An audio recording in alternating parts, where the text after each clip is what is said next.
All right. Hello again. Hello again. My name is Ray. This is the Evangelical Dark Web. We are live broadcasting after being taken down from YouTube for unrelated content violations that were unrelated to streaming the Southern Baptist Convention. And now we are getting up and running again. It's going to be a little ragtag, but we are live on Twitch. We are live on Twitter, and we are live on a different channel. So we will be making it work.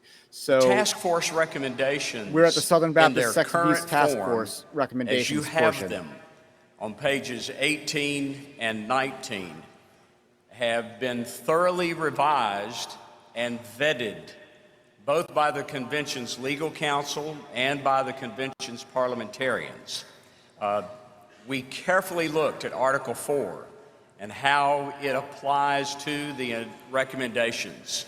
And we are unanimously of the opinion that as they are formulated at the moment, they do not violate Article 4 of the Constitution. They are completely in compliance with our governing documents. That said, these recommendations start in motion other actions that the convention will be called on to take in the future. All of your governing documents will continue to apply to all of those actions. So you are not creating here today, if you adopt these recommendations, you are not creating something that will then spin off into the future and violate your governing documents. Whatever results from your action today will need to continue to comply with all of the governing documents. So again, having been vetted by legal counsel and the parliamentarians, we have advised the chair that the recommendations are in order, and the parliamentarians would advise the chair to rule the messenger's this point of order as not well taken. The chair rules that not well taken, point of order, and in this, now we have the amendment up for you to look at. The presenter of this amendment, we want to clarify, is this amendment what you meant? Is it microphone number?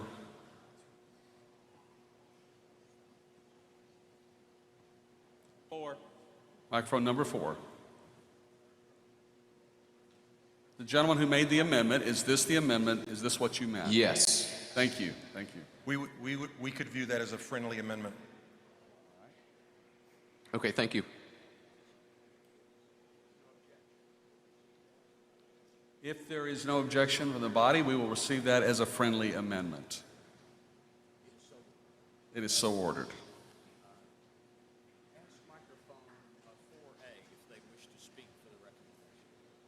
Microphone 4A, would you wish to speak for the recommendation?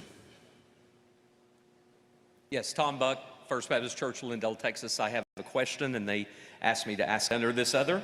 I ask for your patience to set up this question for just a moment. I wholeheartedly believe that it is our responsibility to report issues of sexual abuse, including if someone is serving as a leader in a church with such a history, just as the 2021 SBC resolution addressed. So when I became aware of a situation in March of this year, I knew I needed to contact the church, that they had a deacon serving who had a predatorial past. Because the pastor of that church was running for SBC office, I believed I might be charged with acting politically. Wow. So I contacted the consultant of this sex abuse task force to seek counsel. Your consultant chose to advise the task force of my actions, and the consultant wrote me saying, quote, the task force chairman called and communicated that he had no concerns related to how you've handled it and felt it was quite clear based on the plain facts, unquote. 24 hours after reporting, someone sent my wife's stolen rough draft that contains... Mr. Buck, is this a question?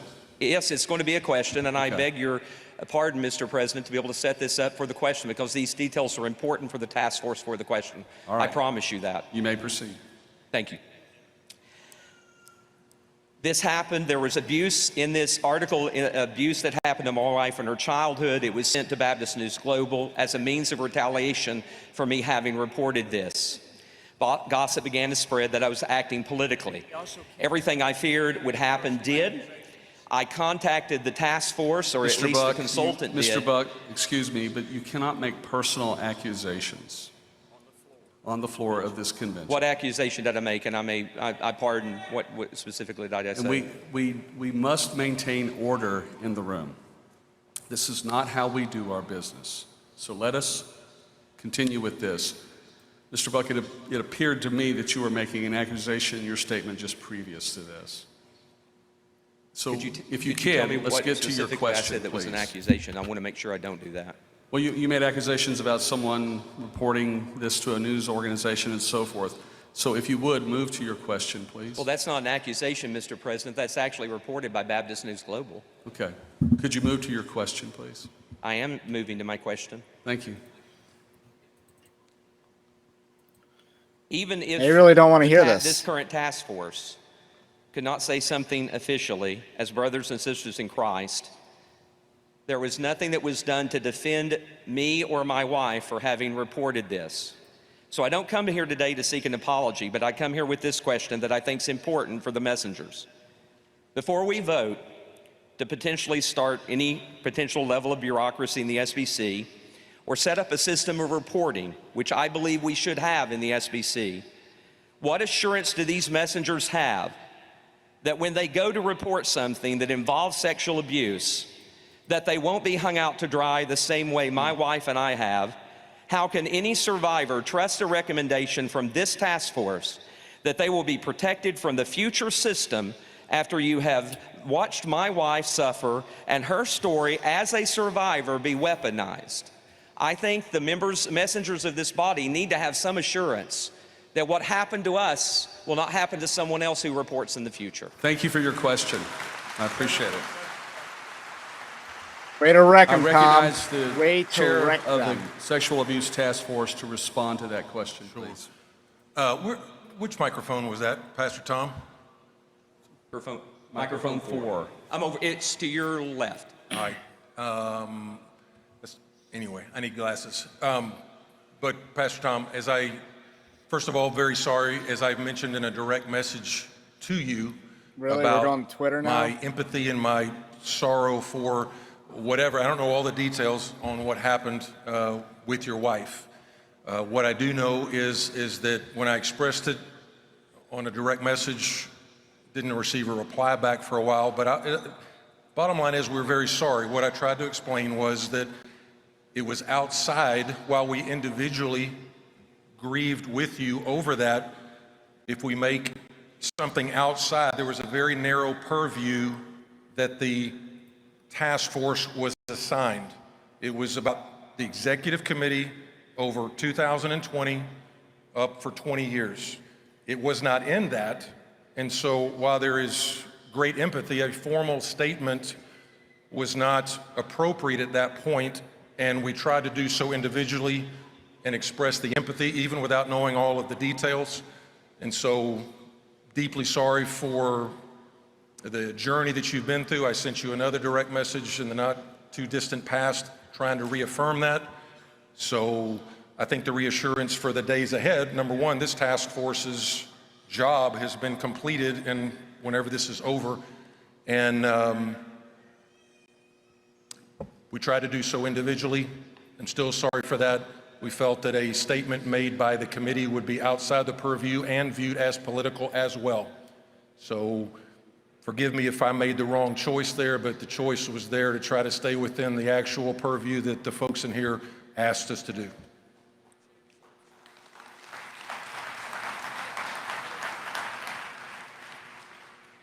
Microphone 4B, would you state your point of order?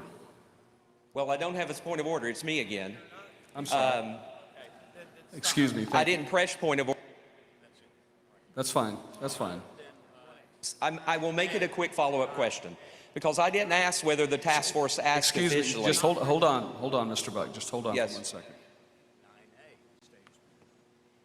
9A, would you please state your point of order? Yes, I have Ryan Fullerton, Emmanuel Baptist Church, Louisville, Kentucky. My point of order is really a clarification. my question is, if a church doesn't commission a third-party investigation, are they no longer in friendly cooperation with the Southern Baptist Convention? And I ask this question because the first recommendation states, when a church acts in a manner that is inconsistent with the convention's beliefs regarding sexual abuse, such as showing an unwillingness to cooperate in an inquiry of an accused individual, then that church shall be submitted to the SBC Credentials Committee for consideration in accordance with SBC bylaws. In your FAQ, you state, and this is critical, pastors and denominational leaders should not be in the position of determining who is or is not credibly accused. Sir, excuse me, we cannot do this as a point of order. You're asking a question. I understand that, but this is not a point of order. They are 8A, really trying to 8A, suppress does your any sort of motion dissent pertain here. to the report?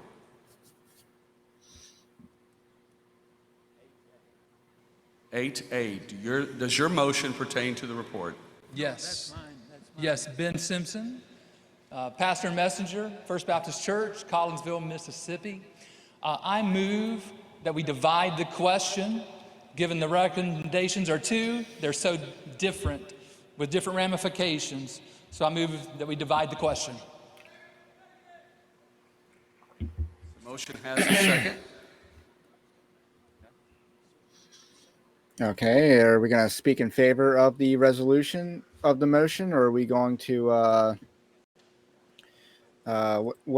why exactly do they need to consult a parliamentarian? Should they know that if you have a motion, do they like? It is not in order to divide the question because one Really? depends upon the other. Is there someone on 4B to speak for the motion? Yes. Go ahead. Your name, your church? My name is Danny Slavich. I'm the messenger and the pastor of Cross United Church in Lighthouse Point, Florida.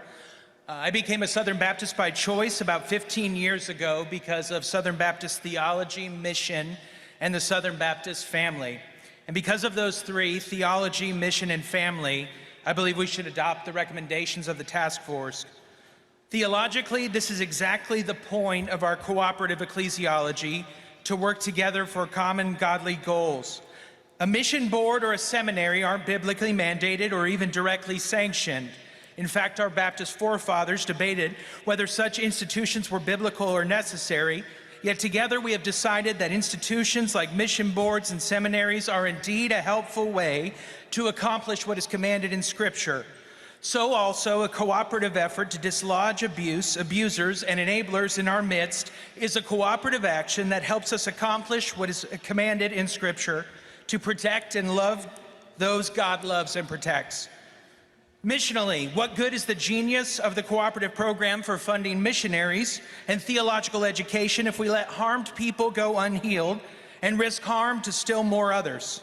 The question isn't how much abuse response costs in terms of how many missionaries it could have funded.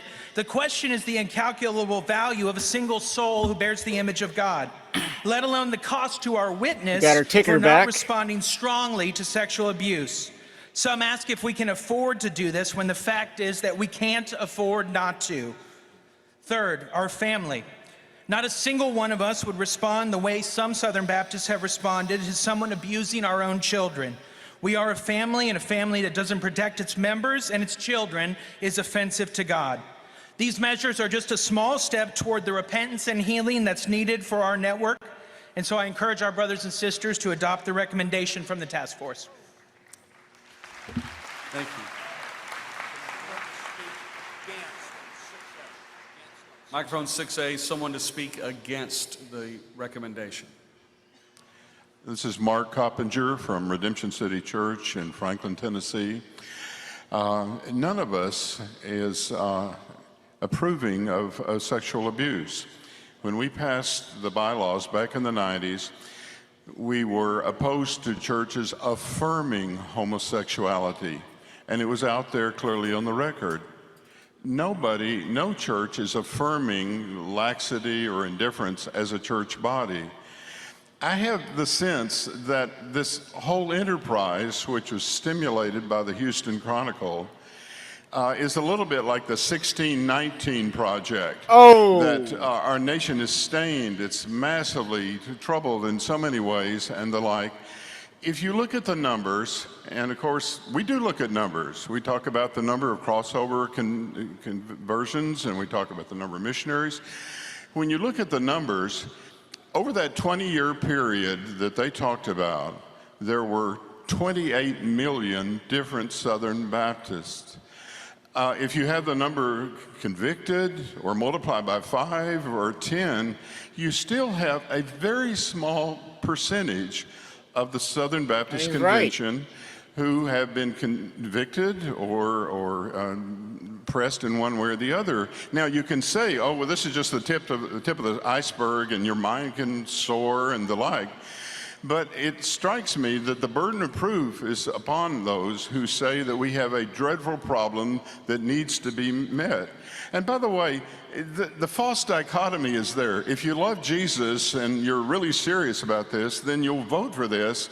And if not, then you just show you don't care and you're not willing to repent and so forth. That's kind of cheesy, I think. I mean, it strikes me that this is more important than to treat it that way. We do have a mechanism. When it happens in the church, then you act and you turn to the civil authorities. To go up to the SBC level, it is an assault, I think, on our polity. If a church down the road for us in Tennessee is callous or indifferent toward an incident, then I'm not quite sure why we should be contributing cooperative program funds to somehow deal with their problem. It just seems to me, and by the way, the report I thought was very badly framed. I think it's a shame that we've gone out to secular people to solve our problems. So yes, it's a terrible thing. I said in writing, I think some of these people should be shot. You know, it's very serious. But we've got churches and we've got the police, and to do a superstructure with big funding, I think is a terrible mistake. I'm against the motion. Mr. Chairman, would you like to speak to that? Yeah, I'd actually love to speak to that, Mark. I do appreciate your thoughts. Pretty much everything the guy said was right. I appreciate you sharing that, and I guess there was a number of things there. The most conservative statistics to simply say that the people who are convicted are the only ones that are abusing people is unrealistic. Whatever study you look at, the most conservative or the most liberal or whatever study you look at, it usually is about 3% of abusers are actually convicted. So when you if that is your only safeguard, if your only safeguard is we're only going to just do a Google search or we're only going to the civil authorities, we are opening the door for people to hurt our people. That's not some number we dreamed up. So if you take, let's just say you take the 400 that were on the internal list.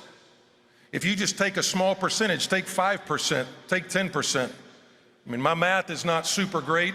I mean, I was a finance major at Texas Tech, so I make a lot of mistakes when it comes to math. But if you say that's only 3%, if that's only 3%, that's only 3% of 400's only catching that. This is totally. Then it is the tip of the iceberg. Doesn't matter what you do. And I would say secondly, and I thought about this because it's normal to say, why should I pay for someone else's sin?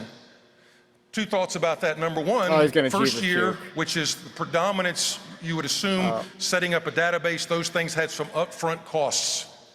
But with those upfront costs, there are no cooperative program dollars being used, all right? It's sin relief money, so there are not cooperative program dollars being used. Secondly, there's not a person in here that is Southern Baptist that has not benefited from being a Southern Baptist. I went to a Southern Baptist seminary at a greatly discounted rate. I was able to be trained by associations that were Southern Baptist. I was able to then be a part of the largest missionary force in the world because I was Southern Baptist. Even when the church I was doing had 100 people, we couldn't afford a missionary. And so for us to then take all the benefits of the Southern Baptist Convention, and then when something is wrong, step back and say, I don't want to actually help redo the structure of the Southern Baptist Convention. Redoing the structure as in the polity?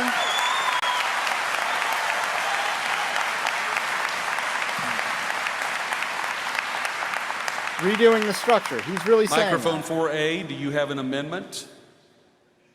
I'm speaking against the task force recommendation.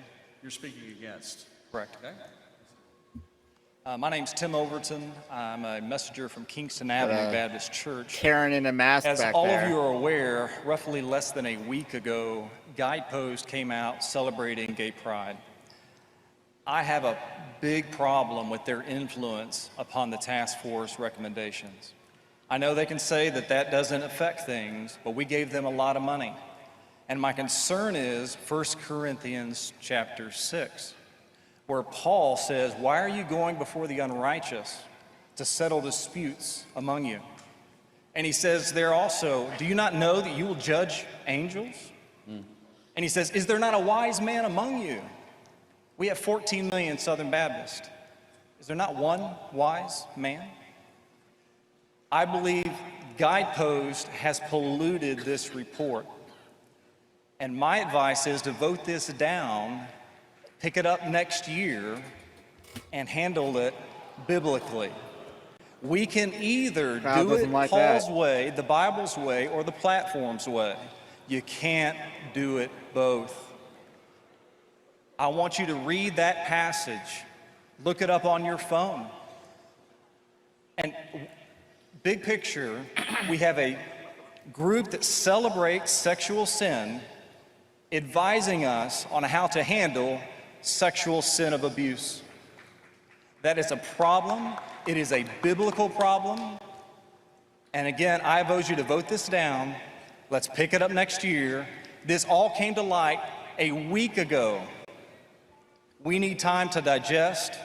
The last time we voted on things we didn't understand was Resolution 9, and that was a mess. Excuse me, one moment. That was not the last time. But we are not going to do this way. This man has a right to speak. We're going to let him speak and finish, please. But the reality is, your response is not affecting the chair. We are going to do this in a civil manner according to the rules of this House. Thank you. Finish your statement, please, sir. I appreciate the bill to be heard. I pastor a small church. I love this convention. I love the fact that a peon like me can speak to all of you. But again, what I want the task force to answer and others who are for this to answer is, how do you square this with 1 Corinthians chapter 6? Thank you. Thank you. 6A, what is your motion? Brother President, I call the question. Is there a second? And the question has been called. It's politicking. It's politicking. They called the question to end the debate.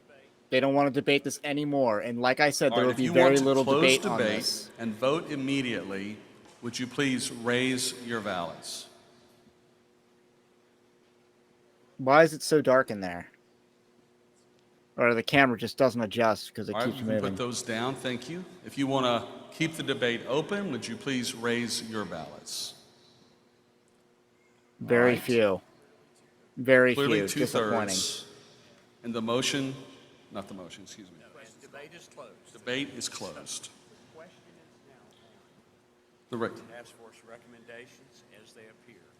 Pages 18. Thank you. The question is now on the task force recommendation as it appears in today's program, page 18 and 19, along with the amendment that was made.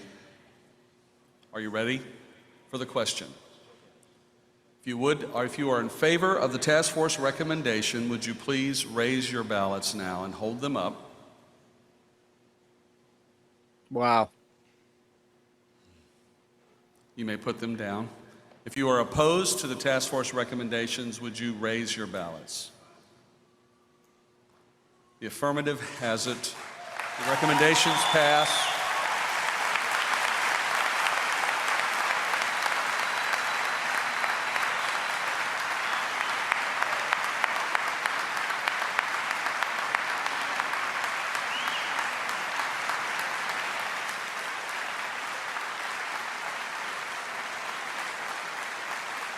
Wow.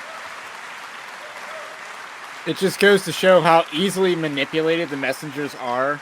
Did they even read the recommendations? I'm grateful for the task force that I was asked by this body in Nashville, Tennessee to appoint, and I thank you for that expression, for their very difficult and hard work. I made a mistake earlier. I introduced this gavel as the Judson gavel. That was from the first session. This is the Annie Armstrong gavel that we gavelled in this session today. Why don't you give a big round of applause for Annie? Cringe. Cringe. I also think this is an appropriate moment to stand and to enter into a time of worship. No matter what we do, no matter how we accomplish this work, worship brings us back to the family nature of this. We deal with painful issues, but then we come back to say, Jesus is the center of it all. God bless you.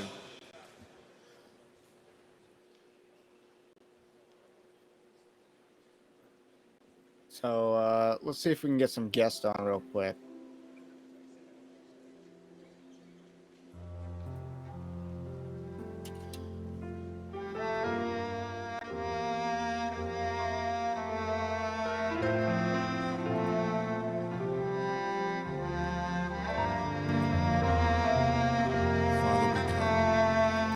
So let's take them off because they're not doing anything right now.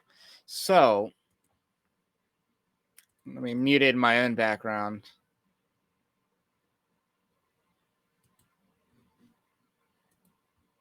So definitely a big event.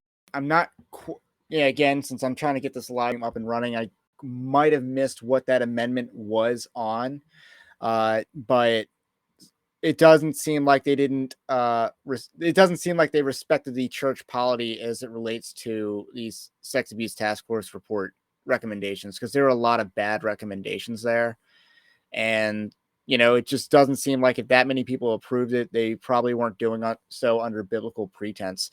So still upcoming, we have the election of the Southern Baptist president. That's probably next on the agenda, and a little bit of a worship session in between. Let me pull up the schedule just to see how much it's changed, because a lot of things have been pushed back. So after the sex abuse task force report, we do a worship and then a prayer and then miscellaneous businesses, what it looks like it will be. And then we have the election of the officers, first officers, which will be the showdown, the election between not Mike Stone, Tom Askell and Bart Barber. And then Robin Hadaway as the dark horse would be outsider, but he's part of the he works for a seminary. I think he's a professor, admissions professor at a seminary, but overall nothing wrong with his background whatsoever. I don't think other than being part of the seminary, I don't think there's really any red flags on his record that preclude him from, there's no wokeness, no obvious wokeness. But I'll get hopefully Bobby Gilstrap will be able to join us shortly. He can attest to that because I believe he interviewed all three candidates for SBC president. And I might have heard there might be a fourth, so I'm not sure, but we'll see. So let's just do a quick recap of what has happened today thus far, or in the Southern Baptist Convention thus far. So initially we had the Southern Baptist Convention. They rejected Vodi Bakum as president of the Pastors Conference. Now, Bobby is here to join us right now, and let's switch it that way. Bobby Gilstrap is here. How are you doing today, sir? Hey, Ray, doing well. Been a fairly long day. It has been a long day. Like I had to jet out of here and then come because I'm running for office, so I had to go to a political happy hour and then I had to come back. So it's been a pretty busy day over here. And I had YouTube nuking my stream. It's not even saved on YouTube anymore. Luckily, I still have the recording of it, but they nuked my stream because of content violations that were unrelated to the stream. I think I got mass flagged for doing the stream, and it had to do with anything on stuff on the gay stuff. Like I did a video on how the San Francisco Gay Men's Chorus did I a remember seeing that. fraudulent YouTube strike against my channel. They made a fraudulent copyright strike, and then someone they community guidelines struck the video about getting that strike. So it was just, it's kind of ridiculous. And then another video comparing transgenderism to abortion got struck as well. So bit of an infuriating day because that was the biggest live stream I've ever done. So, but anyway, yeah, I had jumped on earlier and there were 40, 45 people, I guess, for the short time I was on, then I had to get back off. And it would have grown had I been able to continue through those resolutions. Right. But I've missed a few gaps. Can you tell me what the amendment was on the sex abuse task force recommendations that they voted to accept? I didn't write it out and I don't have that all printed in front of me.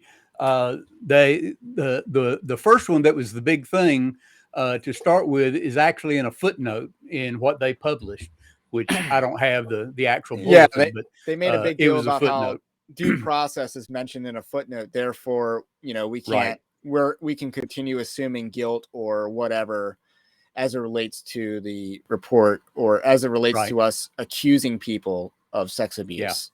Yeah. And they said when you're and the messenger's point, I think, was well taken in the sense that if they wanted that to be clear that that's a part of the report that's being approved, maybe it needs to be written in a paragraph instead of footnoted. But as long as they're saying, hey, look, all the footnotes and everything are also a part of this. The problem is when you start footnoting or annotating things in some type of a document that's going to be a policy type document, when you start annotating, then you start opening things up for more interpretation. Sometime it's not as clear because you're saying, well, this is kind of what we mean or whatever. It depends on the kind of annotation. If it's something other than just a reference point, and so they probably should have, if it was accepted as a friendly amendment, they should have, just pulled it out of the footnotes and said, well, look, let's drop that into the text and then let's reword it where it's appropriate and actually put it in the body as such of the recommendation that's being presented. But otherwise, all the recommendations were accepted summarily, correct? Right. Yeah. And there was a lot of confusion. And once the Guidepost put up the support on Gay Pride Month, like many huge corporations do anyway. That's not the excuse. Understand, I'm not trying to excuse that at all. But once that came out, what, a week, 10 days ago, whatever it was, then boy, there was a lot of upheaval. And one of the things I wrote about when we were trying to dialogue with some of that is people have got to get off that, because the reality is we have a task force. Everything's had to come through the task force. They had to filter anything that was going to be presented.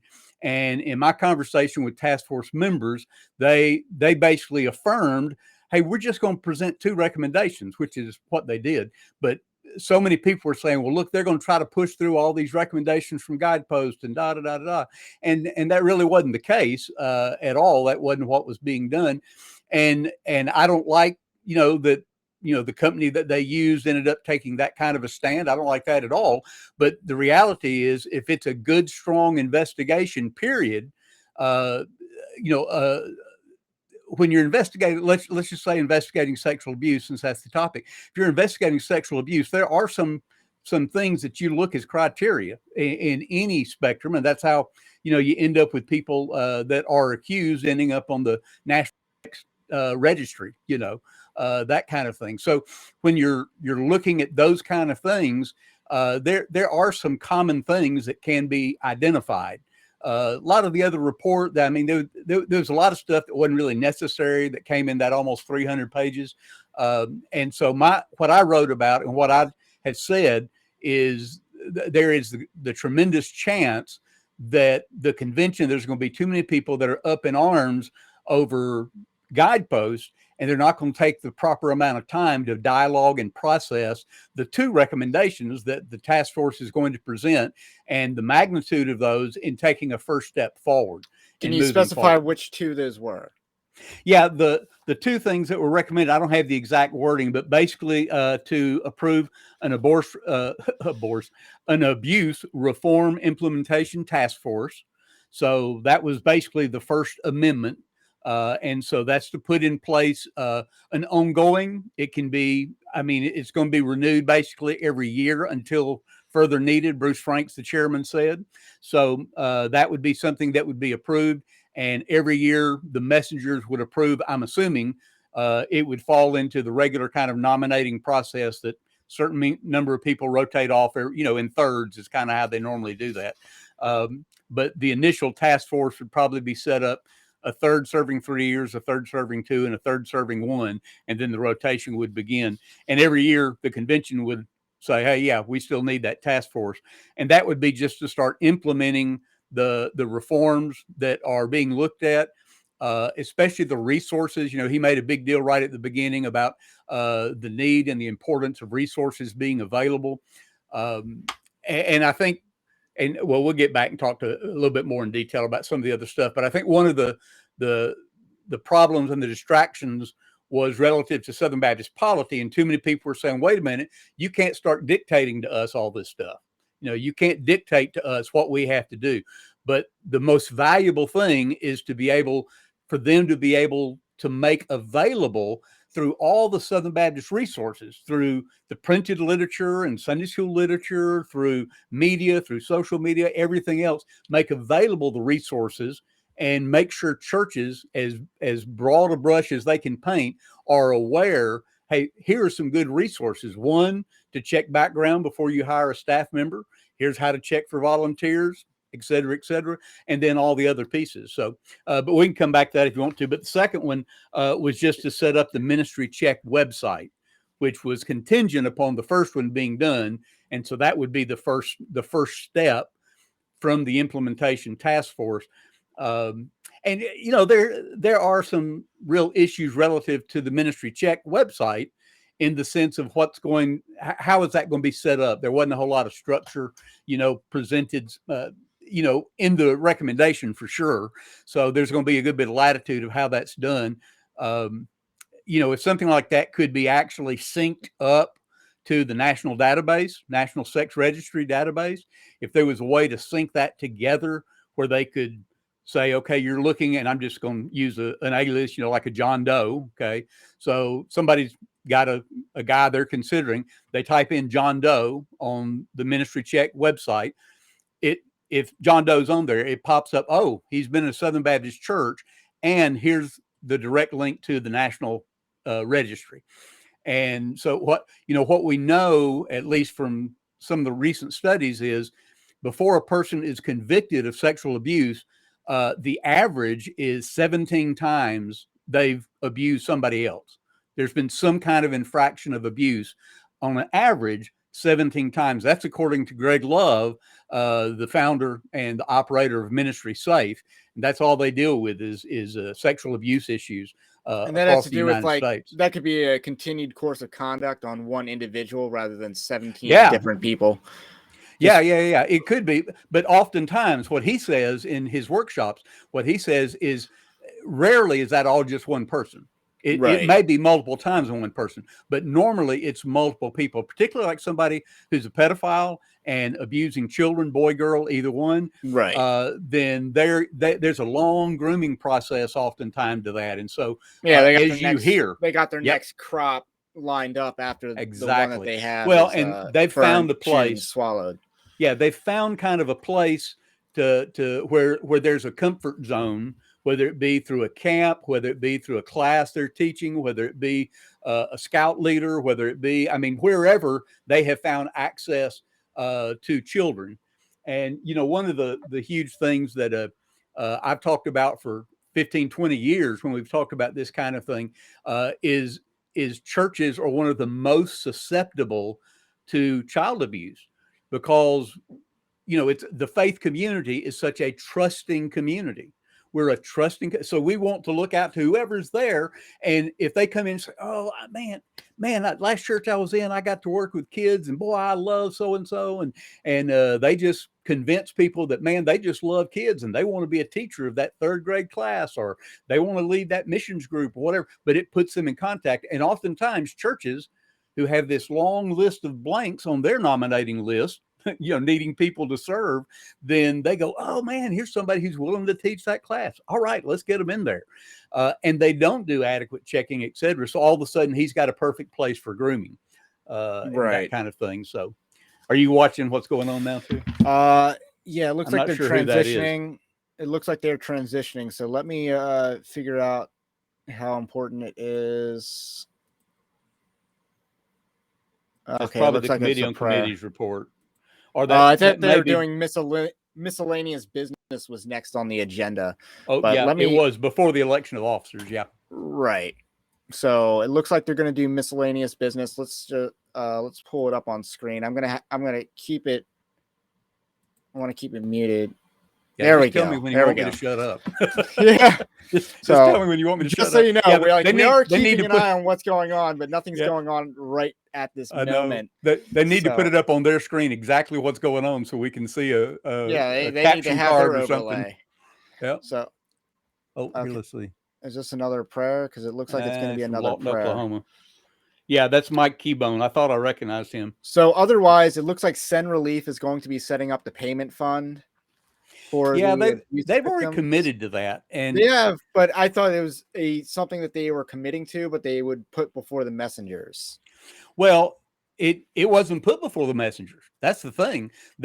In Bruce Frank's initial presentation before they put it on the floor, one of the things he said is, "We're so grateful because Send Relief has already committed $4 million." Now, they wanted to act like that's not cooperative program money, despite the fact that it isn't Send Relief a joint venture between the International Mission Board and the North American Mission Board? Yeah, it is. And the problem is, see, when Kevin Ezell first came in, right after the Great Commission resurgence, and everything just got turned upside down. Well, one of the first things they did in eliminating all the evangelism people, all the community people, I mean, they were just killing people at NAM quickly, and the support in the field. And as Kevin Ezell said in one of his interviews with Jimmy Scroggins, first thing he did when he got to NAM was blow everything up. He had to blow it up so he could fix it. Seriously, that's how you fix it. But anyway.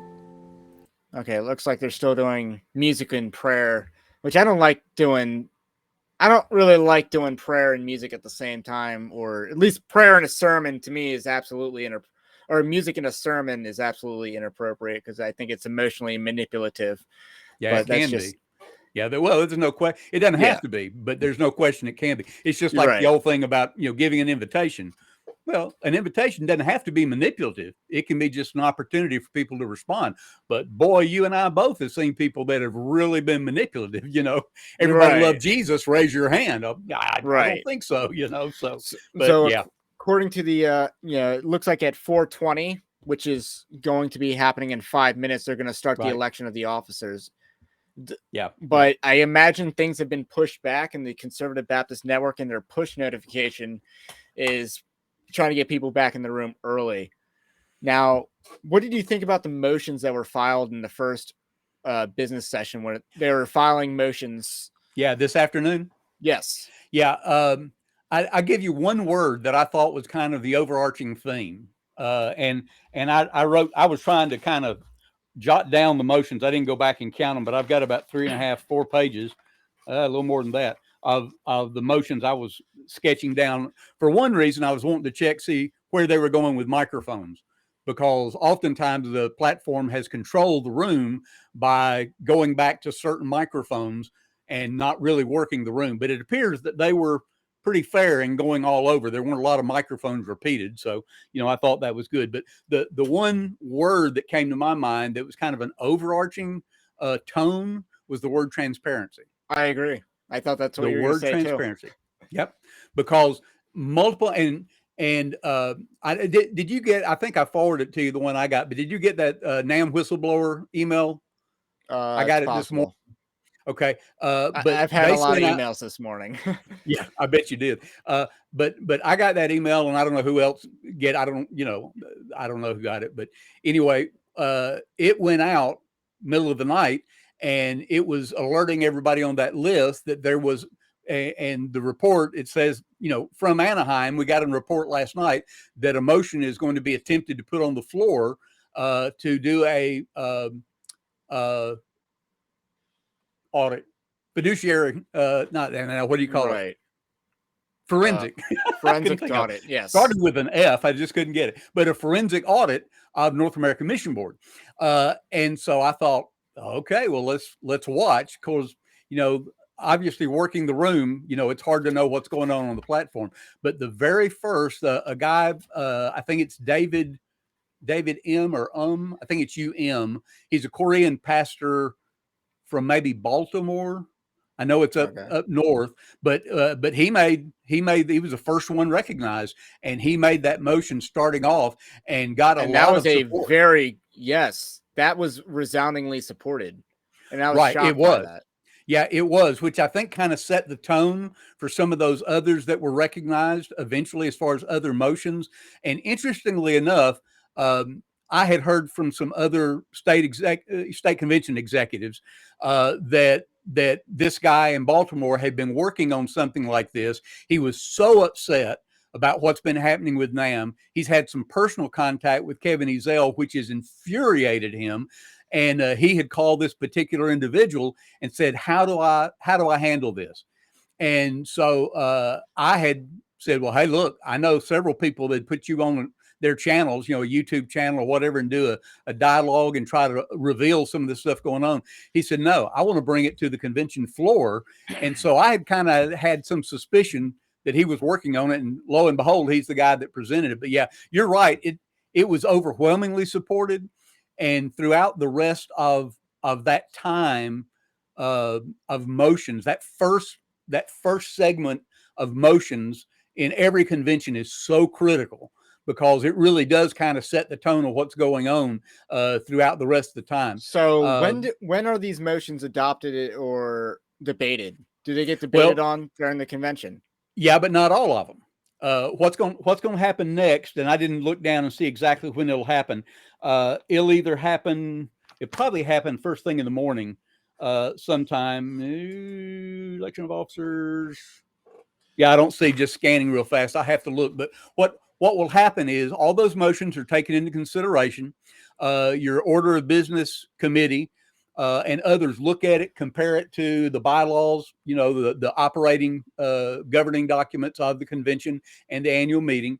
And then what they'll do is they say, okay, this motion was ruled out of order. This motion is referred to executive committee. This motion is referred to NAM. This motion is referred to, whatever. Like one of the motions. So they triage them.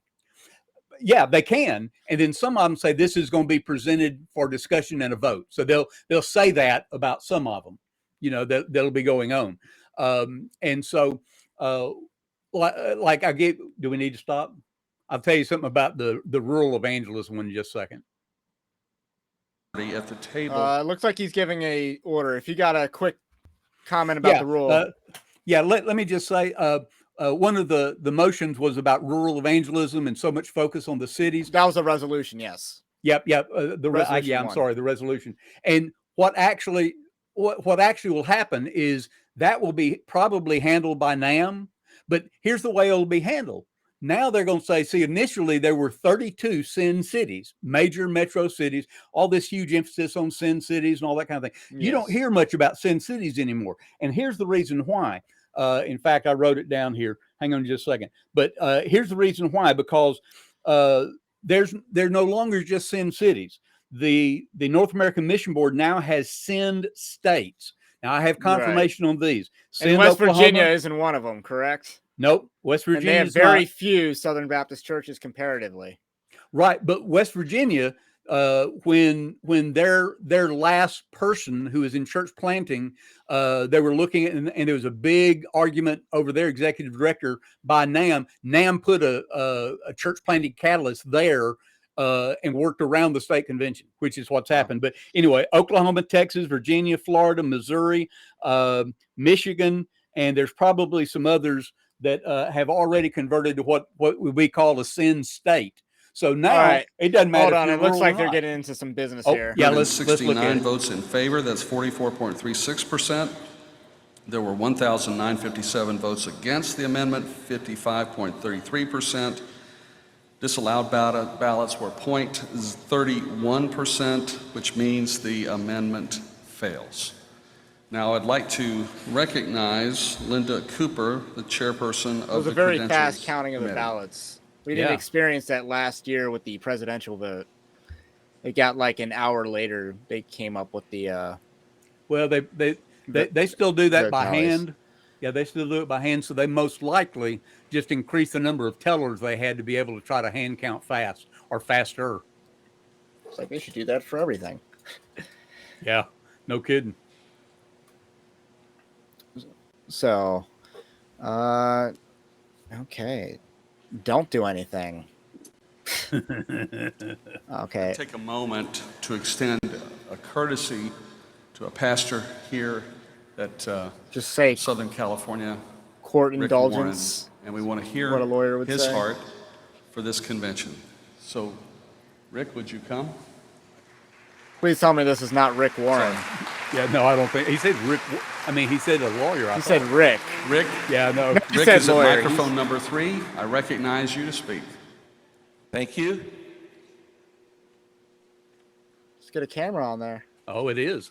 It is Rick Warren. You know, Where's first, the booze? everybody, welcome to Orange County, Southern Baptist. Of 149 Southern Baptist churches here, 90 of them started by Saddleback Church.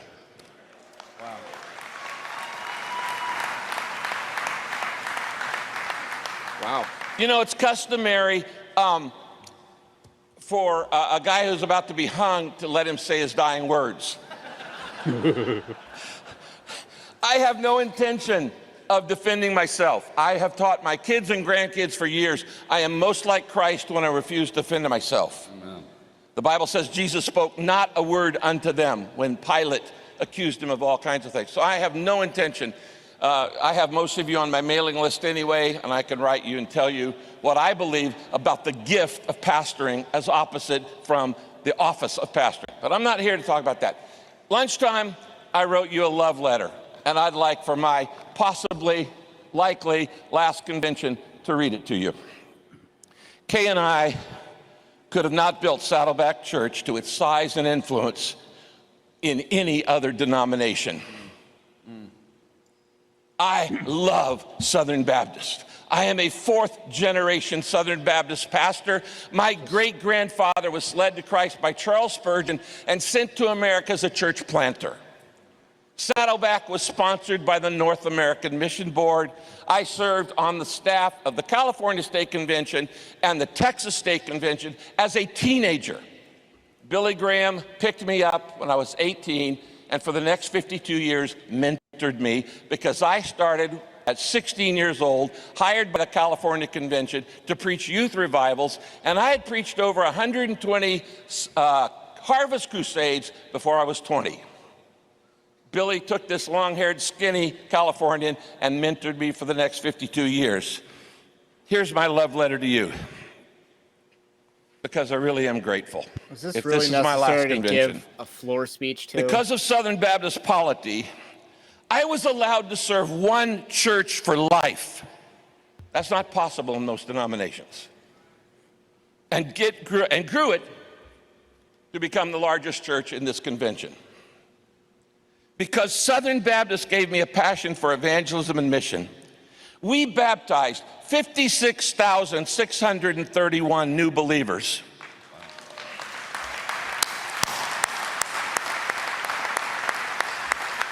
And as a Southern Baptist Church, sent 26,869 members overseas to 197 nations. Because Southern Baptists taught me the value of a membership covenant. 78,157 members of our church signed our membership covenant after taking a 4-hour membership class. Just 4 hours? Because Southern Baptists taught me to emphasize the priority of Bible study. We now have 9,173 home Bible studies in homes in 162 Southern California cities. Because Southern Baptists taught me the value of church planting. As I already mentioned, we planted 90 in Orange County alone and literally thousands around the world. Because Southern Baptists taught me to honor and love the local church, I've had the privilege for 43 years of training 1.1 million pastors.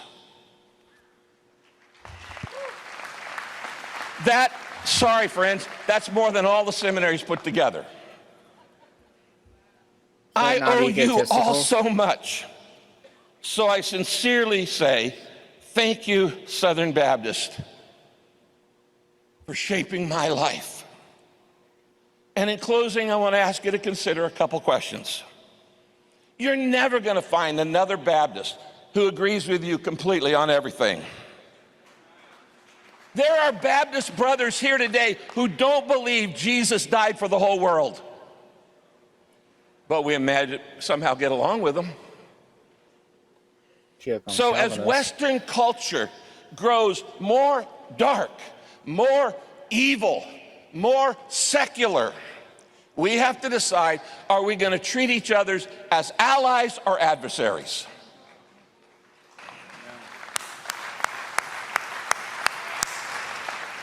Second, that's not that much applause. This is the year 2022.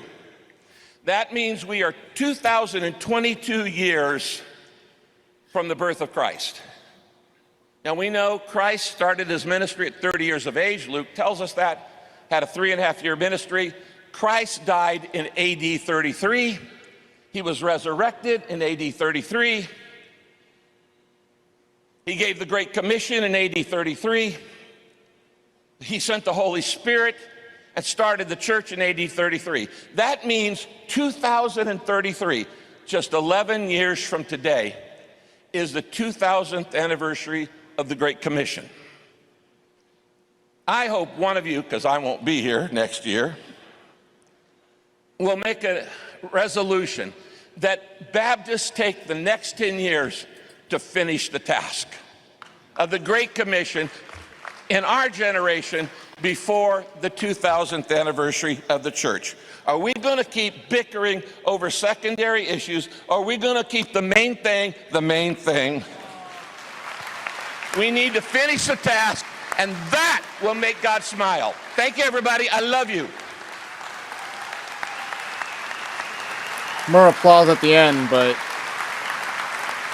what exactly was in order about that?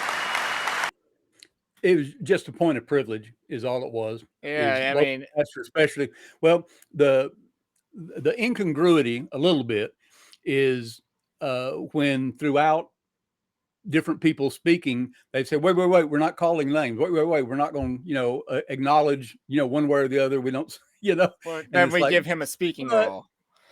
Well, especially after that was a major kind of point of discussion earlier with the pastoral the credentials committee is coming back. Thank you. Yeah. Your credentials committee carefully listened to the response of the messengers this morning. We want to be crystal clear that we do not believe the scriptures are unclear about this issue. We recognize that our committee has more work to do on specific questions related to what it means for local churches to be in friendly cooperation with our convention. For this reason, we respectfully wish to withdraw our recommendation at this time. That's interesting. So what recommendation are they withdrawing? They're not recommending? The recommendation is withdrawn. I now recognize our parliamentarian to come speak to this parliamentary moment. Yeah, let's see what he says. Just so everyone is clear on the status of the Saddleback motion that was referred to the Credentials Committee at last year's annual meeting. That motion is still under consideration by your credentials committee. They came to you this morning with a recommendation asking for this body to give their committee further instructions. While you thought it not advisable to, or they've thought it advisable not to press the formal asking of instructions, we can assure you that the committee heard you today, heard a lot of different perspectives, and so they have decided to withdraw their recommendation, which means that it still belongs to them. Our bylaws are very strict about those kinds of motions, that it belongs to the Credentials Committee until they are prepared to report one out with a recommendation. So the motion for the moment stays with the Credentials Committee. We also remind you that our Credentials Committee is a standing committee that functions throughout the year. And they also have pathways for reporting motions after they decide them. They don't need to wait to an annual meeting. Bylaw 8 also provides for them, when they have made a decision, to report to your executive committee, and they don't need to wait for another annual meeting. So the Credentials Committee still has that motion. It is still under consideration, and when they are prepared to report that out, they will do so. Thank you, Barry McCarty. Now it's time. Nominations are in order. All right. For the office race of president. Who do you think will win this one? I suppose we can talk while they count, but yeah, I guess we're going to hear some applause, so that'll be well. And you'll also have a presenter. My name is Matt Hensley, and I am a messenger from First Baptist Church in Farmersville, Texas. And I rise to nominate Bart Barber for the presidency of the Southern Baptist Convention with a question for all of us.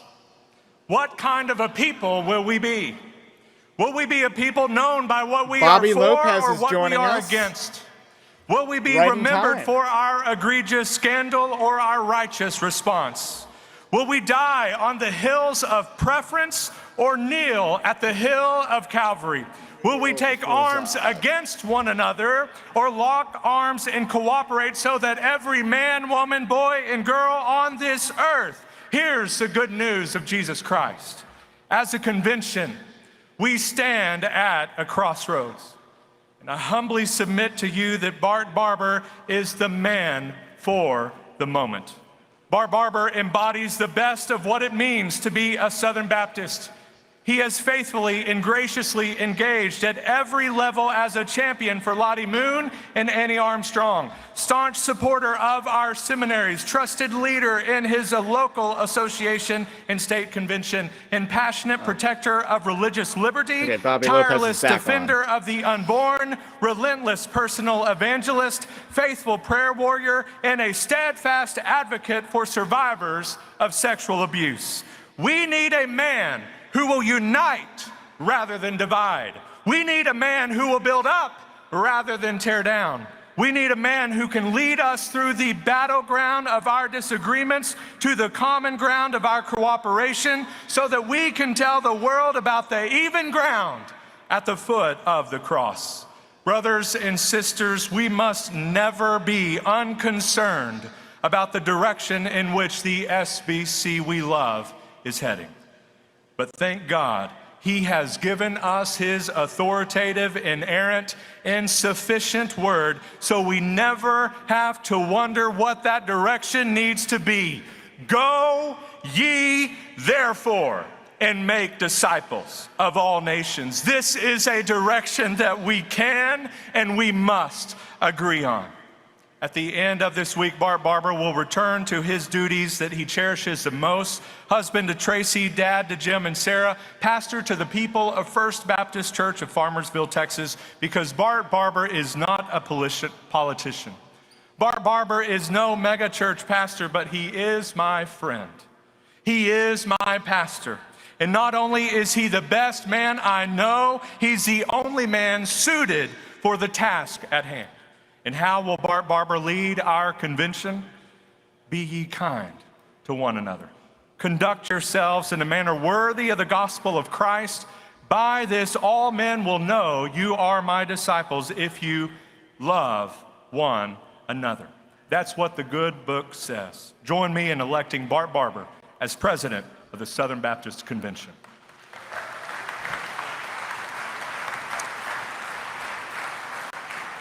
Bart Barber's name is placed in nomination. Now the second nomination is made by Mike Stone. I have no idea who President, my name is introduced him, Mike but I Stone, feel like pastor he and was messenger from Emmanuel ERLC Baptist guy. in Blackshear, Georgia. It is my honor to place in nomination Dr. Tom Askell. As we just saw at our own convention, we are sailing through troubled waters, and we need a captain with a wise heart and a steady hand. And Dr. Tom Askell will bring capable leadership to this office. His leadership does not come from the platform or the stage, but because he has spent the last decades of his life leading from the headquarters of the Southern Baptist Convention, the local New Testament church. You may ask, what has prepared Dr. Askell to lead a convention that is embroiled in controversy, steeped in division, and riddled by petty infighting? He pastors a Baptist church. By the way, Dr. Askell and I do not agree on everything, and that is fine. Tom knows that God has made us to be brothers, but not identical twin brothers. For example, we don't share the same exact views on soteriology, but if we're honest, brothers and sisters, no president over the next 2 years will have time to either plant or pluck tulips in the Southern Baptist Convention. We need a trusted president who has a capable grasp on the issues we face today. Tom Askell will bring capable leadership. He will bring convictional leadership. If you're looking for an army of peacemakers, Tom Askell is your man, because he knows how to have the tough conversations that making peace requires. He believes our entities and agencies belong to our churches and should be responsible, transparent, and accountable to those who pay the salaries of their employees. Be honest with one another. Keeping quiet and blindly trusting those on the platform has largely gotten us to where we are today. We need a president who is not afraid to ask tough questions, and a president who knows where to find the answers. And Tom Askell knows you'll find those answers in a book. To defeat the sin of racism, we don't need worldly ideologies. We have a book. To reverse the decline in baptisms, we don't need slick gimmicks and man-centered pragmatism. We have a book. Tom Askell knows that God doesn't whisper about homosexual sin or heterosexual sin. He knows that because he knows we have a book. When it comes to women pastors, he knows it doesn't matter how many you baptize, how many classes you've got, because we have a book. Nice. We need a modern-day son of Issachar who has the world on his heart, Jesus on his mind, and his feet firmly planted in the pages of a sufficient Bible. Because Tom knows we have a book, he will provide leadership that is capable, convictional, and compassionate. As a long-term pastor, Tom has prayed with the hurting, he's wept with the broken, and cared for the abused. But besides that, as the father of an abuse victim, Tom Askell does speak with kindness. But you don't have to take my word for it. On Sunday, Tom's daughter, Sarah, wrote some powerful words. As I close, hear these words from a survivor. She speaks of the words her dad has spoken over her life. She writes in part, abuse is an affront to an almighty God and an injury to those created in his image. And where it occurs, the church and the state must act in the roles God has given them. This is the message Tom has given to his own daughter, and as an abuse survivor myself, I say amen. Finally, last year, thousands of you joined me in calling for change. Today, let's finish what we started, change the direction, and cast your ballot for Dr. Tom Askell. Bobby, are you familiar with the words of Sarah Askell on Twitter? Mr. Tom Askell is nominated. Next, Ted Traylor comes to make a nomination. There's some context there Thank that you, he Mr. referenced President. there. I don't think Ted it was Traylor, messenger from Olive Baptist politicking. Church in Pensacola, Florida. I stand to put in nomination the name of Dr. Frank Cox from the North Metro Baptist Church in the Atlanta area. This is a candidate I'm vaguely convinced familiar Frank with. Cox is the man who can take on the giants we face with determination, discipline, and biblical authority. Frank Cox is a rock-solid conservative with a known track record of biblical integrity in his life and in his church. Frank is a man of proven character and pastoral compassion.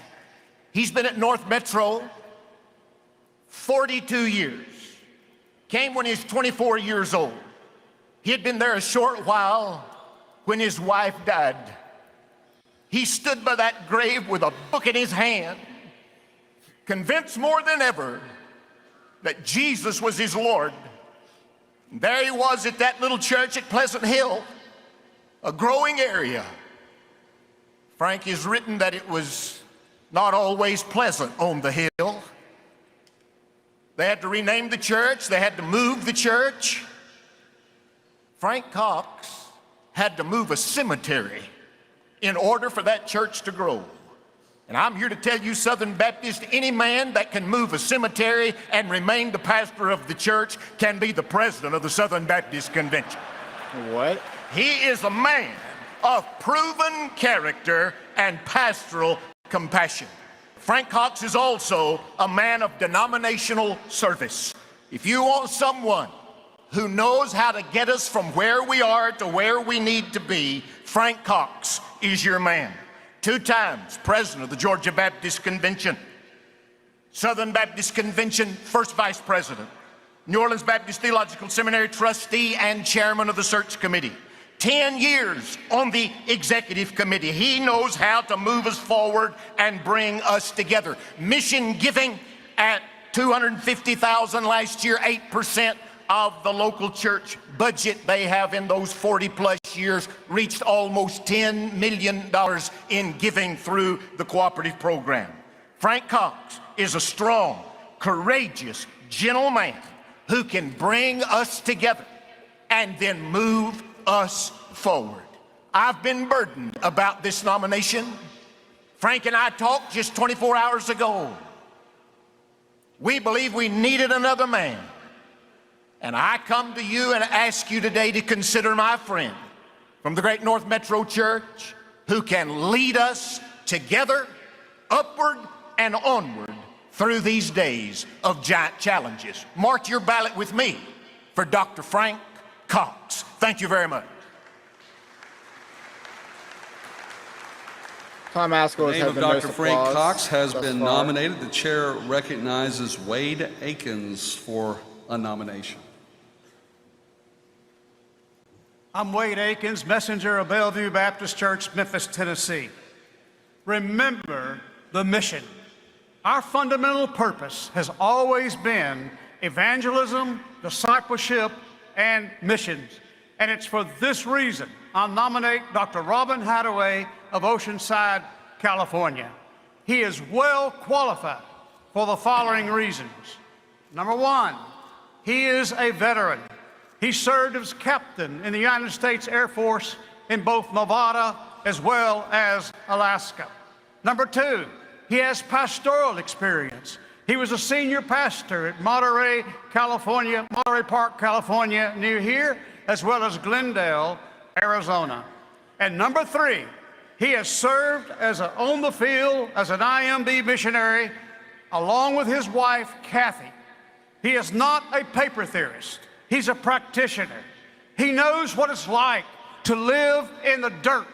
He knows what it's like to live without electricity, running water, and being held at gunpoint on the mission field. He started churches in Tanzania, Africa, as well as an Islamic North African nation where he was put under house arrest. Number four, Robin has leadership experience. He was a regional leader, director of all of Eastern South America, which includes Brazil, Paraguay, and Uruguay, and he supervised over 300 missionaries and their families, as well as the mission work in the Amazon River, as well as the Nile River. Robin has academic and administrative qualifications. He has been a professor at missions professor at Midwestern Baptist Theological Seminary. He also served as interim president and interim vice president and dean of students. Number six, he has denominational experience. He has served on both the resolutions committee and the credentials committee. And number 7, the most important, he has a vision for missions. His goal is to lead us to start over 500 churches here in North America, over 2,000 churches across the field, around the world, on the foreign field. He wants to send out thousands of missionaries throughout the world at Southern Baptist, as well as start 1,000 new chapters of WMU to promote missions in our churches. Peter Lord once said, to all us missionaries in Brazil, the main thing is to make the main thing the main thing. And I can guarantee you, Dr. Robin Hathaway is a well-qualified, proven leader who will make the main thing the main thing. Here comes the tap. Remember the mission. Here goes the tap. We got another. Do we got a 5th? The name of presidential Robin nominee? Hathaway has been placed in nomination. The chair recognizes Don Currens. Oh, we got a for 5th. instructions on the ballot. Oh, no 5th. 4 candidates. Thank you, Mr. President. Personal note, messengers, guests, thank you all for coming here to be part of this convention, for your travels that you've done, leaving your churches, representing your churches. I thank you for that. With messengers and guests, I'm counting guests right now, we have almost 11,000 people probably in this hall right now. Thank you for being here today. Okay. Mr. President, at this time, though, we have registered messenger-wise 8,095 messengers. So please take out your ballots. We know the drill. And I'm asking for ballot number 3. What's going on, ballot number 3. And please, it's so important, there's gonna be a lot of ballots. Make sure you don't have one stuck behind it, because we had 11, we've had 15 in the last election. So again, ballot number 3. As you know, you have to be in the hall to vote, according to bylaw 10, number I, because voting by F, I apologize, voting by proxy is not allowed. Again, it's very obvious, it's marked ballot 3, ballot 3. As you see, there are 10 squares at the top. I'm going to assign a name to each square, so please listen carefully. I'm following the order of how it was given. Bart Barber, please put an X on the number 1. For Bart Barber, if you wish to vote for him, put an X on square number 1. For Tom Askell, put an X on the square number 3. Officer voting, Tom but this is Askell, not the first put an ballot X that they've had on to the cast square on a number motion 3. or anything else like To that. vote for Frank Cox, put an X on the square number 5. Yeah, Ray, you may want to just mute that. Put an X on square 5. Those balloting And to is not vote going for to be a big Robin deal for us. Hathaway, put an X on the square number 7. Again, Robin Hathaway is number 7. So they're skipping 1, 3, 5, 7. I'll repeat that one more time. So What's the point of having a 2 and a 4 and a 6 is if you're 1. just going to skip odds? Tom Askell is 3. Frank Cox is 5. And Robin Hathaway is 7. Yeah, Ray, the idea Please, is as you is, finish, that pass your group ballots that are to the doing right. that for the voting, Please do not they're fold supposed them to as pick you pass that them. right before they go up there, so nobody can know what ballot, which one they're going to punch for what ballot. So it may be 1, 2, 5, 7, please or collect whatever. the ballots. As in they're taking their ballot and putting it somewhere, or in a What box? it is it's a a mark where they have to mark it, fill in the little spot, kind of like the old things you did in school. Same kind of thing, like kind of like a Scantron, yeah. And so I can't remember, Lopez, you may remember if you've been there too, but I think there's 8 or maybe even 10, but I think it's just like 7 or 8 actual spaces across there for options, if there are multiple options. But this brings up another big issue again, kind of like they had last year. And so my question, Ray, to you, just in your thought, and maybe to our other 2 that are on here with us as well, Violet and Bobby. Ray, you're going to have to identify which Bobby you want to talk to when you do. But my big question is, okay, now how do we think the vote's going to be split? It's interesting because at first I thought Bart Barber would make a majority threshold and there wouldn't be a need for a runoff. But Right, I think in we the have beginning. enough spoilers that could take 8% of the vote. and prevent a majority threshold. I think there's enough just from competition. Interviewing and watching Hadaway and the other two. I did the first set of interviews that any of these guys did. We got them right after the announcement. And so it was real interesting. They did the forum at First Keller about a week later, after we did our interview. And it was interesting how they had refined quickly some of the things we were asking before they got into that setting. But all three of the announced candidates, have had time to kind of put out there what they're thinking. Hadaway has not had a strong presence. Hadaway didn't have any kind of social media presence for the most part. He didn't even have social media. He was kind of a ghost. I didn't know where he stood on anything. Well, yeah, and he told me when I did my interview with him that he had just gotten Facebook and Twitter 2 weeks before. And the reason for that in part was he'd been an international missionary and in places where you weren't supposed to reveal where you were. So he just kind of never had gotten into that field. But that kind of hurt him. But he also, he did come out from the beginning with, we've got to remember the motion. Remember the mission. And he's repeated that over and over. The problem that I saw with him from the very beginning was so many in our convention, especially millennial and down, younger, these younger pastors, they're looking to the future. They want to see the future. And that's not to say that an older person can't lead into the future, but his whole attitude was let's remember. That's everything's looking back. That's not looking forward at all. So I just felt like that was a problem. But now when Frank Cox was presented, I didn't realize I saw a pathway release just a minute ago when that was put forth. What do we got here? Oop, Committee on Committees. You want to tune back in again? What is a Committee on Committees? They're important, but I don't know if it's an important thing he's talking about or if it's just some kind of protocol. Well, it's the Committee on Committees report. So let's see. Yeah, they've designated 10 minutes. And so that's going to be the Committee on Committees report, which is filled by the Committee on Nominations, if I'm not mistaken. Right. Yeah. You may just want to see for a second. Mm-hmm. Raising up laborers, and that's what this is. God is raising up laborers to help us fulfill the Great Commission as we do our duties. And the Committee on Committees is just that. If you don't know about the process, 68 people are appointed by the president, and he appoints a chair and vice chair. I serve as the chair, and Amanda Stanton serves as the vice chair. Then that Committee on Committee has the task of appointing the Committee on Nominations for the next year. So all 68 of the Committee on Committee members appoint one individual from their state or qualified region, which are 34 regions. And we meet and we talk about that. We met on May the 26th via Zoom. And every one of these people behind me and those that could not be here presented a candidate from their state or region that was qualified. And we are prayerfully selected a well-qualified group to nominate to you today.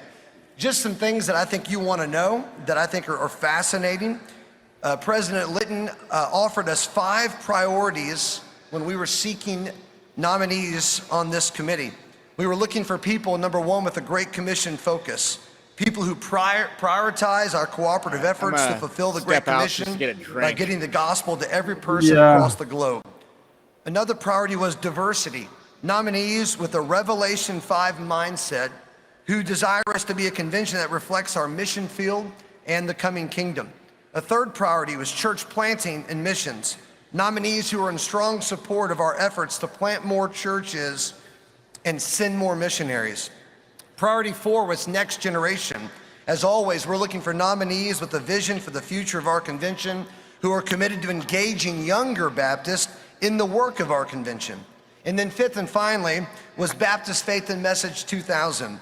Nominees who affirm the Baptist Faith and Message 2000 as a faithful and accurate expression of biblical faith in practice. It's with that in mind that your Committee on Committees is bringing forth the Committee on Nominations. Some stats about the names that are represented in your guide this morning, or this afternoon. The average church size is 443, ranging in membership from 35 to 2,500. 56 of the nominees come from churches averaging less than 300 in worship. Baptism and Cooperative Program. The average CP giving of the churches represented is an amazing 6.5%. Average baptisms, 21 per church. And representing a total of 1,393 reported baptisms the past year in the church has represented. Regarding age diversity, we have those as young as 24 all the way up to age 76.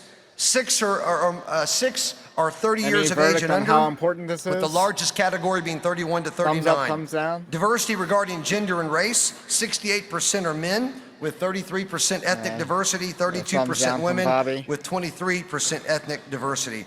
Overall diversity is 30%, which is pretty amazing. Now we're focusing so on this report hires. comes unanimously from our committee. We love doing the work together. We love Southern Baptist and what God. All right. He's trying to make sure that he fulfills the woke quota. I know. The woke quota. It's amazing how everything becomes filled with these talking points. And no matter how banal it feels, no matter how empty the rhetoric sounds or hypocritical, it just, every year, it becomes more and more of what the convention does. And they're bad at it. Eddie Greer started down that path seriously when he started all the thing with diversity, and then the whole thing. It quickly moved away from, well, we want the most qualified. We want, it was, well, we've got to have a certain number of people of color, a certain number of male, female, a certain number of whatever. So in the past, the division of boards was split. Basically, most of the time they try to keep 50-50. That was, ministerial, staff members, ordained staff, and then the other laity. And then men and women was kind of mixed, but mostly professionals. I mean, CEOs of businesses and other things were added to those boards, which is very smart if you let the board operate like it's supposed to operate. Right. Well, it just seems as though they constantly hit upon these themes and they're still bad at it. I mean, they're nominating 4 white guys. Again, right? I don't really see where's the diversity. They just came out with the sex abuse task force, and that's, it was a task force that was the 4th committee that came out about sex abuse, and they didn't even address 98% of the sex abuse. So even the shiny causes that they go after, they're terrible at. This group of people that is championing diversity did not act upon any of the information that I was trying to put out there about the firing of all the minority professors at Southwestern. And to this day, no one has brought that up at the convention. It just seems as though, why address it in these terms if we're not moving forward at all with it, Right. So I want to circle back to what we were talking about before we decided to weigh in on whether this was worth listening to or not. But and that was the the science of elections regarding the Southern Baptist Convention. You had asked me, what do I think the split will be? I don't think there's going to be a majority, so I think we will have to go to a runoff. Any of you agree with that or concur? I think so. I think they would do. They will be a rerun between Baba and Askell. And Askell. But I did like how Mike Stone presented the nomination for Askell, with some jab in there. Right. Well, and I'll tell you this, there is absolutely no doubt that of all the stuff that's done in advance, there is no good quote unquote media source that you could purchase or anything else that hits all Southern Baptists that are going to be at the convention. So people are on Twitter, people on Facebook. They're different people see different things depending on their circles. Okay. So what happens at the convention, the most critical thing is what you just saw. And that's the nominating speech. If the nominating speech, you get up there, you're in this huge hall, there's an echo up there. It's a strange place to be, but if that person is not prepared and does a really good job like Stone did, he's been there many times before. So he turned it on. Yeah, and that nominating speech makes it well, and really the guy who nominated Frank Cox.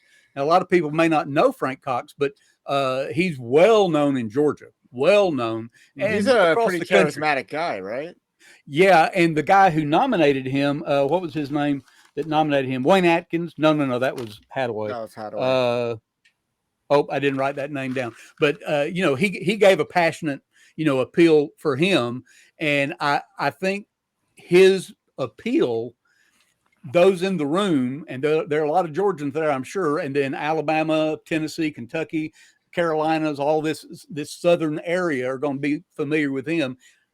That may be enough to sway many of those who would be more conservative in their leanings, that I think it will split the vote. I think you're right, Ray. I don't think it's going to split it in such a way that somebody has 50.1%. Yeah. The thing I thought was really good about Mike Stone's introduction was he acknowledged the fact that we are a divided convention. Yes. I don't think anyone in that hall believes that this is kumbaya time, and I felt like some of the other speeches, they were acting like everything's fine and we want to elect someone who's just going to try to placate everybody. And I just don't think that's, the Barber people, they have a certain axe grinding, and then the Askell people have their axe to grind. Yeah. So what do you think of the Bobby Gilstrap? What do you think of the hipster that gave the Bart Barber speech? What do you think that did to Matt Hensley? Well, if you don't know, Matt Hensley, I don't know who he is. on he's on Bart Barber's staff now. And I believe that's right. He also has a role in that association, if I'm not mistaken. I don't know the exact thing, but he was the president of the pastors conference. He was a pastor in Arizona or New Mexico.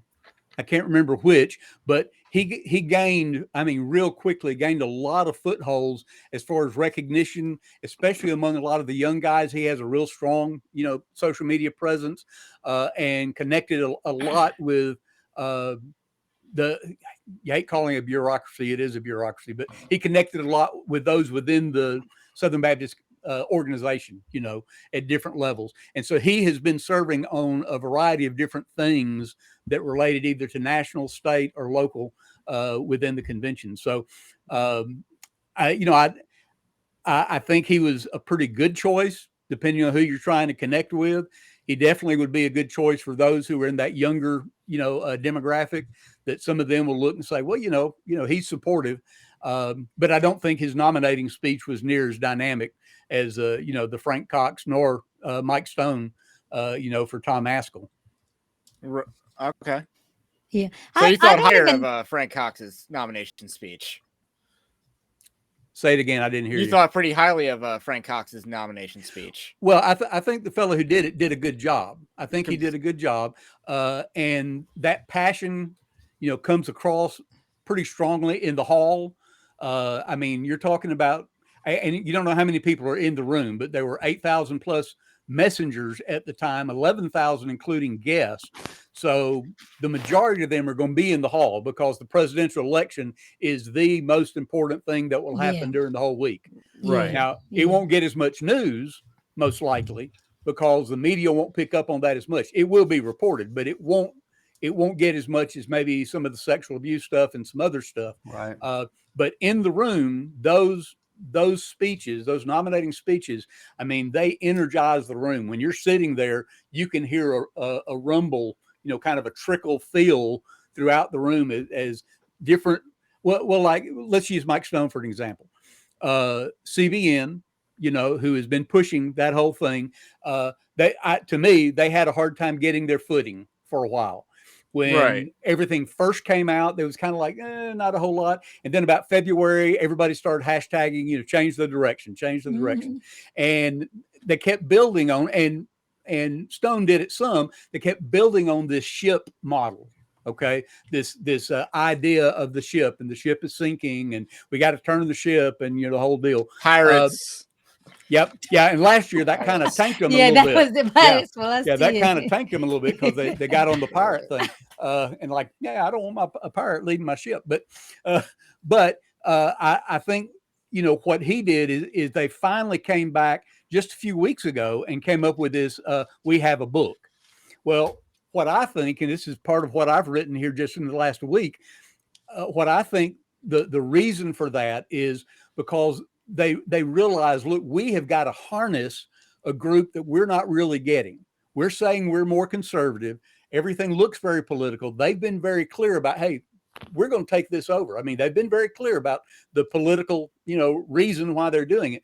But with the whole thing about we have a book, they're trying to harness to try to grasp that old conservative resurgence group, those who were still familiar with the conservative resurgence, which it was all about the Bible and infallibility and all those kind. And man, I've been Southern Baptist churches for more than 40 years as a minister, and then grew up, overseas and in as a kid. Man, I never was in a church that people say, well, we don't really believe the Bible, and they're not going. That's just almost a misnomer. Now there so are you some. think this is a lateral move from? I think the it's thing not with moving Askell, the ball forward. It's not moving backwards. It's a lateral move. Yeah, I think that their attempt was to try to bring more people into their tent, to try to harness those who are still looking back on the conservative. And you still see this. You still see people talking about, well, we've got to get back to the days of conservative resurgence. And what I want to say, y'all don't repeat this, but what I want to say is, wake up, folks. You are living in the days just like the conservative resurgence, because if you know much about what actually happened, everybody sings their praise about these people from the conservative resurgence. But I have personal friends who were crucified by that bunch.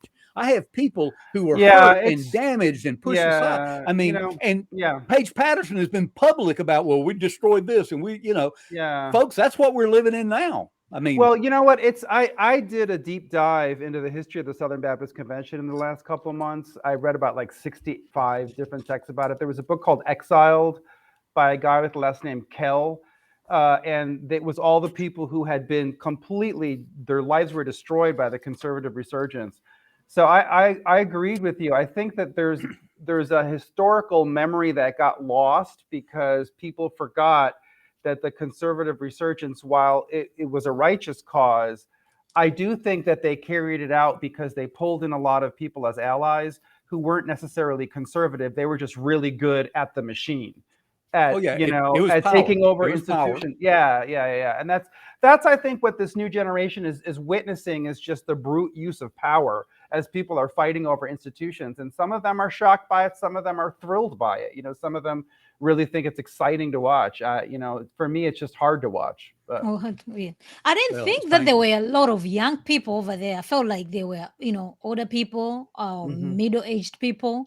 Because I'm thinking, like young people be like, okay, that's where my parents go. You know what I mean? Like that's where my parents go to the convention. If they go, maybe they're going with their parents, so to speak, right? But I do think, I did think that the change direction did have attraction to it, because I think was that yesterday Danny Aiken just tweeted out he prays and hopes that they don't change the direction in North American Mission Board. Exactly. He hopes and prays, so I'm like, okay, but this is an endorsement for Bad Baba. What happened to entities of heads staying quiet? Well, he endorsed last year. He endorsed Ed Litton last year. Also, which means they did it this year then to obviously they changed direction. Everybody knows that's Tom Askell, but that was Dan Aiken, and then the Gorage is back again. That's the one who at the center of Mike Stone. He tweeted out something saying that, oh, you know what, these people are already planning that they should get in the room. That way they can do a vote so fast before so that Tom Askell can win. And then Danny Aiken retweets the same thing. Like, what are you doing? Like, where's the evidence for these things? So it's just like, yeah, man, the politics are definitely on display above and below. Well, and in the past, it's not a written rule, but it was always expected the entity heads, you don't make public statements about things like that because it's viewed as very political, obviously. Now, there's no question that Al Mohler and some others behind the scenes were working. There was no question that these guys were working behind the scenes, but you just didn't come out publicly and do that.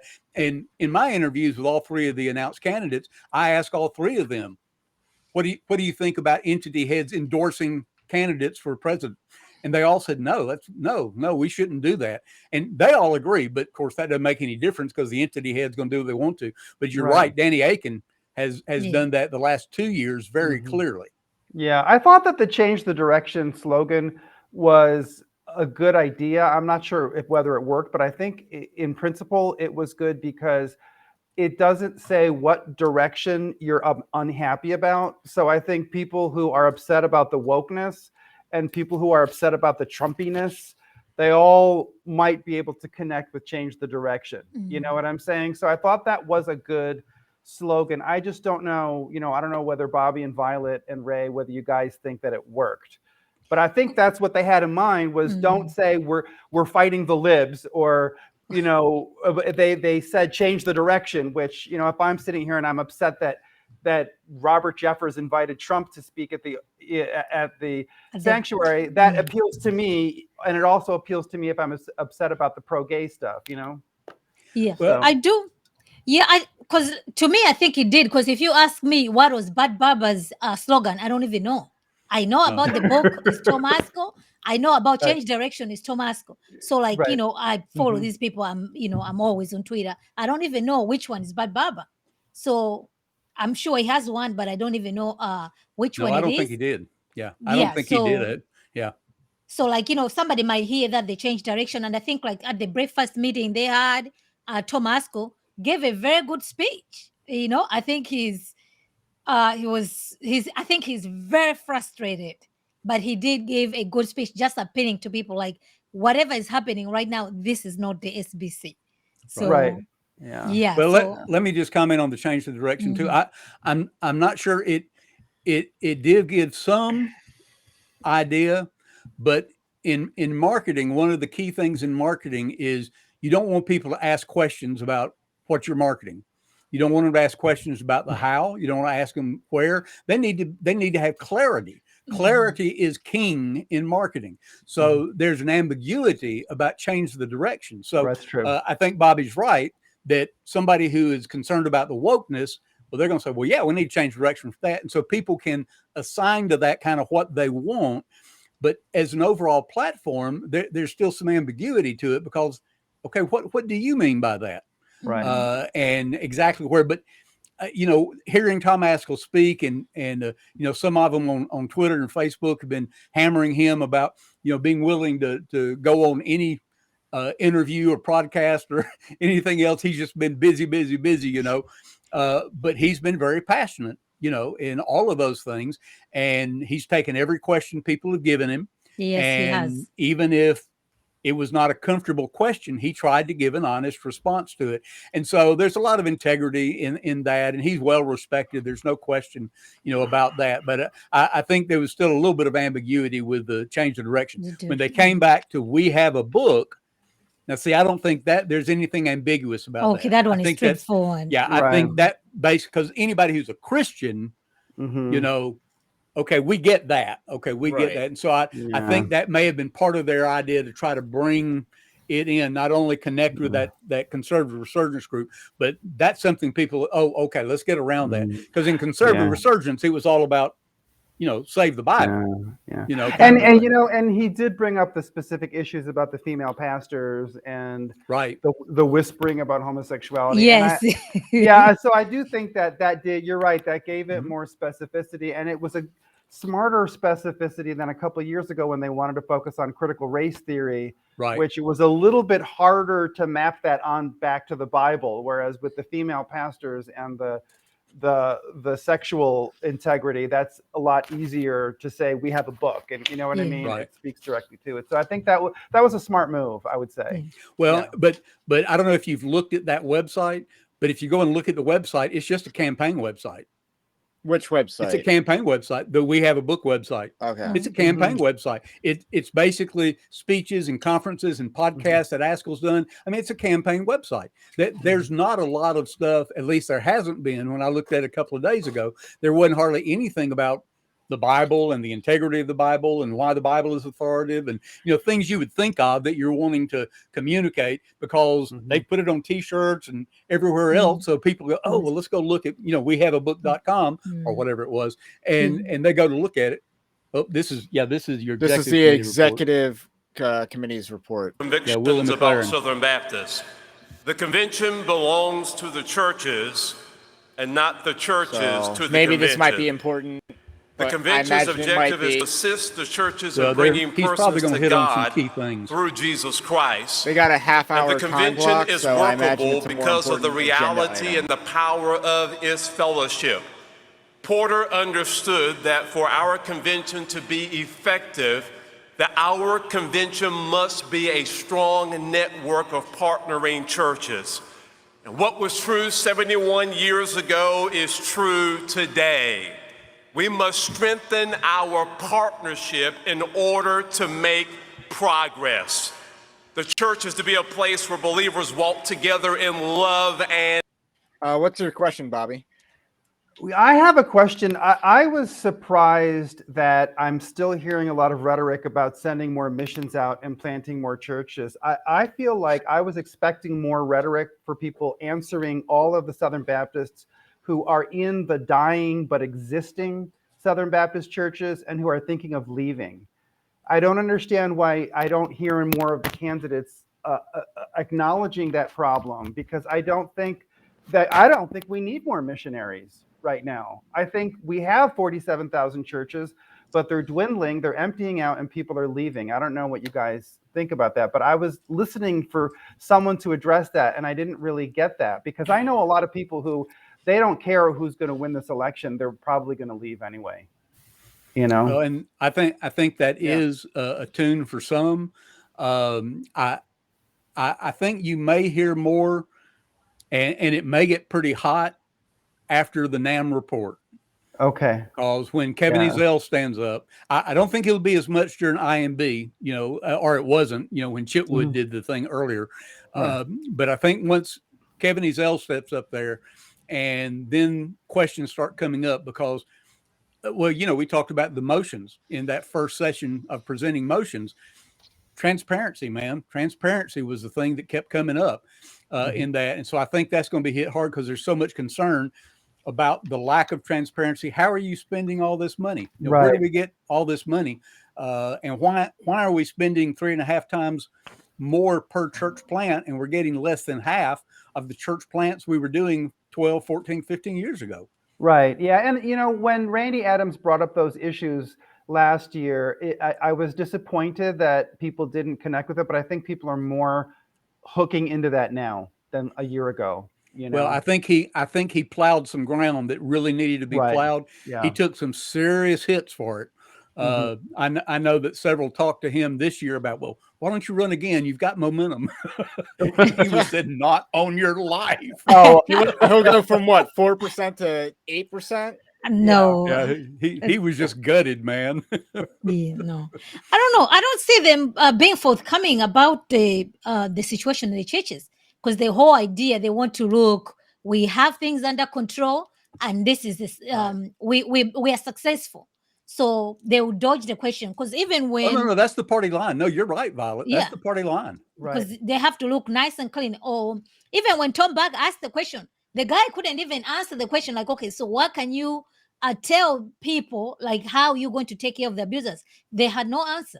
They had no answer, So that was actually a good question. Of course, he plugged in his situation, but it was a good question. Like, how can you assure the messengers that if they come forward, that you're going to take care of them? They didn't have an answer at all. So I don't see there's no answer way with a non-answer. Yes, answer exactly. with a non-answer. So, Yeah, Violet, could you tell me? I didn't get to watch that. What was the question that Tom Buck posed? Oh yeah, so Tom Buck posed asking the question, pretty much bringing the situation that happened with him and his wife. Right. So he said the whole story over there. So I thought, like, obviously they couldn't. He kept apologizing, but Tom was specifically asking, so what is the task force going to do for people who come forward to say their abuse? So I think they should have had an answer for that one at the bare minimum, And Violet, you're exactly right, because they shut him down. Yes, shut Tom Buck down. Yeah. They shut him down because he said this was reported through Baptist News Global. Yes, they said, no, we're not going to make, they were not going to make accusations, And he said, not an accusation, it's a fact. Yeah. I mean, how do you say this public report in the news? That's not an accusation, it's a fact. They reported it, but they made him stop. He couldn't say any more names. And when he used he and his wife's name, they said, no, you can't do that. We're not going to talk about people. Yeah. And so they kind of kept shutting him down. But and Violet, maybe I didn't get this just right. So listen, see if I'm saying this right. But basically, what he was trying to say is, when I reported this to this task force, yes, as this is something that's happening and something that's happened, and I got nothing. Y'all wouldn't respond to me. When you responded, you said, "Look, it's out of our purview. We can't do anything." He said, "I don't want that to happen to abuse survivors or somebody who's trying to report abuse in the future. You know, what can we do to not let that happen?" And then Violet, I think that's when they kind of came back with the non-answer again. Like, well, Yeah. tried to address it. And yeah, I mean, that's the problem with this sex abuse issue, because this task force there was a study group, then there was the repurposed credentials committee, right? And then there was the Caring Well conference, and then there was this sex abuse task force, which then hired Guidepost Solutions, which suggested that they form another task force. And I've been trying to report stuff that I had, information that, and you couldn't report it. There was no portal. They would never respond. I mean, I think that they're trying to run out the clock on the sex abuse stuff. I think they have a couple cases that they want to just drown out all of the other problems of corruption and, in the whole convention, and all these other people, like the people that I know at Southwestern who wanted to have their cases looked at. I think that they're getting tired because it's now 4 years and that they still have not been able to get a hearing with these people. The evidence is all spoliated at this point. So, I think that's what they're doing with it, with that sex abuse issue. Hey, let me ask you guys a question, get just kind of your personal opinion. Do you think because of the nature, the touchy nature, let's just call it a touchy nature of sexual abuse, the sensitivity of abuse survivors who you want to recognize and be sensitive to, the whole issue is so touchy that oftentimes people are not speaking up and saying what needs to be said or addressing it directly because they tend to be kind of skirting around it. They don't want to offend. They don't want to offend. They don't want to offend. Right. Somewhat similar to what we've done with, racial issues where we don't want to offend this group, or we've done with other issues that have been sensitive, been touchy. It's kind of like the white fragility. How do they say that? But, people who've said, "Oh, I'm so sorry, I'm white. I'm so sorry. It's pitiful. I'm white." It's like, dude, man, I immigrated to this country, not personally, but my family immigrated just like a lot of other people. And way back about 6 generations, 5 generations, I know, we ended up living as hobos in the train car. We didn't have it too good, But the reality is I don't have a reason to apologize for who I am. This is who God made me, nor does anybody else of any other color, culture, anything have a reason to apologize. So, but that's a sensitive issue to a lot of people. I don't want to offend. So I think the sexual issue is so touchy sometimes that there's some that'll speak out, but there are others that are just, they're scared to kind of touch it.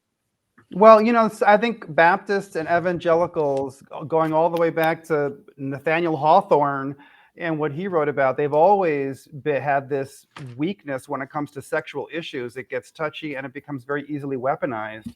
And I think that sex abuse is really falling into that, rather than it being a trend that is fitting in with victim perspectives. It's just falling into the age-old sexual uptightness of the evangelical world. And so, the minute you throw out a sexual accusation, I think you have people who want to defend people, and then you have people that you can't attack because they're victimized. So I think that's what's hard about it. Yeah. I don't know what Violet would say. Yeah, I got a quick question. Go ahead, here. Rick. Just a point of order on what's actually going on in the convention. Is the executive committee report supposed to be a sermon? This guy's been there for a minute, indeed. Well, but Willie McLaurin is the interim. He's the interim executive director, like Ronnie Floyd was, but he's the interim. So it looked like, I wasn't listening, but it looked like he was covering some of their ministry assignments. Here's the assignment we have. Here's the assignment, and then he's probably going back and saying, "Here's how we're trying to fulfill that for you." Okay. The one I saw was the task of incorporating and helping churches with prayer. It just seems like more of a sermon than a report. It probably is. Because I've known Willie for a long time, and Willie can preach. I'm just telling you, Willie can preach. That's a Baptist for you. That's a Oh, buddy. Baptist for you. You give a preacher to speak, they automatically go to a Well, preaching mode. when I first met him, he was in Tennessee. Sign off, go ahead. Bobby. It's no issue. All right, Bobby had to step off for a second, so Okay. we'll see if we can get him back on, but later. But he had to leave. But anyway, it just seems like more of a sermon than an actual report. But what were you going to say, Violet, before I had to do that point of order on no, I what's was just going gonna on? say what Pastor Bobby was asking about, like this sex situation. What has happened? The Me Too movement. The Me Too movement is live and well inside the church right now, and this victimhood mentality. So right now, like you have to pose yourself as a victim. That's good, and it's the never-ending. It's good to belong to a victimhood community right now, and this is the idea. Now you have like the sex abuse community, and these are the people who are running things right now, even in the church.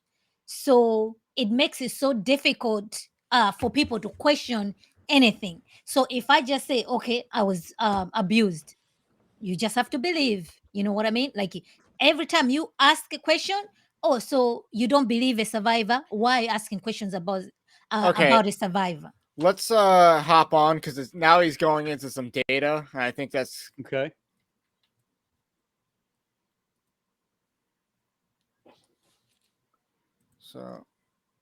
So that Southern Baptists will be known around the globe as those that bring good news. And along with an obedience to God, it's been our faithful partnering together financially that has given us the means to reach the uttermost parts of the earth. Not great stat. The SBC Executive Committee has been entrusted with overseeing our convention's fiscal, fiduciary, and executive responsibilities. The cooperative program immediately comes to mind when Southern Baptists talk finances. And it's something that we need to talk more about. For 97 years, the cooperative program has been the financial fuel for advancing the gospel at home and around the world. But Southern Baptists, I need to sound the alarm as I give this report. There has been a continuing decline over the last 30 years in our church's collective giving through our cooperative program as a percentage of undesignated offering receipts. 30 years ago, in 1992, our overall average percentage of giving through the cooperative program was 9.26%. But this past year, that average has now decreased to 4.68%. In 2025, we will celebrate the 100th anniversary of the cooperative program. And for nearly a century, it has proven to be a reliable model for funding our joint SBC missions and ministries. If we are to forge a new path forward, we must commit together to reverse the decline. And of course, at the heart of the cooperative program is the local church, made up of individuals who share a desire to see people reach for the Lord Jesus Christ. To Southern Baptists and their pastors and churches, I say a heartfelt thank you on behalf of all of our Baptist entities locally and nationally. In the history of the cooperative program, you have contributed over $20 billion to support Great Commission work. That's a lot of money. While the long-term trend reflects a decline in average percentage giving through the cooperative program, we really have some encouraging signs this year.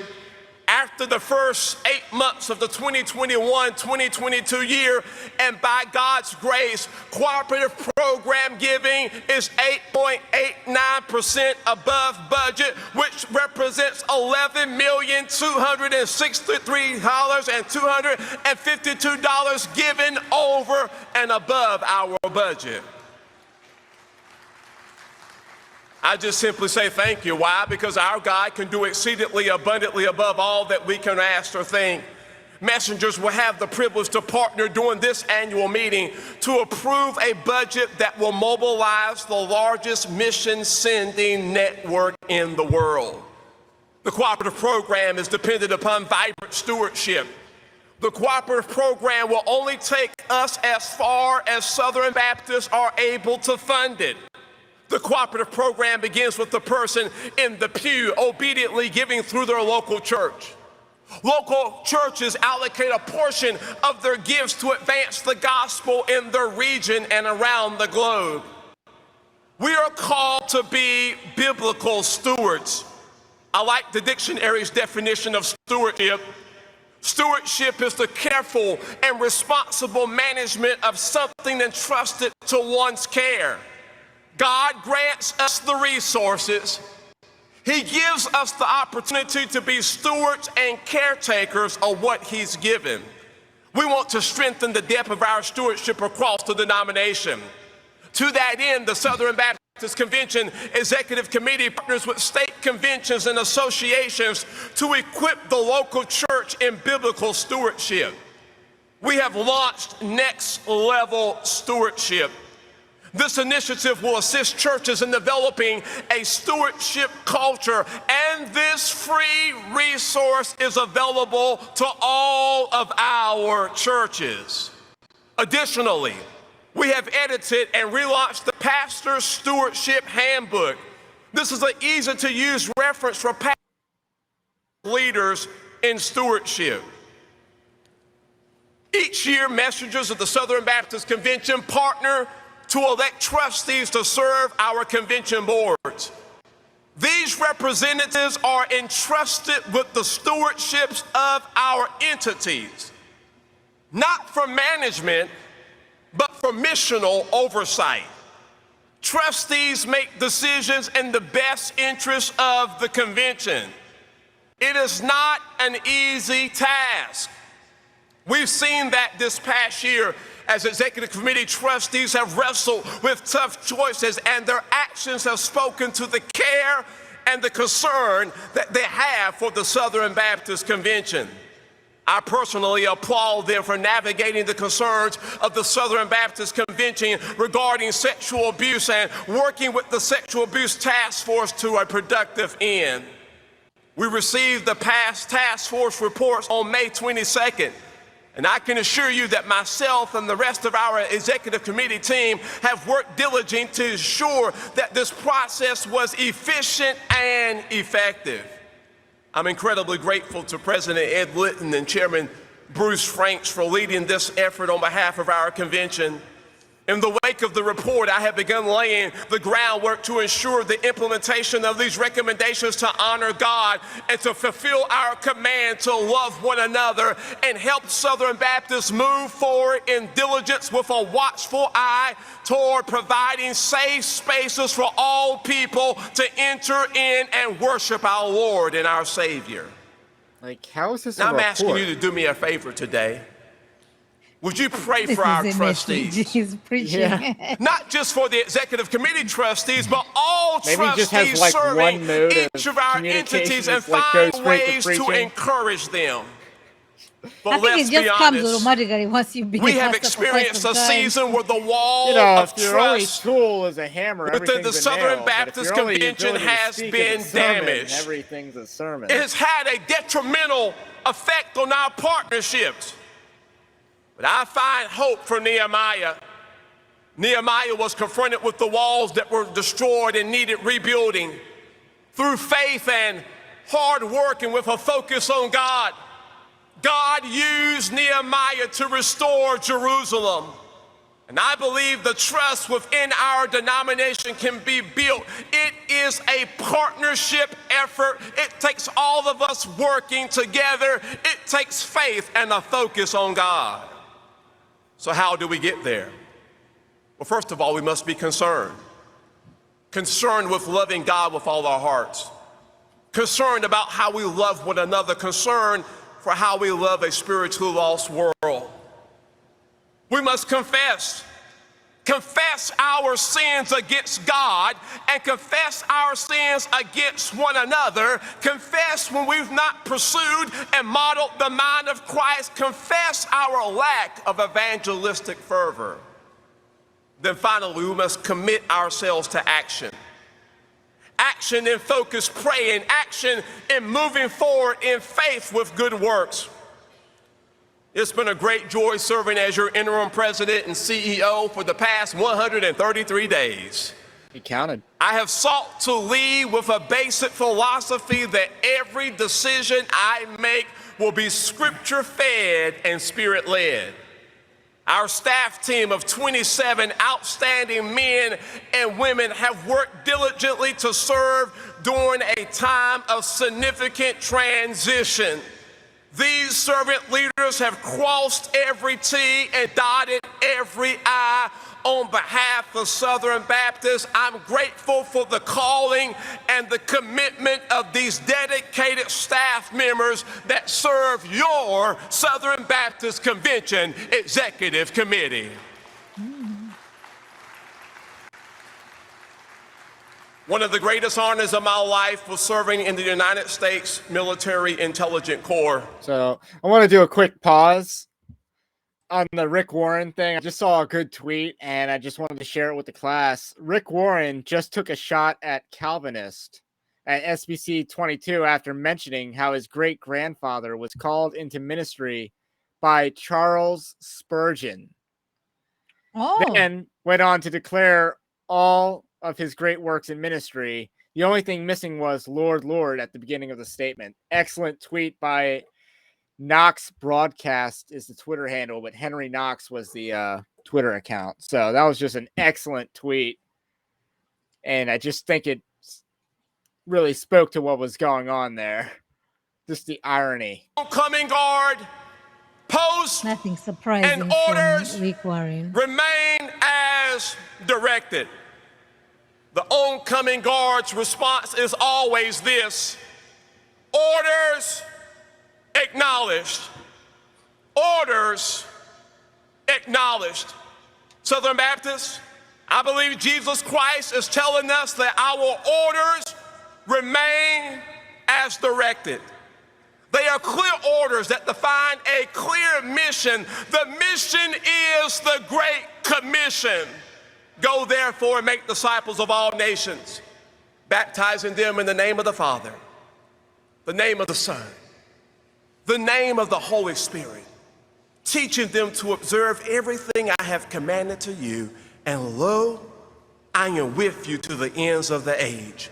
Southern Baptists, what is our response to the Lord Jesus Christ as we stand our post?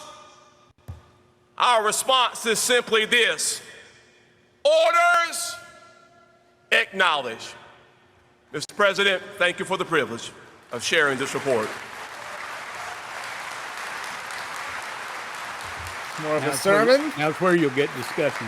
Yeah, and there'll be some questions possibly about the report. I mean, how do you question a report like that?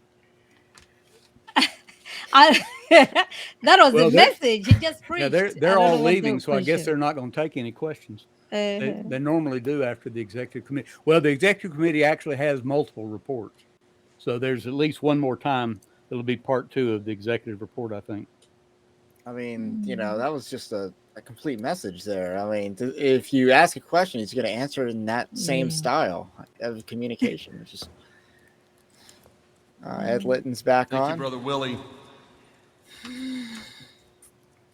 The chair recognizes Stephen Bates, chairman of the committee on order of business, for a report.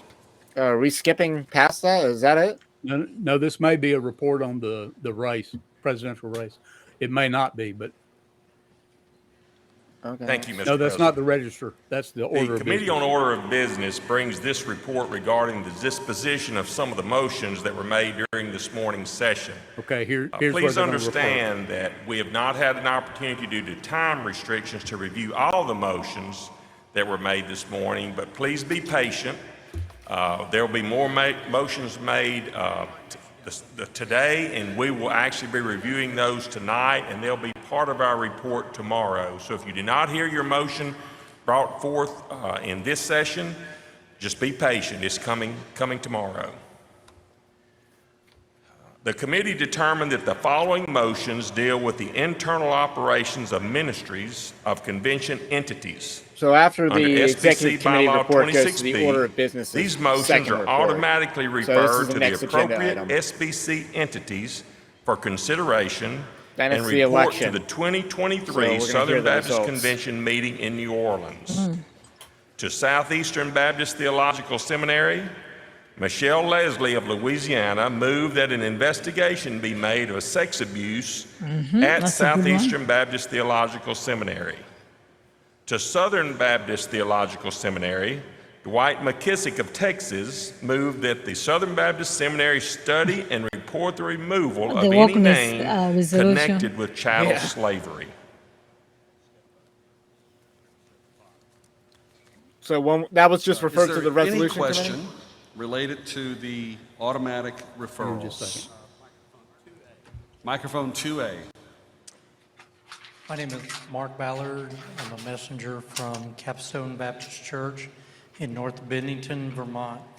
I actually had a question for the executive committee, and I had indicated that during the end of their speech, but they left and you weren't there.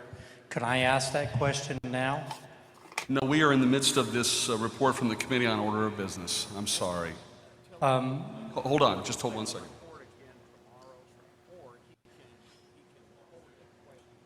You can either forward the question or you can ask the question tomorrow when they report again. Thank you. Microphone 4A. Mr. President, I am Jennifer Buck, a messenger from Lindale, Texas. She made it. Regarding the motion related to Wow. an inquiry Wow, into it's deep. allegations against the Southeastern Seminary, Yes, ma'am. I would like to appeal to the ruling of the chair. Okay. Mr. President, Mr. Chairman, and my fellow messengers, I realize... Excuse me, Ms. Buck. Hold on just 1 second, please. We're still dealing with what you're asking for first.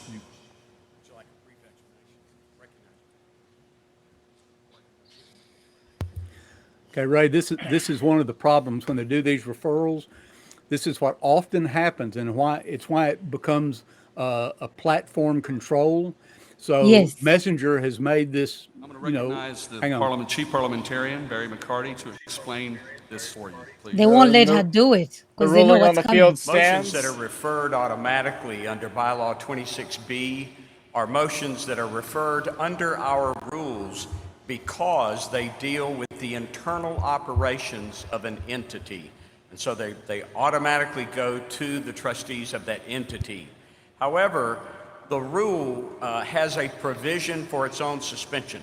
By a 2/3 vote, here you we may go. vote to order this motion to be scheduled for debate sometime during the annual session. So the motion is undebatable. So in just a moment, the chair is going to ask, shall the decision of the Committee on Order of Business be overturned? And a 2/3 vote will overturn that and you will get to debate it. If not, then it will automatically go to the trustees as referred. So the question, shall the decision of the Committee on Order of Business be overturned? So the question is, shall the report of the Committee on the Order of Business be overturned? You have your ballots.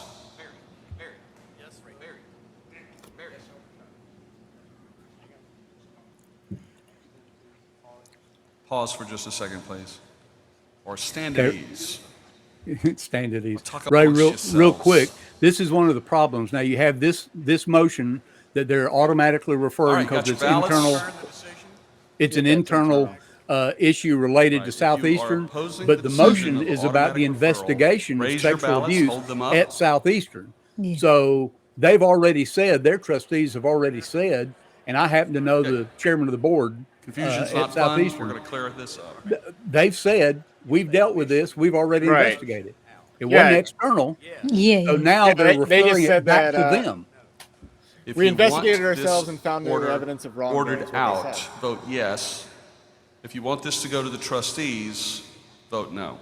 Are they doing ballots? Yeah, see. Oh, you don't want it to go to the trustees. Well, It they're was going to there. raise that. Well, but that's what it's happening. They're automatically referring it back As to the many trustee as are board in for that favor of organization. ordering this So out, they've already investigated. please Yeah, raise that's your where it's ballots. coming from. So Right, and so The what motion will was an happen is external investigation, Hold right? them, please. right, but they will take it. They'll receive it. It'll be brought up on an agenda of one of their Would you lower meetings, your and they'll ballots? say, "Nope, we've already dealt with this. There's no need to do anything more." Yeah. They'll report back. It was dealt Mhm. with. Everything's taken care of. If Yeah. you're So opposed, would you basically please raise your squashes it ballots? right there. yeah, Oh, look, yeah, yeah, people That's voted. 2/3. yeah. It has to be Okay, the 2/3. decision of the committee is upheld because there are not 2/3 in the affirmative. Wow. So majority voted clearly in the negative Under to the, uphold that under is the so convention's surprising. rules, these motions are referred as guess people just indicated didn't care about the by Tom the Buck committee thing as on much the as order of social media business. let on. Yeah. Well, Twitter's not a good gauge. I'll guarantee. It's you. not a It is good the gauge. convention's long-standing practice to refer complex Bobby motions, Lopez returns? including motions which affect the constitutional let's listen to bylaws, these, to the 'cause these are executive committee for complex. its consideration.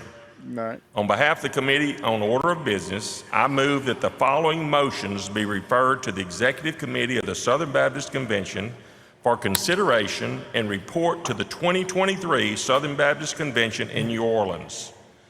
Tom Rush of Georgia moved that the executive committee cease to use executive sessions. Michael Law of Virginia moved that the convention amend the 6th item of Article 3, Paragraph 1 in the Constitution of the SBC. Matt Dunn of Missouri moved that a pro-Israel amendment be added to the Baptist Faith and Message. Are you kidding me? Samuel Gilliam of Louisiana moved that trustees' contact information be published in the Book of Reports. Toby Brogdon of Tennessee moved that the executive committee study the use of all communication forms for communicating with all messengers. Nathan Stuller of Illinois moved that the SBC Constitution be amended to add Article 15, Transparency and Accountability. Sherry Martin of Florida moved that the executive committee study the impact of waiving attorney-client privilege. Rob Collinsworth of Texas moved that a work group be formed to study Baptist press to make it editorially independent news service. Mark Spence of Colorado moved that the resolution committee be suspended. Jerry Watts of Mississippi moved that a legal study be made about the polity and relationship of the larger body of messengers and the entity trustees. Jay Adkins of Louisiana moved the removal of the recording secretary from the executive committee. Jason Sampler of Georgia moved that bylaw 15 be amended regarding trustee selection. And Keith Meyer of Maryland moved that a day be added to the SBC calendar to accentuate abuse of any kind. All right, you have heard these motions to refer from the committee on order of business. Is there any discussion? Microphone 3A, point of order, please. Yes, my name is Mike Haynes, Deer Creek Baptist Church, Stroud, Oklahoma. I had a point of order on her motion. There was no time given for discussion for or against. We did not stop for the point of order that I pressed before we voted. We voted and visually decided that 2/3 had not voted, and we did not count the ballots. I believe that she should have been allowed for someone to speak for her motion before we voted. All right, thank you for that. This motion is undebatable. The point of order is not. Oh. The motion is undebatable and the point of order is not well taken. I wonder how much it pays to be a parliamentarian. Microphone 4A. Be well. Yes, sir. I've had to hire them. Question. My name is Samuel Gillum. I submitted one of the motions. I'm wondering if they're if they're referred to the executive committee, is there no way for us to speak for or against so that the executive committee is advised on why we want to put forward that motion? Yes. There actually is at the executive committee. So we can do that now? Yes, you may do that now. Okay, so my motion was to provide contact information for trustees, and the reason I wanted to put forward that motion is because there were some issues this past year that I had liked to contact some trustees, and there was absolutely no way for me to contact trustees. I tried and looked for information. I couldn't find any. The mailing address of the trustee in my state wasn't accurate. And I called, in fact, the entity multiple times, and there was no response. I left voicemails. And I really think if our trustees are to hold our entities accountable, we should be able to talk to those trustees. And I understand not on a personal cell phone, right? That's why an email address or a work phone or something. But I just think there needs to be a better way for pastors and local church members to get in contact with these trustees that are supposed to uphold the integrity of our entities. Thank you. All right, if we are ready to vote on whether to refer these motions to the Executive Committee for consideration and report to the 2023 Southern Baptist Convention. If you are in favor of referring these motions, please raise your ballots. It looks like the majority has it. You may put them down. If you are It's just, opposed to it this seems motion, so railroaded. please It raise is. Yeah, they your just ballots. It's bundled just, it all I mean, together. they bundled it all The motion together, carries. and all these people gathered in Anaheim are never going to hear hide nor hair of any of these things. It'll be Mr. President, in other we've people's moved that the hands. following motion be scheduled for a vote on Wednesday morning at 11:35 a.m. Joshua Scruggs of North Carolina moved that the Ethics and Religious Liberty Commission be abolished. Wait, what? Did they just mean that that's going to get a floor vote? Right. Well, it's going to be brought to Ask them on Dr. Wednesday. Roy McLaren to come Yeah, that's because, good. I wanna But be it's clear getting on included. this. There is an opportunity. It's a win. If you have presented a motion that has been referred to the Executive Committee, there's an opportunity to speak to that. I don't think Yeah, it'll win, but that's a win that at least is Mr. debated. President, so grateful for all of the motions. But I think they have to been vote entrusted to the on Executive Committee. whether to do As that, a part right? of our committee process, Yeah. one of the things that No. we have in place is we actually That send committee a has personal the power invitation to the go motion ahead and maker to actually schedule it come for a vote. and speak to the Then the committee messengers speak face to to it. face. We just believe Right. The that just messengers that are fighting personal just to be able contact to is just get the a right way vote to on do an the issue things rather than that having we it need to deferred do. Now, of to course, committee after the committee. travel to where Well, our they're meeting past is that at now. the expense of the motion maker, but we certainly I extend actually that tweeted that invitation, today. and we Defund welcome the that to have ERLC. fruitful Then I was conversation. listening. Amen? Somebody put the emotion. I'm like, yes. Yeah, but it's not going to happen. Oh, look at Barry McCarty up there on the stage. He's just like. he'll Looks like probably the serve- presidential That runoff committee- is about to happen. That completes So that's next on the the agenda. Order of Business Committee report. Okay. We do not have the results of the Oh. election of our president. Not yet. But we're going to What a move surprise. to the election of the recording secretary. They've counted ballots pretty quickly And so- thus Yeah, they far have. today, and they didn't get that ballot done in like an I hour. want to introduce to you Well, first my for guess, though, is you had a nomination for significant recording number secretary of more Mr. ballots Mark at that Snowden. ballot than any other ballot they've had, by several thousand probably. I feel like you should just put the ballots in different boxes and then weigh the boxes and then start doing a Hello, count. I am, Yeah. Like that would be the Mark Snowden. fastest way. I'm Like a we had Look- drug. Cleft It's like when Pike drug Baptist dealers Church sort out in the denominations Cincinnati, of dollar Ohio, bills where and At then I weigh this- also them serve to as the find out how much AMS money is for there. the They weigh Cincinnati it. Area Baptist Association. At this I point, I'm a rise to conspiracy nominate Dr. theorist, David so I Roach assume for something's recording wrong. secretary. David is a native Someone's of gonna New wet their Mexico. paper He so has it an weighs MDiv more, and yeah. PhD So from something's Southern wrong in the Seminary, system, Louisville, I guess. Kentucky, and Wait, so presently this serves is as the- pastor of Shiloh Baptist Church in Saraland, Alabama. David has served as a journalist for 20 years. Maybe you've read some of his 1,200 articles in hundreds written for Baptist Violet's Press and dropping for off. Baptist State Papers and Christianity Today. During 5 years as Hi, Baptist Violet. Press's chief national correspondent, he authored the SBC annual meeting blog. This Now, is the that nomination blog for the is a recording detailed secretary. How live important is recording this? of the proceedings. He assisted And does 13 the Conservative Baptist SBC Network have resolutions a committees candidate between for this, or is it- 1999 They and have the Hispanic 2013. guy. He has written more Really? I than thought it was 100 ABC articles on was their sexual abuse thing. I didn't think and that- 100 on Yeah, racism yeah, and they had- racial was his name? reconciliation. They had to have David is their an Hispanic award-winning guy, journalist so and his they reporting got on him the in their SBC recording has secretary. led him to be Okay, honored that's 3 right. times I'm thinking by the of their Baptist first. I'm thinking of Communicators Lee Brandt Association. Jr., who's their first Now, vice president of last year, maybe they might run him again this year. I thought that they would nominate him for president of the Southern Baptist Convention, but they decided to Tom That Aspel. work is not conducted with Chavez precision. Yeah, okay. The SBC's business is impaired.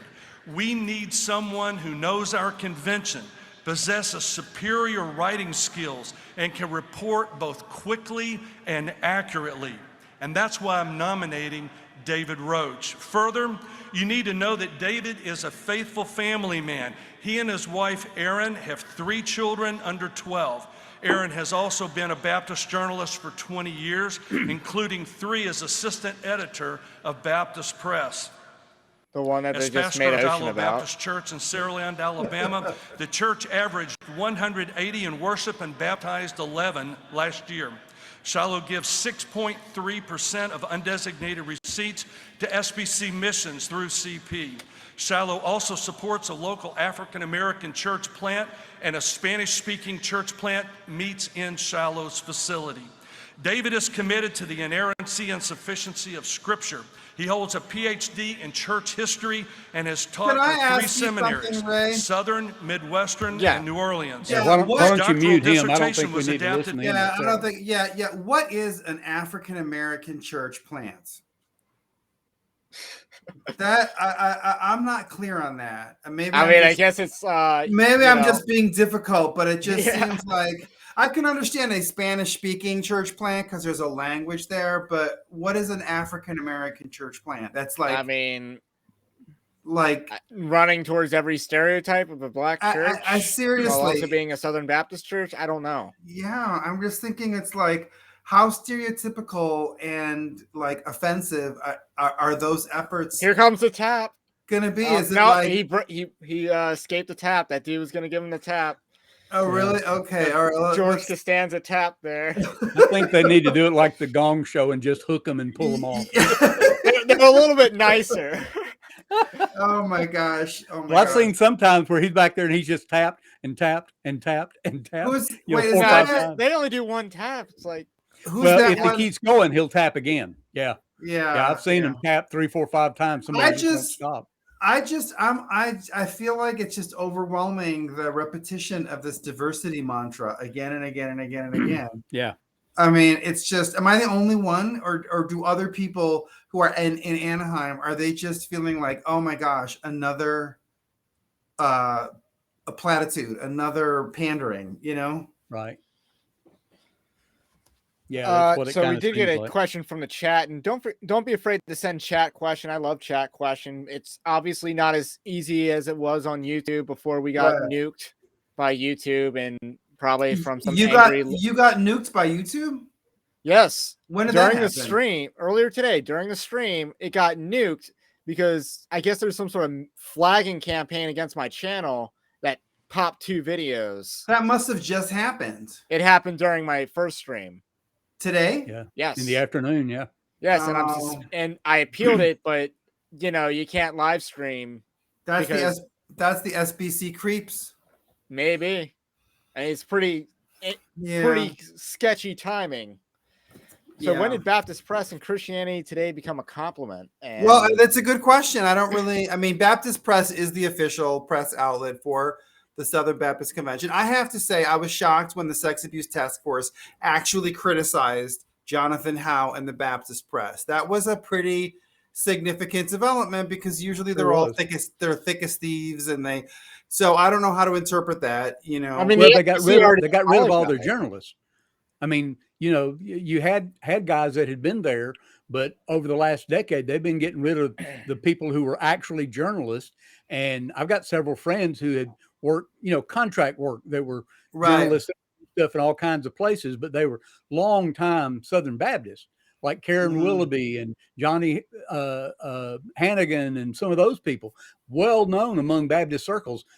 And man, they just stopped employing them because they are journalists. They want to report what's newsworthy and not just the party line. So, well, my experience with Jonathan Howe was negative. So I was glad that they beat him up a little bit in the Sex Abuse Task Force, because I remember when I got fired, it was really at the core of it. It was a freedom of speech issue, because they told me that if I wrote about same-sex abuse, I would get fired. Jonathan Howe sent me one question from the Baptist Press. He said, do you have any evidence that they are teaching that homosexuality is not a sin? Which, of course, is a total deflection from the issue. You see what I'm saying? So I was glad that he got beat up. Here comes the tab. He's going to get the tab. So now this is for the recording secretary, right? I mean, Right. Yes. Yeah, it's recording secretary. Yeah. Avoided the tap again. Yeah, this is the one where CBN inserted Chavez, the Hispanic guy. I mean, let me check the Chavez email, Chavez is from Georgia, and I keep wanting to tweet. No, there's that's Brand Lee Brand right Jr., right? Yeah, he's presenting the CBN candidate probably. Yeah. But the Chavez, I keep wanting to respond to his tweets or his Facebook post and go, dude, you just got to get elected to something because you just keep running, you know. and he would get a letter, or somebody wrote him a letter from a church, perennial candidate. He's just constantly promoting himself, you know. I mean, he is dynamic. He is a good speaker, and he is dynamic, but appears to be very, very political, you know. Well, look, as a Hispanic Southern Baptist veteran, I'm not real keen on the whole Southern Baptist Convention reaching out to the Hispanic community stuff, because it is very political. I think that there are a lot of Southern Baptist churches that are Hispanic that have a lot of people in them who really can add a lot to the convention. But at the top, I think it's a lot of, as you say, it's a lot of political stuff. So I'm not going to rush to defend every single person with a last name ending in EZ who's at the top. Oh, someone asked, could you address this one, Ray? So did a pipe burst and delay the presidential vote count? This guy, who is this, Super 1933, is exactly... He's on my wavelength. I'm a conspiracy theorist at this point, and I'm like, the minute that Ed Litton got up there, what state did that happen in? That was in Georgia. That was in Gilstrap's. That was in Bobby's state, right? Yeah. Not where I live, but it's south. Well, it is in South. That was savage. I love it. Keep the jokes coming. Keep it coming. Listen, the minute he got up there and he said, we don't have the vote count yet, I'm like, okay, what are they doing? Are they like going out there and canvassing and like stuffing the ballot box? They're finding the box of ballots out in the parking lot, you know? So we'll see what happens. What do you think? Having been behind the scenes a few times on all of those things, I'm a little bit slower to react that way. Oh, because really? I know behind the scenes sometimes it's like, oh man, something, you know, and there's something happens and everybody's scurrying around trying to make it right and get it fixed and whatever. Now, just as a point of order, how can they not? Isn't the rule that they have to nominate the president, figure out that election first before they move on to a different officer? I don't think so. Or is the recording secretary the one exception? Because you can't vote for the first vice president. It's the SBC. No, you can. You can? Because I thought that was the case last year. Well, and maybe so, but the best I remember, part of the problem with that is the way CBN has done theirs. They literally, and that's how you know it's so political. They have presented a ticket. You know, they've presented a ticket. Here's who we're endorsing. Oh, the tap is secured. Vice president, and well, and Brand is going to have a hard time cutting it off because look at him. I mean, he's got the preacher motions. He was. Three people went up to speak, and he was the only one that got the tap. Oh, wow. Well, listen, I'm getting so many savage text messages from people who are watching this. I'm not going to repeat them. There are a lot of them are profanity laced. Oh, no. Okay, so I apparently have nicer friends. Oh, really? No. Yeah. I have mean friends. Gilstrap, are you? What do you think is going to happen? You think Barber is going to take this on the first ballot? No. I don't think so at all. Oh, here's reporting. Okay, you want to hear it? Yeah, turn that on, right? Let's hear favor. Okay. Ballot number 2. Please get that out now. Nope. Okay, he's doing the recording secretary ballot. Yeah. No, you must be in the hall. We kind of talked about that a little bit earlier, Bobby. Which is bylaw number 10. I think because especially since they had the fourth candidate come in, ballot number 2. even if Hadaway doesn't get the 3 or 4%, which is probably about what he'll get. I can't see more than 5. And Frank, what was it, Cox? Yeah. Who was the one that just was put in that we didn't know about ahead of time when he was announced. You know, he's pretty well known from years past, just because of his age and his involvement. So, you know, he could potentially pull, 8-10% or more. Really? Just because, okay. Yeah, and he had a real passionate nomination speech, the guy who nominated him. And in the room, the most important thing is the nomination speech. Yeah. And so if that's the case, that's going to take anywhere from 10, 12, 15, maybe 18, 20% potentially. And then that means a split between Askell and Bart Barber, which will make it really hard for either of them to get 50.1%. So, yeah, because they'll have to get over 50% on the first ballot to not have to go into a runoff. I can't see it going 3 ways. I think it'll be 2 ways, but. You think it'll be 2? Yeah, I'm just very doubtful. I just don't think, I don't think they're going to allow the election to go away that Big Eva doesn't want it. You know what I mean? I think it's gonna. Well, do you agree that Barber is probably the Big Eva supported guy? Yeah, I am. Although I think Tom Askell, my view is that if he gets into office, I don't think he's going to be able to really go against the flow that much. I just don't think it's in him, and I don't think the situation will allow him to, Yeah, he'll have a bully pulpit, not a whole lot more. Right, yeah. Report on the race for president of the Southern Baptist Convention. Let's see what happened. Oh, there's Barry McCarty. He's always there. That guy is like... Let me turn this up. He's the primary parliamentarian, yeah. Yeah. Okay. Regarding the president's election, at the time of that ballot, there was 8,095 messengers registered. Wow. With 6,847 messengers casting ballots for the office of the president. Bart Barber received 3,258 votes. Oh, so he won. Which represented Whoa, hang on. 47.58%. Oh, Not a majority. It's runoff. Tom Askell received 2,332 votes. That's brutal. Which represented 34.06%. Frank Cox received 887 votes, which represented 12.95%. You're right, Bobby. Gills up. Robin Hathaway received 340 votes for 4.97%. There was 30 disallowed votes, which represented 0.44%. 30 disallowed, I guess. So, when is the runoff? Right now. So it appears that the results are 6,847 messengers casting ballots. Bart Barber received 3,258, 47.58%. Tom Askell, 2,332. I don't see a case in which 04.06%. Frank Cox, that majority doesn't break for Bart Barber. Robin Hathaway, enough to get him over the threshold, unless Bart Barber's people left the room. This means we do not have Tom Askell enough underperformed votes for a candidate, so there Well, will have I don't to think be he a underperformed, runoff. Ray. I Again, think that I've this asked is, Don Currens to come back. he underperformed Mike Stone. Right now. but he's at the rate that Hemphill. It was the same percentage. I think that's the percentage. It's the third of the SBC that is with us. Right. You know what I mean? I think he got. It was that vote. 36% for Mike Stone. It was 40% last year. But it was Who voted 30. It was for Hemphill. Well, It was like 33%. Okay, we know the drill. Yeah, so and please the cast your big ballots. issue now.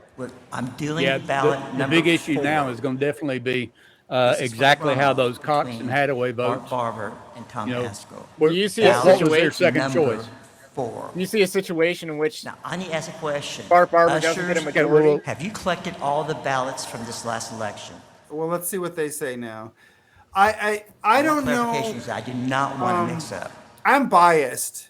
Honestly, I'm biased. So I can't see up here. Have all the ballots been collected from the previous election? Yeah. Hey, if your ballot has not been collected for this last election, yell no. I'm asking for a sign. Okay, good. I want to make sure clarity between the two ballots.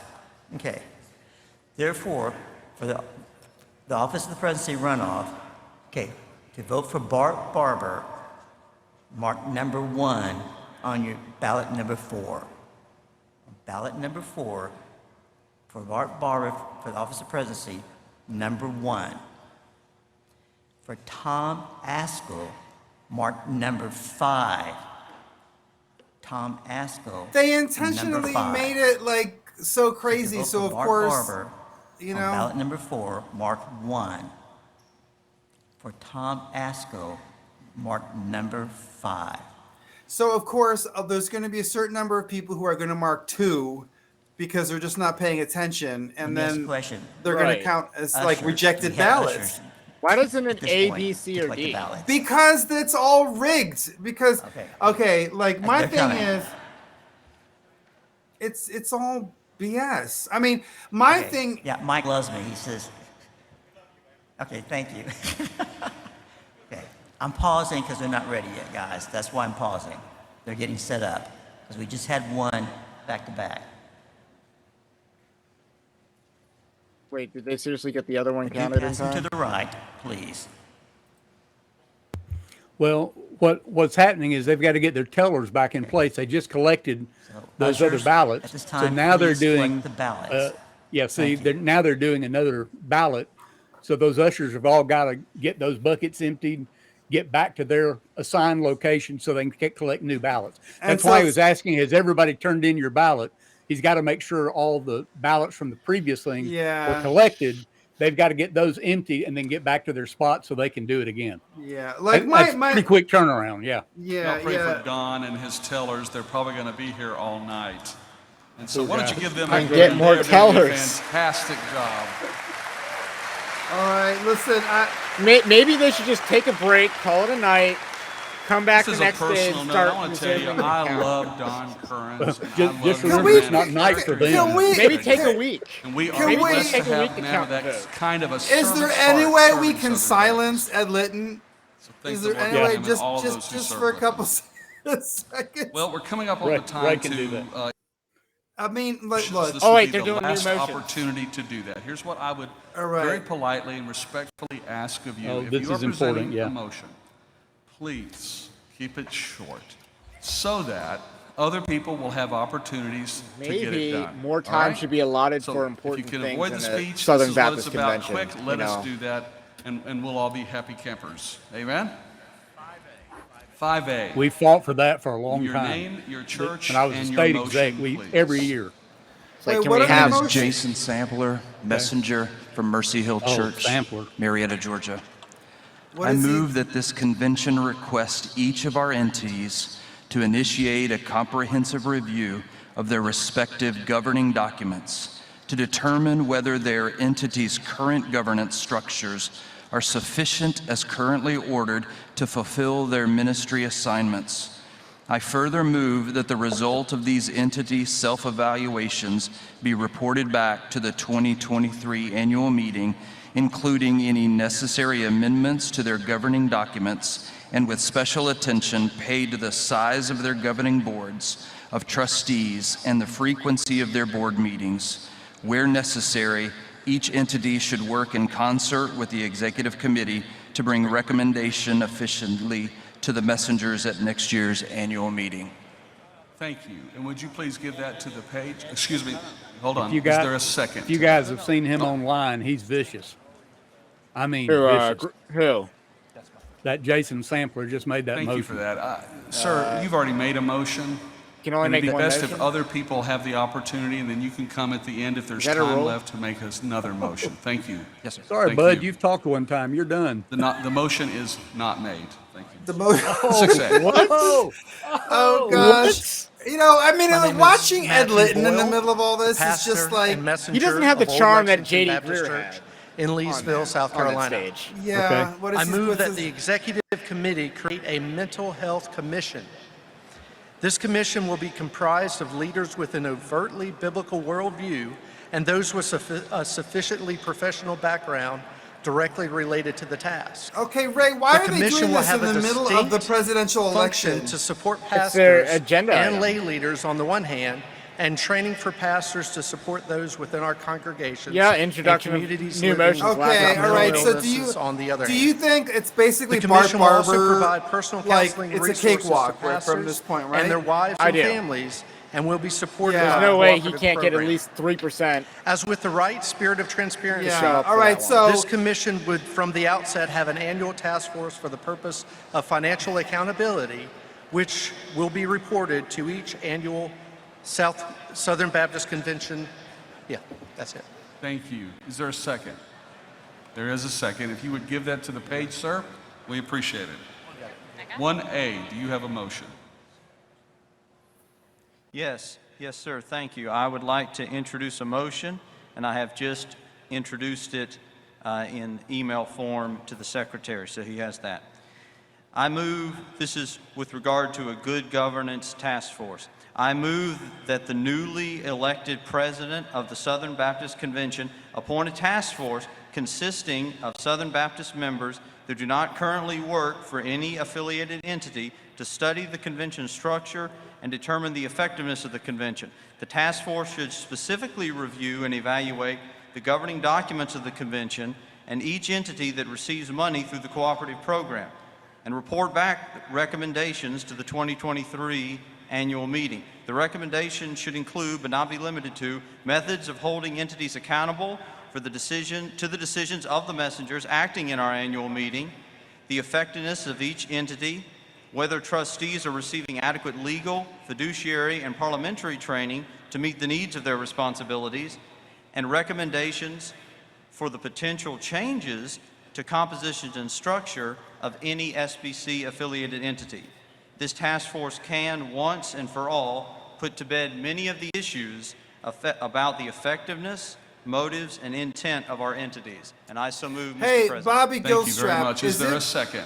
Is it possible There that is a second. Would you please give that they to the can page? pick Thank up you, my more brother. voters on the runoff? 1B. Microphone 1B for the motion. State your name and your church and your motion, please. I'm Jacob Jackson. I'm the pastor and messenger of Covenant Life Church in Richmond, Virginia.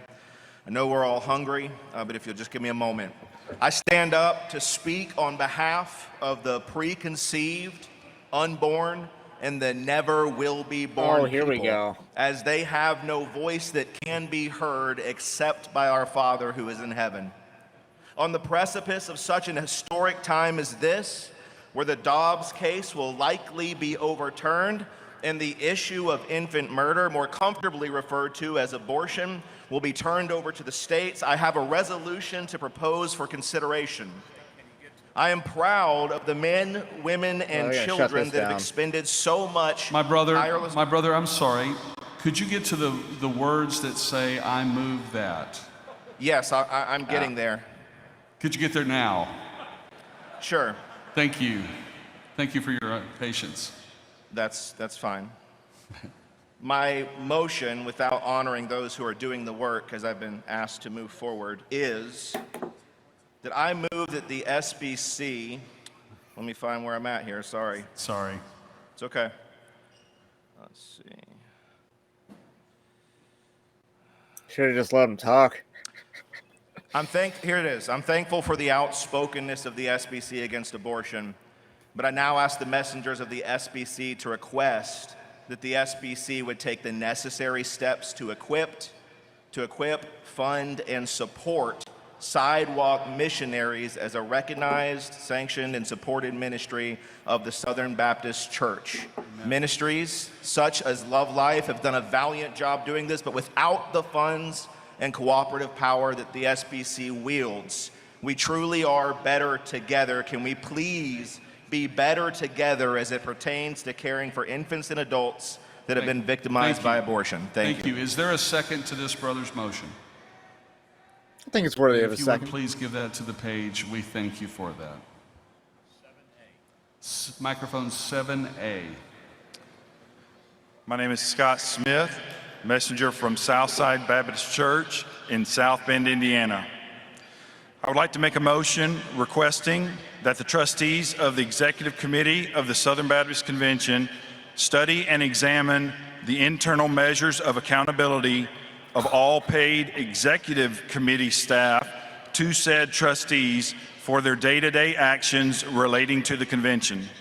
Subsequently, I request that the trustees of the Executive Committee make any needed policy or structural changes that they can and that are within their purview, or if necessary, bring any recommended changes in either how said staff operates or is structured before the convention at the annual meeting in New Orleans in 2023. Is there a second to your motion?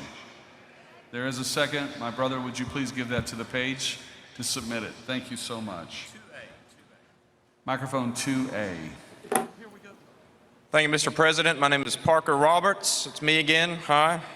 I'm pastor of Mount Moriah Baptist Church in Troy, Alabama. I'm going to make this short and sweet. I would like to amend the Baptist Faith and Message Article 1 regarding the scriptures, that we add this line after the second to last sentence. Therefore, the scriptures hold the ultimate authority over the Southern Baptist Convention, the church, and the individual, and therefore hold the final say in doctrine and policy.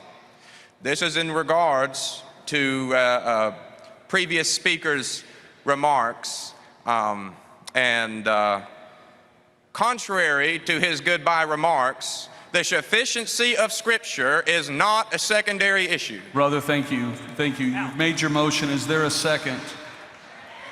Thank you. Would you please submit that to the page? Microphone 2B. Something or not to be. Really? We're making jokes now? I'm Greg Davidson, Mr. President. I am the pastor of Trinity Baptist Church in Vacaville and also represent these fine California Baptists. I want to make a motion that the task force established by the Report of Sexual Abuse Task Force would consider encouraging churches to support their local shelters and safe ministries for the sexually abused that provide housing, food, shelter, economic assistance, and legal aid, which would bring the full force of the justice system to their sexual abusers. Thank you. Is there a second? There is a second. Brother, would you hand that into the page? And thank you so much. If we could, in the back, please be quiet. It will help everyone hear better. Thank you. 4A, microphone 4A, your name, your church, and your motion. I'm Timothy Livingston from First Baptist Church of Piedmont, Oklahoma. I move to amend the bylaws of the SBC under Section 20 entitled Committee on Resolutions as follows, in order to allow for each year's recommendations from the to be published no later than 30 days prior to the start of the SBC annual meeting. So under Section 20, I move to strike the number 75 from the first sentence, as well as each following instance of the number under Section 20, and replace it with 105 in each instance, thereby reading at least 105 days in advance of the convention. I further move to strike 15 from the phrase following all proposed resolutions shall be submitted to the committee for review and consideration as early as April 15th, and replace it with 45, thereby reading all proposed resolutions shall be submitted to the committee for review and consideration as early as April 15th, but no later than 45 days prior to the Southern Baptist Convention annual meeting. I further move that the following sentence be amended to add the phrase published no later than 30 days prior to the start of the SBC annual meeting, originally reading, the Committee on Resolutions shall prepare and submit to each annual meeting of the convention only such resolutions the committee recommends for adoption. With the amendment, the sentence would now read, the Committee on Resolutions shall prepare, comma, publish no later than 30 days prior to the start of the SBC annual meeting, comma, and submit to each annual meeting of the convention only such resolutions the committee recommends for adoption. Thank you. Is there a second? There is a second. If you would please Good submit that resolution. to a page. Thank you. Microphone 3A. Your name, your motion, and your name, your church, and your motion. Your microphone's off. Microphone 3A.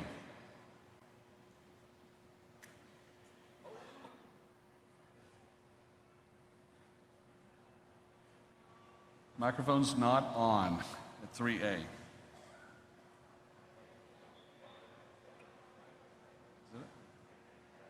It should have taken a little longer to figure that one out. Yeah. Try it again. Is it on? Nope. It's not on.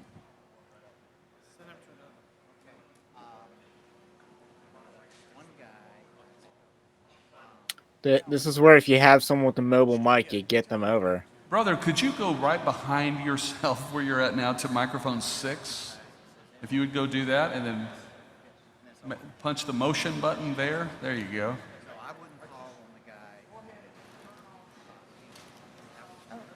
Yeah, just turn on 6. Thank you. All right, your name, your church, your motion, please. Mr. President, oh man, We got you. it's on now. That's helpful. My name is Bill Tackett. Hi, Bill. I'm with. Seriously, we're going Sorry, Alcoholics Anonymous. I missed you at 3, and now you're at 6. Yeah. I just wanted to say hi. Well, greetings from Deer Creek Baptist Church, Amen. Stroud, Oklahoma. I move that bylaw 26B or appropriate bylaw, if mistaken, be amended to insert the words, with the exception that the motion is for an investigation of the very institution which would review the motion. I further move that it is effective for all motions at the Southern Baptist Convention 2022 at Anaheim, California. The motion, Mr. President, has been submitted electronically. Thank you. Thank you so much. Is there a second? There's a second. Thank you. Thank you, Bill. 3B. Microphone 3B. It's working. A miracle is taking place. Mr. President, my name is Malachi O'Brien. I'm a messenger from the very charismatic Church at Pleasant Ridge in Harrisonville, Missouri. I move that, howbeit this will be ruled out of order, that we as a convention, after the vote for recording secretary just happened, that we just take a moment to honor Dr. John Yates for his 25 years as recording secretary of the SBC. What a man of God. Would you like to do that, Malachi, right now? Yes. Ladies and gentlemen, would you give a standing ovation and honor to Dr. John Yates for his faithful service to the Southern Baptist Convention?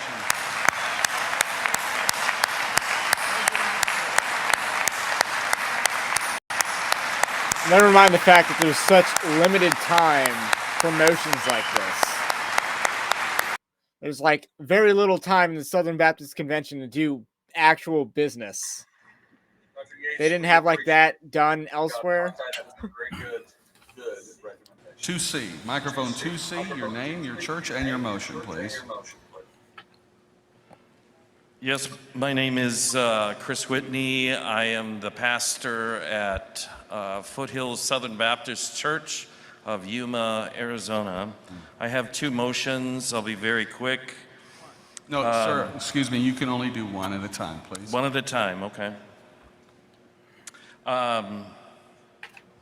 So I move that the new president, upon assuming office, instruct Guidepost Solutions to hand over the report on sexual abuse allegations within the SBC, along with all the documentation they gathered to generate said report, to the proper police authority, i.e. the Nashville Police Department, as soon as possible in its entirety.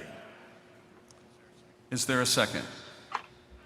There is a second. Would you please submit that to the page? Thank you. Thank you, brother. Microphone 5A. Good motion. Thank you, Mr. President. My name is Imran Ogle, and I'm the assistant pastor and duly elected messenger from Union Missionary Baptist Church, Cleveland, Tennessee. Like so many of our pastors, I am bivocational. During the week, as I serve as a kindergarten through 8th grade public school librarian. I hold an MA in pastoral ministry from NOBTS, but I also hold a Master of Library Science from a large state university in Tennessee. This is the foundation of my motion. Brother, would you get to I move that? I do therefore move and petition the Executive Committee of the SBC and the Council of Seminary Presidents to join together in examination of the formation of a Master of Library Science program apart from the ALA. Thank you. Is there a second? There's a second. If you would submit that to the page, brother, we appreciate it. Microphone 4B. Scott Frady, West Hickory Baptist Church, Hickory, North Carolina. I bring a motion today to amend the Southern Baptist Convention Constitution to require all churches that desire to be in cooperation with the Southern Baptist Convention affirm their adherence to the Baptist Faith and Message 2000. In our times of turmoil inside and outside the church, the doctrinal baseline of the Baptist Faith and Message 2000 is necessary for our cooperative work of missions to proceed unimpeded. Is there a second to his motion? There is a second, brother. If you would give that to the page, we would appreciate it. Microphone 4C.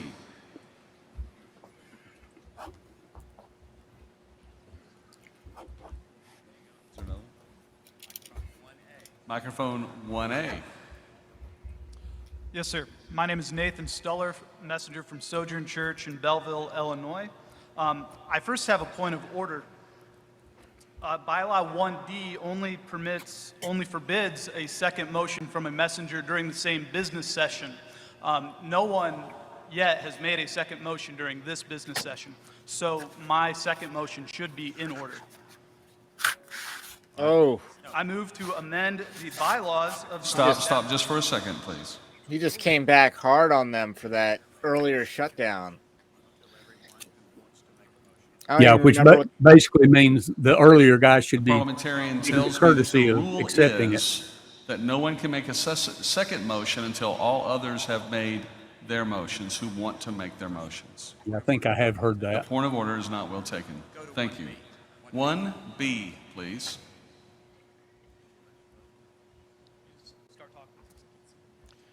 Yes, this is Craig Hartzog. I'm a member and pastor on staff at Central Baptist Church, Warner Robins, Georgia. I move that the Southern Baptist Convention allow messengers going forward to be vetted and registered at the local association and allow the full voting rights and participation in the annual Southern Baptist Conventions from those associational sites. Due to the high cost of travel and the advanced technologies of our day, we can have more messengers from our local churches participate in the annual meetings through our local associations.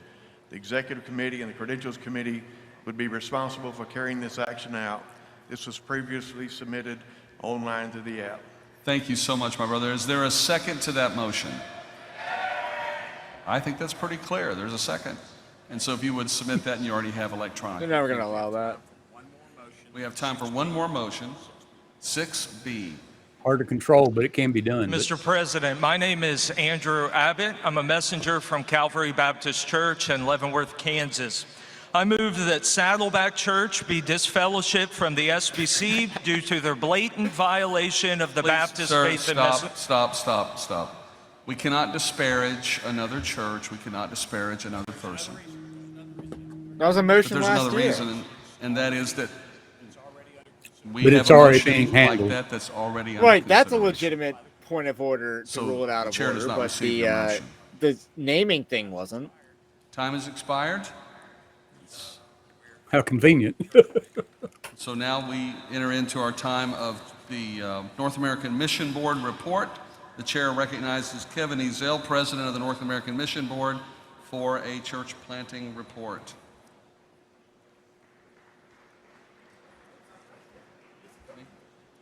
All right.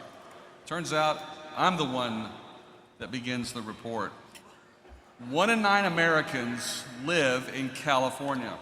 I think this will be the last thing If I we're really want going to to focus be on. Hopefully serious they have about reaching North America with the gospel, the presidential results and planting coming in. churches that will bring transformational gospel impact in our nation, we must reach California. On our current trajectory, by 2030, 1/3 of all SBC churches will have been planted since 2011. That is a staggering thought. And as your president, when I first visited California, I was reminded of the greatness of this state, the greatness of its population, the greatness of its diversity, but more importantly, the greatness of its need for Jesus Christ. And yet in this place, God has done amazing things. From the beginning of Dr. Billy Graham's ministry in Los Angeles in the 1940s, to the Jesus movement that began in the 1970s, God has California on his heart. So here's the vision that I felt it was important to bring to Southern Baptist. Our network of church planting, the Send Network, already had a great vision for this area, but I felt moved of the Lord to challenge Southern Baptist to make an additional 50 church plants in California over the next 5 years. And I want to encourage you to consider bringing your church alongside in whatever way possible you can work with, maybe with a church in your association, like my church. We've already adopted a church here in the Los Angeles area in Pomona, California, and we are supporting a church planter as he plants a church reaching people in the streets of Pomona, California. You can join up with other churches, or you can come on your own and use these opportunities to help a church planter get started. Use the opportunities to support them and encourage them in the work that they're doing. The North American Mission Board has an amazing strategy, an amazing team of people that is serious about getting the gospel throughout North America.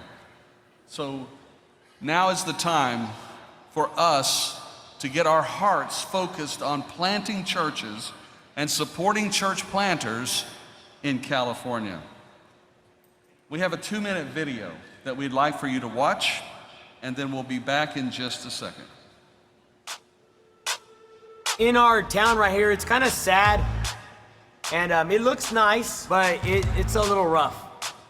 I grew up in Sanger. It was just, drugs, alcohol, in trouble all the time, in and out of jail, and that's where I surrendered my life over to Christ. I gave up. I said, God, I know you didn't create me to live this kind of life. I just give my life over to you. Do something with me. Ever since then, it's just been, there's no going back. It's all Jesus, man. Before we started the church, he's like, we're gonna plant a church. And I looked at him and I said, you are crazy. Like, we were in such a tight financial position that I'm like, there's no way. I got connected with Southern Baptist, and we were able to get funding coming in, so we planted a church. We're more of a laid-back church, how you look on the outside doesn't matter. Some of the people that come to our church, if they were to visit your church, you guys might be a little scared of them because they might look a little rough, a little tough. We try to get people that are on the street to come to church. We had that opportunity where we'd feed people. The food draws people in, and the food is our way of using it to share the gospel message, because that is our #1 goal. Seeing these men, these women, these children, to see the joy in their eyes when they realize and they recognize that they're not alone. It's just building those connections and letting people know that, they're loved. What Pastor Jacob has offered us is another opportunity, that the world was not going to give us. Because all of us were wicked men at one point in our lives. But this man looked past all that. He just shows us love that the world didn't show us. Because of the giving of NAN that we've been receiving, we're not left alone. It's a blessing, and it helps us to keep going forward. Being the church to the community, to our neighbors that are right across the street, showing love to them, that's just what it's all about.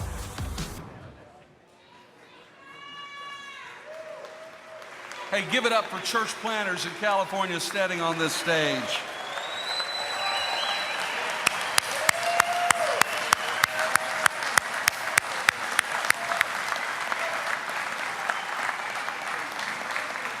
I could not think of a better person to pray for church planners than David Butler. David Butler is a church planner at heart, and he has been working in the city of Boston, Massachusetts, helping church planners, encouraging them, giving instruction, guidance, help. And Boston is a city in the midst of transformation, largely because of the work of the Butlers. Let me just So I'm going to ask David to come first. let's break this down. It looks like I'm a little solo at the moment. So, going back to the presidential election results, we had Bart Barber at 47.58%, Tom Askell at 34.06%. He underperformed Mike Stone from the previous year in both vote count and total. So, in percentage. And then Frank Cox, with his very rousing speech, nomination speech, garnered 887 votes, and that amounted to 12.95% of the vote. Robin Hadaway was very not persuasive, I guess. 340 people voted for him, and that amounted to 4.97%. So he was a non-factor in this election. So with that said, where will the Frank Cox vote break, and where will the Robin Hadaway vote break? I believe that the Frank Cox vote will break for Tom Askell. I believe Tom Askell will get majority of the Frank Cox vote. And then the Robin Hadaway vote, I actually think Bart Barber will get a majority of that, which would carry Bart Barber above the 50% threshold. What do you think about that analysis, Bobby? Well, the word I'm getting from people on the floor that are in Anaheim, there was a huge exit or exodus as soon as that vote was announced. So just from their guessing, kind of what it looked like in the room, they're thinking that the majority or the largest majority of those people that up and left were people who were Cox and Hadaway supporters, which means if that were true, fairly close, then the margin will be wider. Yeah, and the remaining balance would be split between, obviously Bart Barber and Tom Askell supporters, and we see the spread there. I mean, it won't be, I don't think it'd be a close of a contest if their assessment is right. If their assessment is not right, that even supporters of Barber and Askell and whoever, the other two had exited, then if you're a Tom Askell supporter, you saw the results from that, and Bart Barber just needs a little bit to cross that threshold of majority. Right. That's pretty demoralizing. Yeah, especially so as hard I can as see that crowd leaving as well. Yeah, as hard as they're pushing it. Yeah, there's no question that very possibly could be the result. But you would basically see when they come back. Yeah, you just basically need the Bart Barber people to be just resting on their laurels, like, we got this, I can leave now. But I don't see that being as likely. So yeah, I'm not sure we're going to see at least those that have been real strong supporters just up and leaving. they're going to want to stay. If they've been real strong supporters of either of those two front runner candidates, they're probably going to want to stay, because it feels late to us, but we got to remember they're 3 hours earlier than we are. Right. But they also have dinner to eat. Yeah, although it's been a long day. I have to eat dinner too, but still. Yeah. These people are amateurs. I ate a little something earlier, but yeah. And I am a little bit more of a night owl person, but I'm a hardcore night owl. Most of my videos get recorded at 3:00 in the morning, so I'm an owl. Well, and I saw several posts about this. I've done stuff where I traveled to California. I can remember one thing I did. I was working with the association or state convention. I don't remember which, but I landed, when I was flying out of Detroit, and when I landed at the airport, they picked me up, and it was like 7:40 something in the morning because of the 3-hour time change. So they picked me up and said, "Hey man, you ready to go to breakfast?" And it's like, dude, man, I had to eat something when I got up, 5 hours ago. And then they had stuff scheduled. We had meetings with all kinds of different groups and whatever. And the last thing that we did that night wasn't until we got through a little after 10 o'clock, on West Coast time. And I'd gotten up. I was 3 hours, my body was 3 hours earlier. So for me, it was after 1 o'clock in the morning. I was like, oh man, I'm toast. Y'all, let's go home. I don't care what you do. I want to go to sleep. So, but anyway, yeah, the next thing coming up here will be the North American.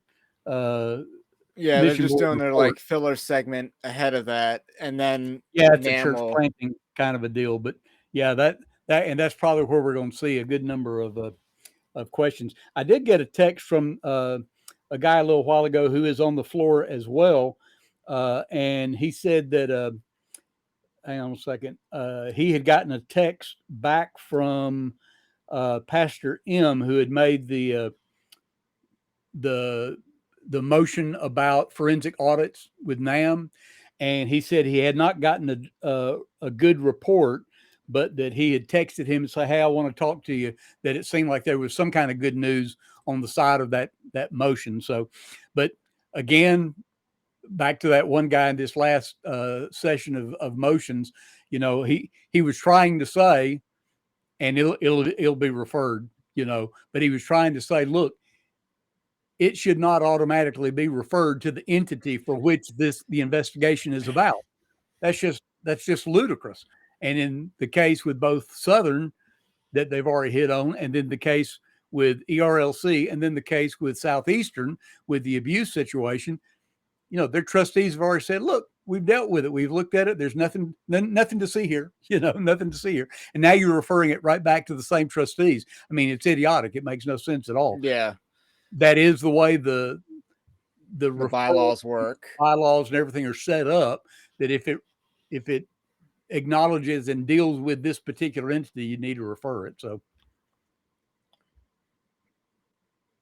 Okay, then. I'm going to mute a second and eat a few crackers because I'm diabetic. So yeah, my blood. I feel you. I gotta question the wisdom of, there's all this emphasis on church planting in California, and then I saw a Twitter comment that said all this emphasis on church planting in California. Rick Warren just said he planted 50 churches there. It's like, I guess that wasn't enough. It was 90. 90. Yeah. He said 90. It's like, we need to plant 50. Well, Rick Warren's 90 doing in all Southern this. California. Where is he at? It's just, I don't get the mindset of let's let him bloviate about himself. I just don't understand that. And, maybe this is a snotty question, but what's a pastor? You know what a pastor is? Well, and to Warren's, he's wearing those glasses, hardly even recognize. Better listen in on this, see what he's saying, I guess. All right, let me turn him up.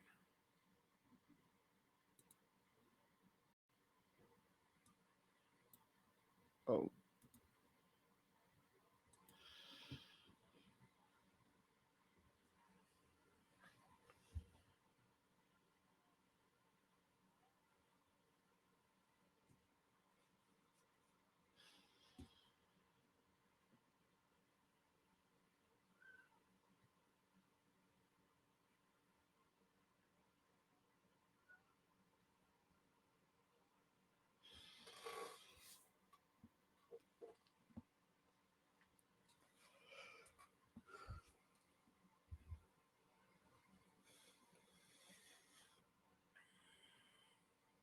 $2020.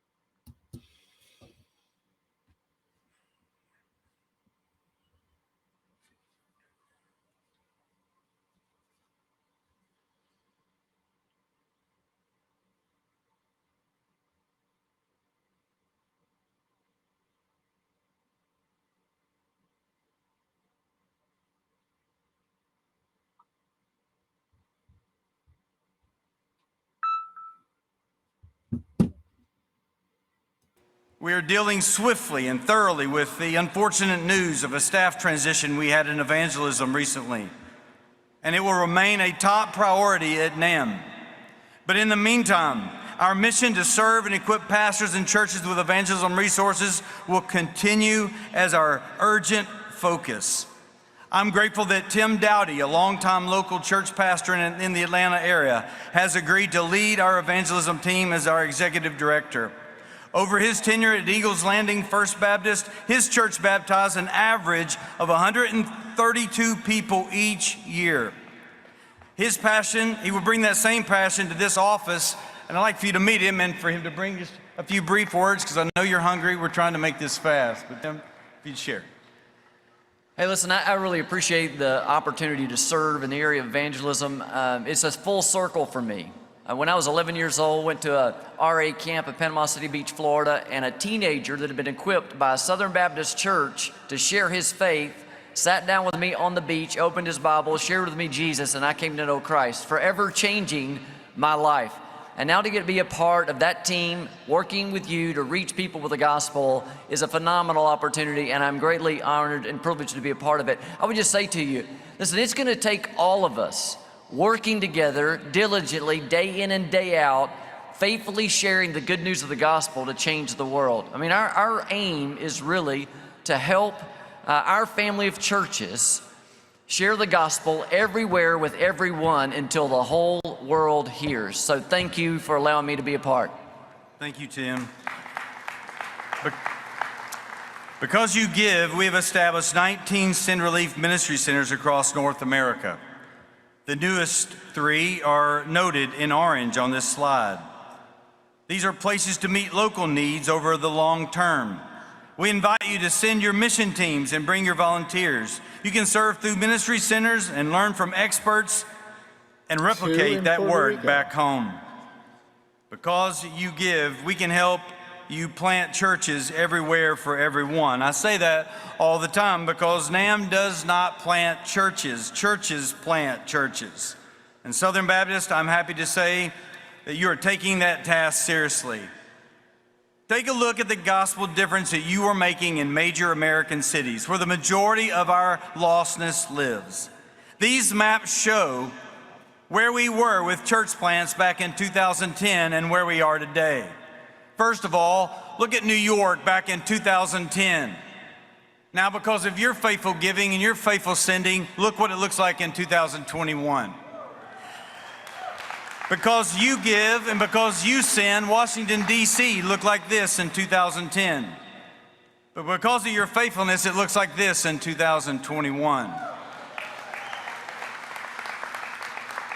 Los Angeles looked like this in 2010, and I'm so thankful that today, because of your faithful giving, it looks like this in 2021. There are more than 9,400 churches have been planted since 2010. You have planted consistently, year in and year out. Thank you, Southern Baptist. If we keep this rate up, in 2030, 1/3 of the SBC will have been planted since 2010. And Southern Baptist, we are committed to doing absolutely everything we can to assist you in this effort. I'm grateful, so thankful and grateful for Vance Pittman has joined our team this year to lead our church planting efforts as the president of Sin Network. Vance has been a faithful local church pastor for over 30 years, and he has a passion for planting evangelistic churches that will hold up the gospel and introduce new people to the Lord. Vance, if you also would come and just share a moment of your passion about church planting. Thank you for being a part of our team. It is an incredible honor to be able to serve this convention in this way. I believe in order to accomplish the Great Commission, we must be about planting new churches. The Great Commission is about making disciples. When we make disciples, churches are born. And as we birth churches, we join in God's activity of expanding His kingdom in cities and nations all over the world. And I believe the greatest days for us in planting new churches is in front of us. So I look forward to what God is going to do and how God is going to continue to use us to accomplish His mission. Thank you. Thank you, brother. Thank you. Pastors, NAM is grateful for the privilege to serve you as you lead your churches. Thank you for all that you're doing to take the gospel to North America and beyond, and together we are truly having a kingdom impact. Mr. President, that concludes my report. More than happy to answer any questions, but would prefer not to. Oh boy, here we go. You heard him. He said it. Prefer not to. Hey, that wasn't just a 2A, joke. You have a question? No, it wasn't. So, Kevin, Pastor Greg Davidson, Trinity Baptist Church, He spoke Vacaville, before. right here. Hey, You Greg. and I are friends. I planted a church with you in the East. You rocked, man. I could never feel more supported, loved, encouraged by, and trained by you guys. But now I'm in the West. Right. And with my privilege of serving as chairman of the missions committee here at California Baptist Convention, getting to know our DOMs, this last week I called all 29 of them. And I just asked them how they were doing. And we've got guys that, you know, who have lost all their funding from the North American Mission Board. As you know, you cut it off. And I talked to one guy, he said, you know, I lost my health insurance because of that, and I have kidney failure, and I'm in a desperate situation. Talked to several guys who said, I'm leaving the state, I can't afford it anymore. And so, Kevin, as a friendly appeal, because I love you, man, I would like to make an appeal to you, and it's a desperate appeal, on behalf of those in California. We don't have the resources you have in the East. We're in a very secular environment. And I want to make a desperate appeal on behalf of my dear brothers who are the lifeblood of our churches out here in California. It's not like it is in the East. We desperately depend on these men. So what I would like for you to do is to meet with the trustees and consider our very desperate situation and consider reversing those funds because we need them, and this is a cry for help from California Baptists and our directors of missions who I'm representing today. It's true Thank for you, all brother. non-South Dr. Ezel? areas. So you're saying thank they you, don't Greg. support As the we SBC, or they don't support talked for some churches time on outside the phone South very well? in regards to associations. When he's talking about We don't cutting have the funds, structure. is we do not fund We can talk about it in a minute. associational missionaries, Right. DOMs or AMSs any longer. We're very grateful for associations. We have some incredibly amazing strategic leaders in AMS positions all across North America. But the North American Mission Board, we do not feel like it's the most strategic thing to do with our funds to fund those positions. If churches want an association, then the churches should go together when they can afford that and do that. What we found in states in the West and in the Midwest and the Northeast is associations are combining to be more strategic. That's actually happening here in LA. It's also happening towards San Francisco as they're looking to be more strategic. I wish there were enough money to fund every association everywhere. This is as I told Greg, this is something we did 10 years ago. And we addressed that 10 years ago and said, look, we're grateful for them, but we're going to have to focus. If we're going to plant churches like we need to plant churches, we have to focus on the church plants. I'm grateful for our associations. We have some very strategic ones, especially here in Orange County. But Greg, I appreciate your heart, and we want to do everything we can to support associations, just not fund those positions. All right. Other questions? 2A, you have a question for Dr. Ezel.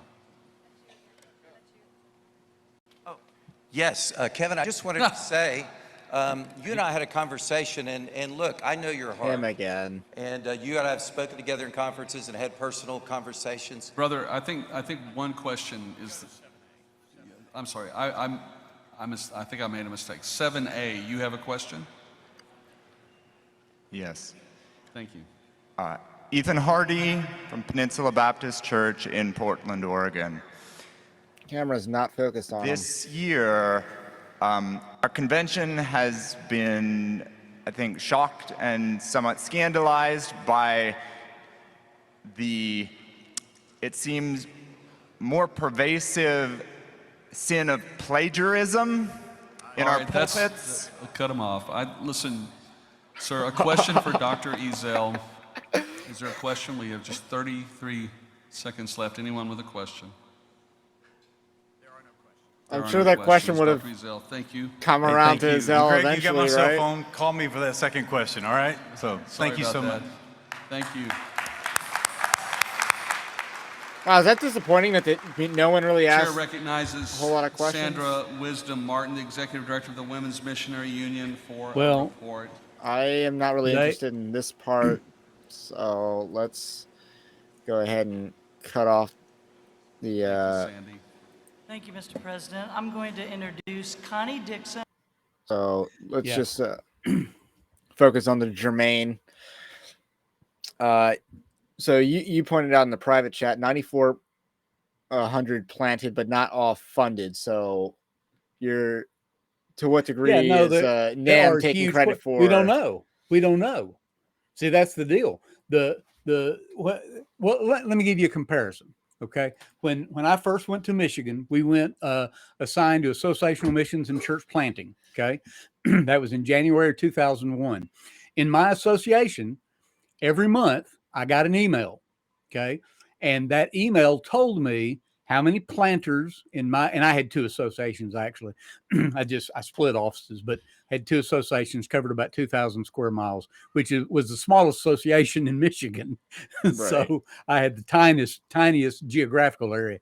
But of the churches there, we had one church that ran 600-700, and no other church ran more than 125. Most of the churches ran 50 and under.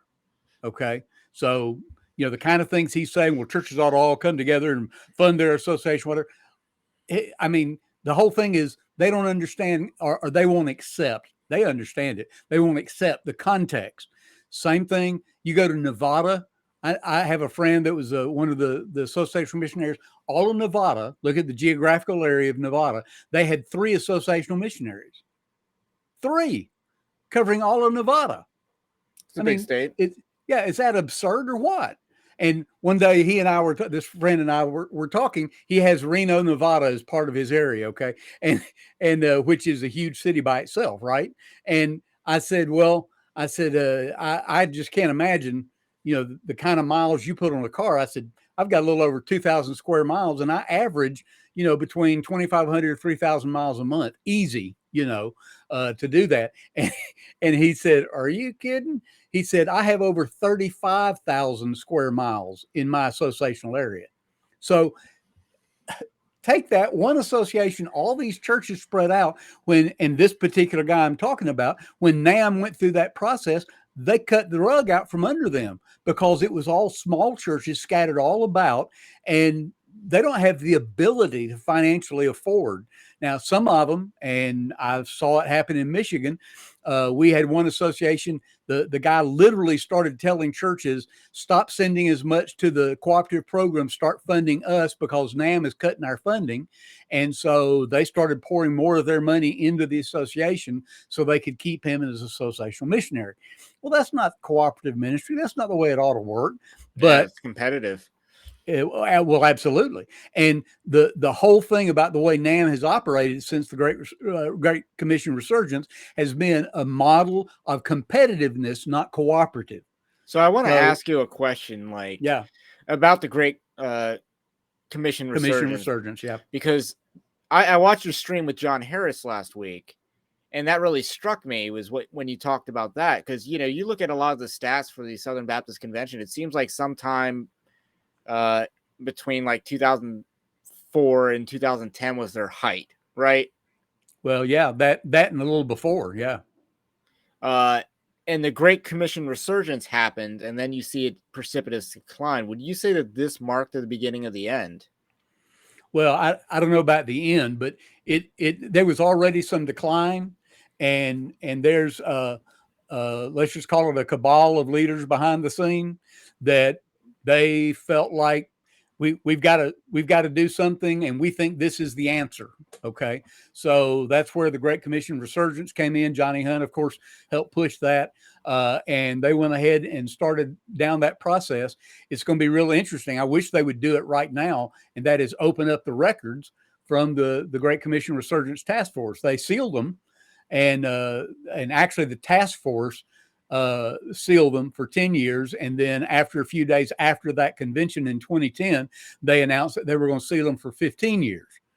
So now nobody's been willing to fight the fight to get them opened. But there's something in those documents that will probably give light to why the strategic implementation of many of those things in that task force report have been handled the way they have. But see, when you listen to Kevin Ezel's report just then, you see his report, and you could come, if you don't know anything about what's happened in Southern Baptist Convention, nothing about a North American Mission Board, and you could look at that and go, man, wow, that's awesome. Man, that is so awesome. You know, highest Annie Armstrong offerings, and boy, look at all that. Look at all these churches that are being planted, and you know, all.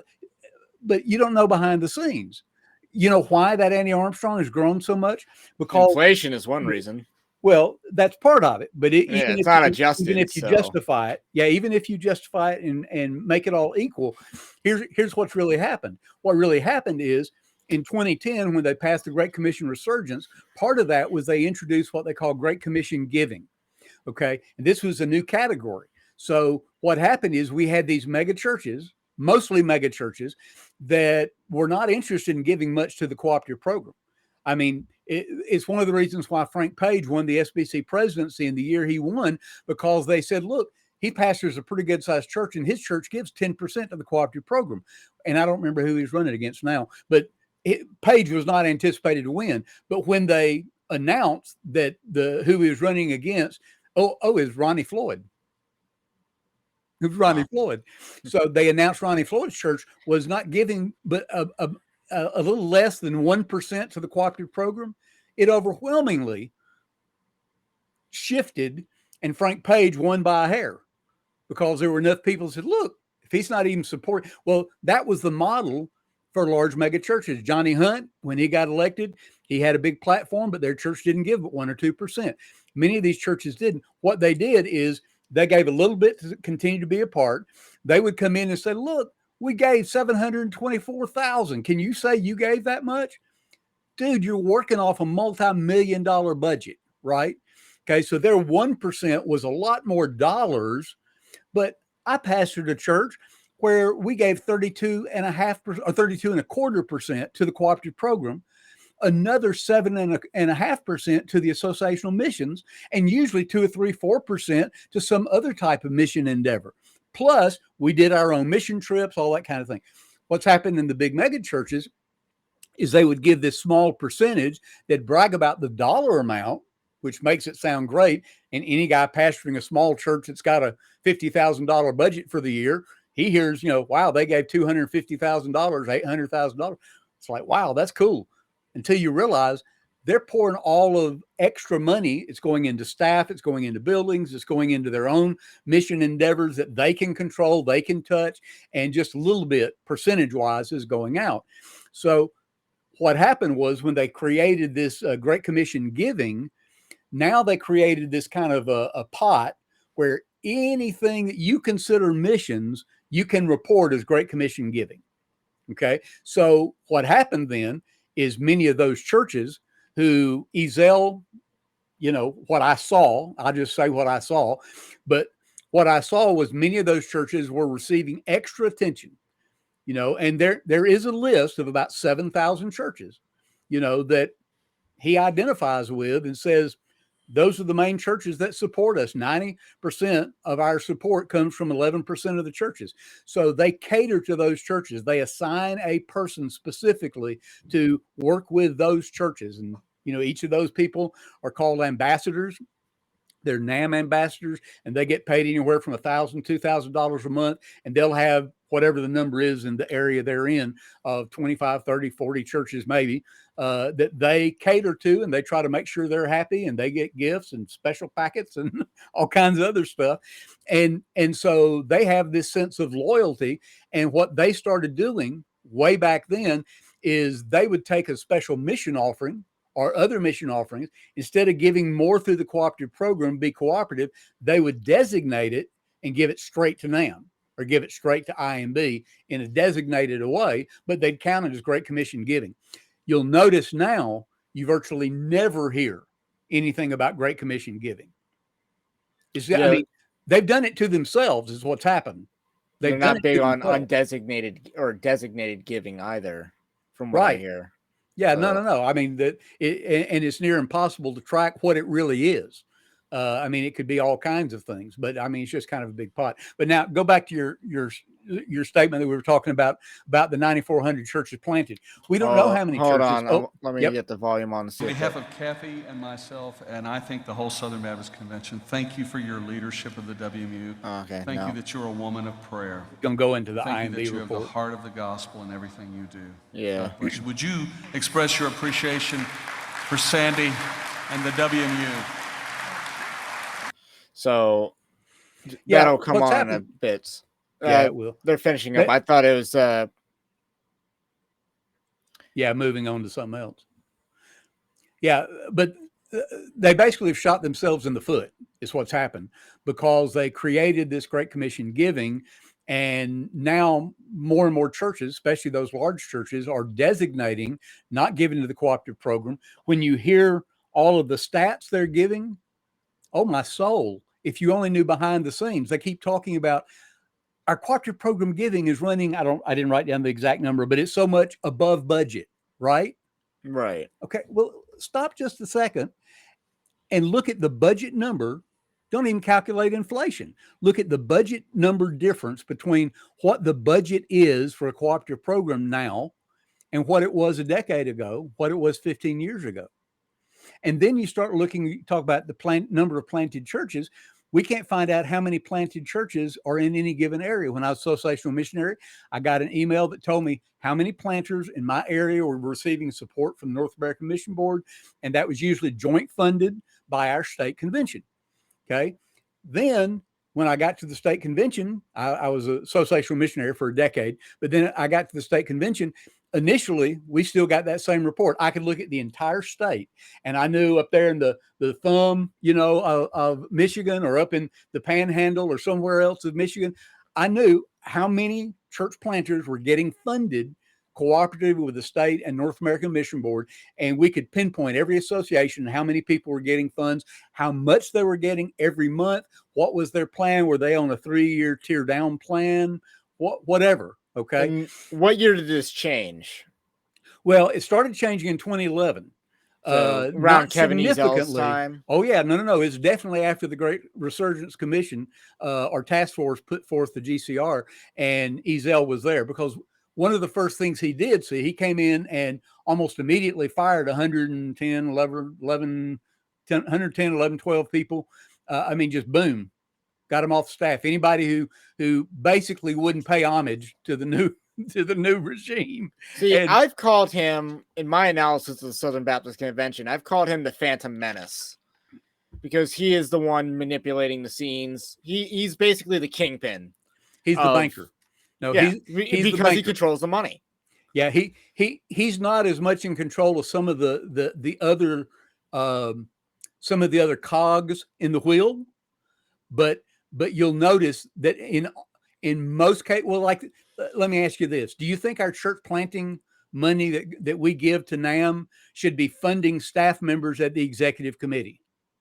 No, but we fund 2 staff members at the executive committee. NAM funds them because they're Why? NAM And- representatives or something. No, they work for the executive committee. Yeah, okay. But they're fully funded through NAM. Now, tell me, you won't help fund associational missionaries in non-South areas where they don't have the resources to be able to fund them. You use your money as a way of controlling, and you won't fund it, but you're going to fund 2 people on the executive committee. Well, we want to keep executive committee happy because we want, it's that relational piece that they don't want to, make them mad. So let's go ahead and help them out.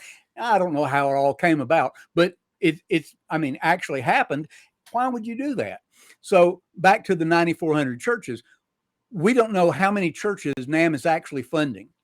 We've asked that. Reporters have asked that. State convention executive directors have asked that. State convention directors have asked, how many churches are you funding in my state? And then the follow-up question is, how many of these churches are Southern Baptist churches? Well, all of them are supposed to be. Well, we've but seen if you'll notice, pretty high-profile instances where they're funding non-Southern Baptist churches. That video that was shown a while ago and praise the Lord for that guy. I mean, he had The a one with unique the thug life kind of church. Yeah. But praise the Lord for that, because he's found a niche of people that, because of who he is, his background, all that kind of is great. But he said a key thing, and I caught it really fast, because this is something we have seen among what's happened at NAM. But he said, he was obviously not Southern Baptist. Okay. And then he said, we got connected to SBC. And then his next phrase was, and then we got funded. Yeah, they applied for funding as if it was a program. Right. And see, that's what has happened. They have solicited for people to come who can get funded, because what they say is, well, we're looking for that 5-star planter. We're looking for somebody at the top level. But see, here's what happens. I've seen it happen for decades. I've been in Southern Baptist for over 40 years. And I've seen it happen over and over and over. You give a guy money, which I'm not opposed to that. I think we need to support church planters, but you give them the money, and then that money starts phasing out over time. In most cases, is the way it's worked in the past. But once the money's gone, after 3, 4, 5 years, you're faded out to be on your own. They leave the convention. I mean, do you realize that since 2007, we've lost over 8,000 churches? Lost over 8,000 churches. And so that is a huge number. That is huge. And now, considering 40,000 is like 40,000 plus. Yeah, 47,000. Yeah. Right. So you're talking 1/6. Yeah. Oh no, it's a huge number. And then you talk to NAM, and they won't tell you what they're spending church planting money on, but there's bunches of money being spent on church planting. Okay. And I don't remember the number from this year's report. I know it was like up 90 million, something like that. It was a bunch, but anyway, 60, 70 million is plenty, but there's no accountability for that. So we don't know exactly what they're spending that on. We do know, if you average out the amount of money that they're spending on church planting in a year and divide it by the number they're reporting to be supported funding, a little less than 600 this year, right at 600 this year is what they say they're supporting this year. You divide the number out, and that means every church plant is receiving well over $100,000 per month, or I mean per year. Look, most of the guys I know that were getting funding, and even guys I know around Metro Atlanta who have been receiving funding over the last 7 to 10 years, most of them receive $500 a month or $1,000 a month. On a rare occasion, it might be $1,500, $1,800. Sometime an ethnic church would need extra support, and they would get that. But rarely anything over $2,000 a month. Say if every planter got $2,000 a month, you would think that's a pretty good deal. Yeah. But stop and think about that. That's $24,000. Where's all that other money going? We don't know. What's it going to support? We don't know. You ask them, they won't report to you how many churches are actually being funded and how many are not. So the 9,400 number they say of churches being planted, we don't know. That's surely not all churches you're funding, because you're not reporting that. And for the multi-campus model, does a additional campus count as a church plant? See that, and that was a big debate back early on, like 2011, 2012. And it was like, look, that's just an extension of that church. And the whole approach to planting, or let's call it starting a satellite, there's a lot of similarities. Okay. But you're taking your DNA and you're basically placing it at another location. You're going to have a campus pastor, and either you're preaching by video. It's a franchise or whatever. model.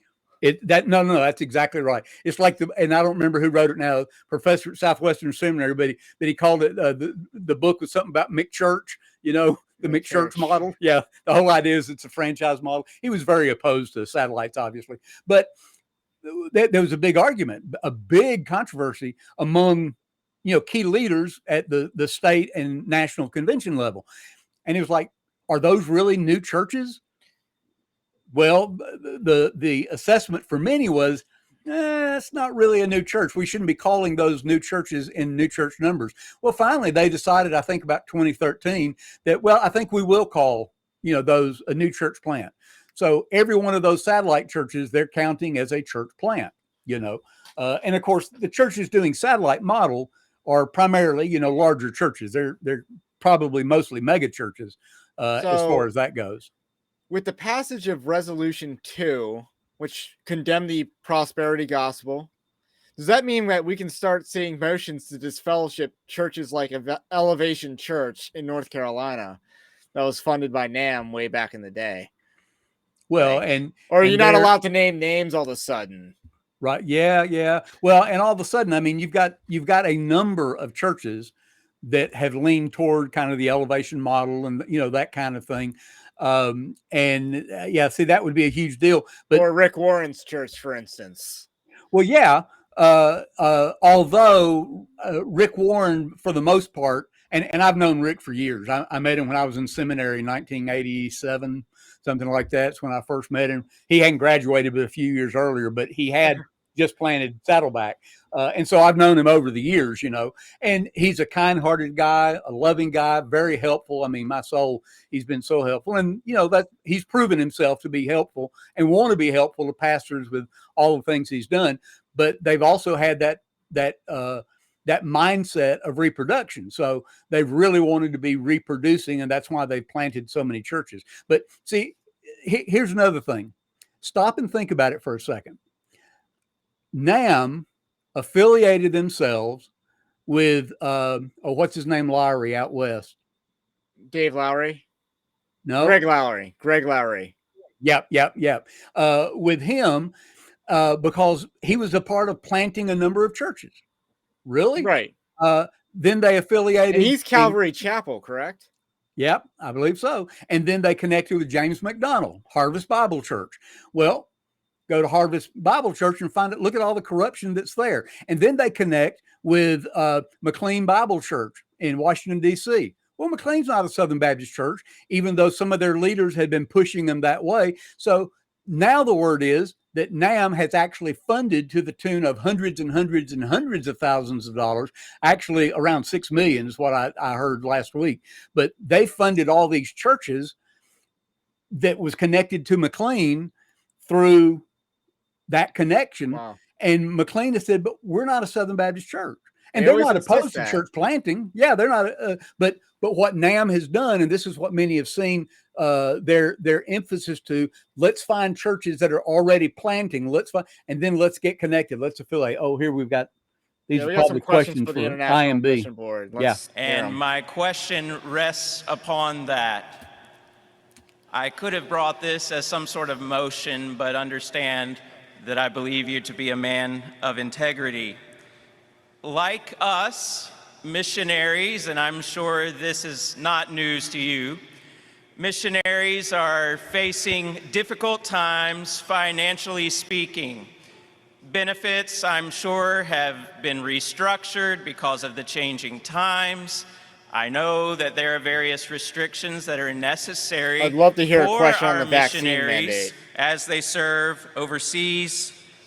Like you, I believe that we're here because of what you just talked about.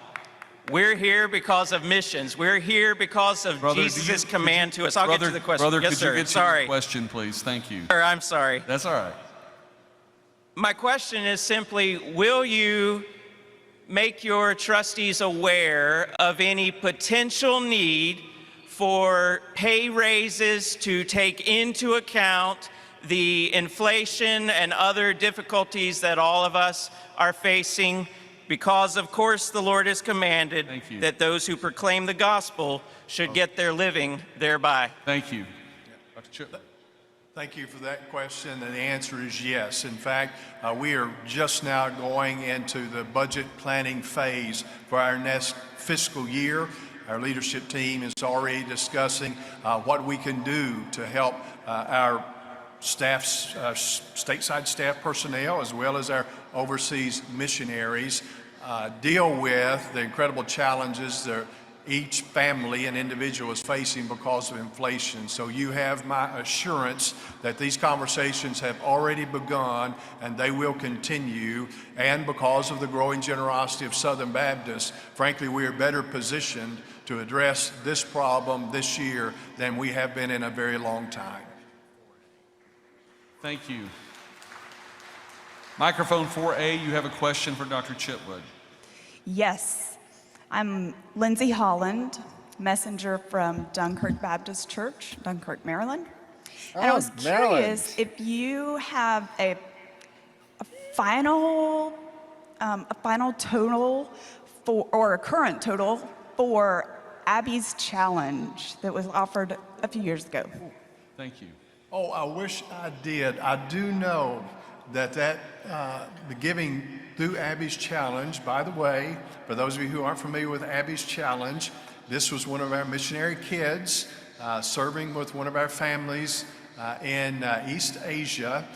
Is this a Abby, filibuster? at the beginning of the pandemic, was not able to travel with her family to take a vacation that they had planned to take. And so she had a pocket full of spending money that she was trying to decide what to do with, and knowing the financial strain that the IMB was facing in the early days of the pandemic, as we made you aware and all of our missionaries and staff aware, Abby, a little 10-year-old girl, said, "I want to help." And so Abby gave, I think it was, best I remember, about $35 to the Lottie offering to help the IMB manage some difficult financial waters. Michelle and I decided that we wanted to match that exponentially, and so we made a contribution, and then we invited Southern Baptist to join us in that. The last I heard, and I will get an update for you, but the last I heard, we were up well over 30,000 in giving towards Abby's Challenge. And so she has been so pleased to know that her little gift has created such an avalanche of generosity. Way to go, Abby. Time for one last question, quickly. 3A, do you have a question for Dr. Chitwood? Yes, Tom Hatley. I'm a pastor of Emmanuel Baptist Church in Rogers, Arkansas. And Dr. Chitwood, I know that there are some limits that the IMB has on addressing religious persecution in other nations because of our nature to not disturb the fabric of other governments, and that's obviously beneficial to our strategy. But I know that churches are not as restricted to address things such as religious persecution, and it's on the rise in many of our larger nations. What could you suggest to us that would help us to know both how to pray and how to reach out and address some of those issues so that we could see more freedom of the gospel in many of these hard nations around the world?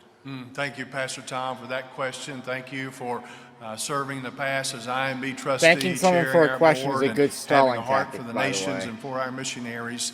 I know where that I've question used comes that. from, and I'm grateful for the heart that it reveals. I would say that our best channel of influence, not speaking of the International Mission Board, because as Dr. Hatley recognized, there are many sensitivities there for our personnel and for our organization. But for the local church, your best opportunity for influence is first and foremost prayer. And as he indicated, how should we pray? We should pray first and foremost for the salvation of lost leaders of countries around the world. Pray for the salvation of the leaders of those countries where the leader is exacting horrible persecution upon the church, because I believe the salvation of those leaders could radically change the circumstances for believers in those countries. Second, pray for a diplomatic pressure to be placed, rightly so, by a free government such as our country, and utilize any influence that you might have with your elected representatives in U.S. government to encourage them to be mindful of our values as Americans, but what we believe are God-given rights. And we have had, and we have seen many times throughout world history, the ability of one government to influence another government and to bring relief to suffering people. That certainly would be true, we believe, in many countries with persecution. And to use those channels of influence and diplomatic influence certainly would be helpful and I believe appropriate as Southern Baptists. Our time for questions for Dr. Chitwood has expired. Would you express your appreciation to Dr. Paul Chitwood for your leadership? God bless you. I think we're about to get an update on the presidential election results. You have been so That appears to be the next patient. order of business. And I'm so grateful for you. And I'm going to tell you it's going to be worth your while because we've got one or two little items to take care of. It's going to happen pretty quickly. And before you leave, we will announce the results of the presidential election. So for everybody that's out there eating someplace, keep them in the taking your room. spot, warming in your seat, they won't know what you know, so that's cool, all right? People do text a lot, so we'll see how this goes. Well, they First might of have a all, runoff for the the chair wants to recognize Amy resolution Whitfield, or the who's coming to make recording a nomination secretary for registration secretary. All right. Yeah, this I know is you guys going to be wanna hear nominations from here. Don, but if you'll give me a few minutes, I would like to honor him. Good evening. My name is Amy Whitfield. I'm a messenger from the Summit Church in Raleigh-Durham, North Carolina. J.D. Greer. It is an absolute joy to be up here tonight because I get to talk about someone I have worked with for over the last 5 years who has become a friend. I would like to nominate Don Currents of First Baptist Church in Ozark, Missouri for the role of registration secretary. Don is no stranger to anyone here, and in part, that's because he never meets a stranger. Don has Ray, do you served wanna us listen in to this these role since introductions or 2018, these and before speeches? that, he I'm served not particularly with partial to the longtime registration Secretary Jim secretary Wells as his race. assistant Well, for 12 I was just going years. to say something that He is a has friendly face came up to particularly everyone last year, and is deeply committed to his local church. but we may want to mute He that. has so served we as can hear administrative easy. pastor at First Baptist Church in Ozark for 29 years. That gave me whiplash there for a minute. Like, whoa, what happened to us? Yeah, one of the things, this approach to electing officers has been in place for a long time, that you have somebody come and give a nominating speech. But what really Right, it's surfaced... Robert's Rules of Order, you don't nominate yourself, correct? Someone else Right. has to nominate you? Actually, I'm not sure how detailed that is. There are some parliamentary things, but one of the things, and anything, here's the deal with parliamentary procedure. You can say we follow Robert's Rules of Order, but we make this exception in our, like if your constitution bylaws says this is the way we're going to do something. For instance, just say the agenda of a meeting, Right, that supersedes parliamentary Robert's procedure. Rules of Order. Yeah, and Robert's Rules of Order says this is what you're supposed to do for a certain kind of meeting. Well, if you, let's just call it a church, your church says, yeah, we don't like that. We're a small church. We're much more family. We want to do this. And they say in our documents, well, we're going to do this. Well, then your documents, they take preference over Robert's Rules of Order. So, but anyway, that's an aside for what I was thinking. What really surfaced was communicating clearly the passion and the ability of an individual who's being presented for a particular role, whether it be president, vice president, or recording secretary, whatever it is. You're limited literally by the person making that nomination. Now, you want to have a good nominating speech, all that kind of thing.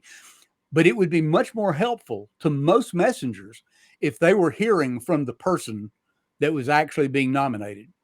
So yeah, like you probably remember, growing up, elementary school, maybe even high school, and you go into an assembly and you're electing class officers or whatever, or the school president or whatever. And you go into that assembly, and who gives the nominating speech as such? Usually the person who, I'm running for, I'm going to do this, and you hold up your poster or whatever, but you do that, and the kids, in that kind of a setting, they're going, oh yeah, I know so-and-so. There would be some real value to having candidates themselves present themselves and tell what's most important to them. Because have you seen Robin Hathaway up there at all? No. Did you ever see Frank Cox? Anybody have any idea who Frank? I don't know what he looks like. Yeah, exactly. I saw one article that was kind of referencing his past very hyper charismatic views, but that's all I like. And that was my first introduction to him as a candidate. Right. Yeah. No, I looked it up and I found a couple of articles. One was in I think it's Missouri Pathway, that said he had been released at the last minute. So it was sometime today. I didn't find the time it was released, but it was obviously before the session, when it was done, because it said, he'll be introduced as a last minute candidate tonight. So, but anyway, there's just some value to the idea of having that done differently. So actually the messengers can actually hear from the candidate and that kind of puts away all of the bunk they might have heard, on the internet or on Twitter or whatever. We talked about do we need to stop a second? Oh yeah, they're bringing him back to say thank you, I think.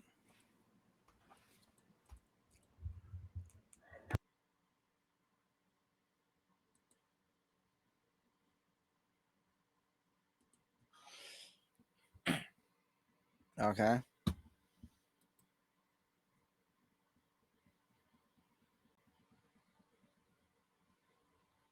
That's good news for Javier Chavez.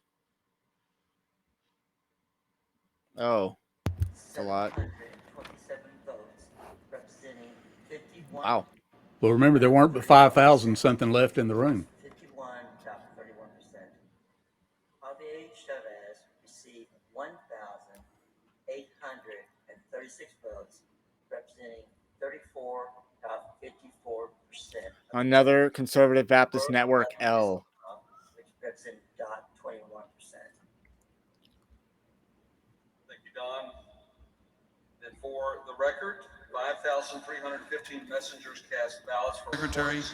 David Roach at 741, 13.94%. Nathan Finn, 2,727 votes for 51.31%. And Conservative Javier Baptist Chavez, Network completely lost this race. 1,836 votes for 34.54%. And they've got roughly the same percentage as they did in the presidential election. And it's a three-way split. Yeah, it's a three-way split. That allowed the one candidate to get the majority, so I think we can expect this to go clearly. Ballot, again, was 8,098 messengers registered, with 5,587 messengers casting their ballots in the presidential runoff. Bart Barber received 3,401 votes, representing 60.87% of the vote. That was 60.87% of the votes. Tom Askell received 2,172 fewer votes, representing 38.88% of the votes, and there was no disallowed. Wow. No disallowed. Votes. Yeah. So for the record, there were 5,587 votes in the runoff for president. Bart Barber received 3,401. That is 60.87%. Tom Askell, 2,172. That's 38.88%. The chair declares the winner to be Bart Barber, the next president of the Southern Baptist Convention. Third time's the charm, right? Ed Litton couldn't do it this year. Willie Rice couldn't do it this year, but third time's the charm for the establishment. Anthony Dockery if he would come, and why don't we all stand together? Anthony's going to lead us in our closing prayer, and we pray for tomorrow, for the day together, that we will be able to accomplish much work for the glory of God. Brother? Shall we pray together? Let the words of my mouth and the meditation of my heart be acceptable in thy sight. O Lord, you are our strength and our Redeemer. We're grateful that your word says, cast our care upon you because you careth for us. We're also grateful, Lord, that you said, be anxious for nothing and everything through prayer and supplication. Let our requests be made known unto you. Father, we are grateful for your love, your mercy, your kindness, and your forgiveness. We're grateful that you have walked us through this time, this afternoon, and this morning.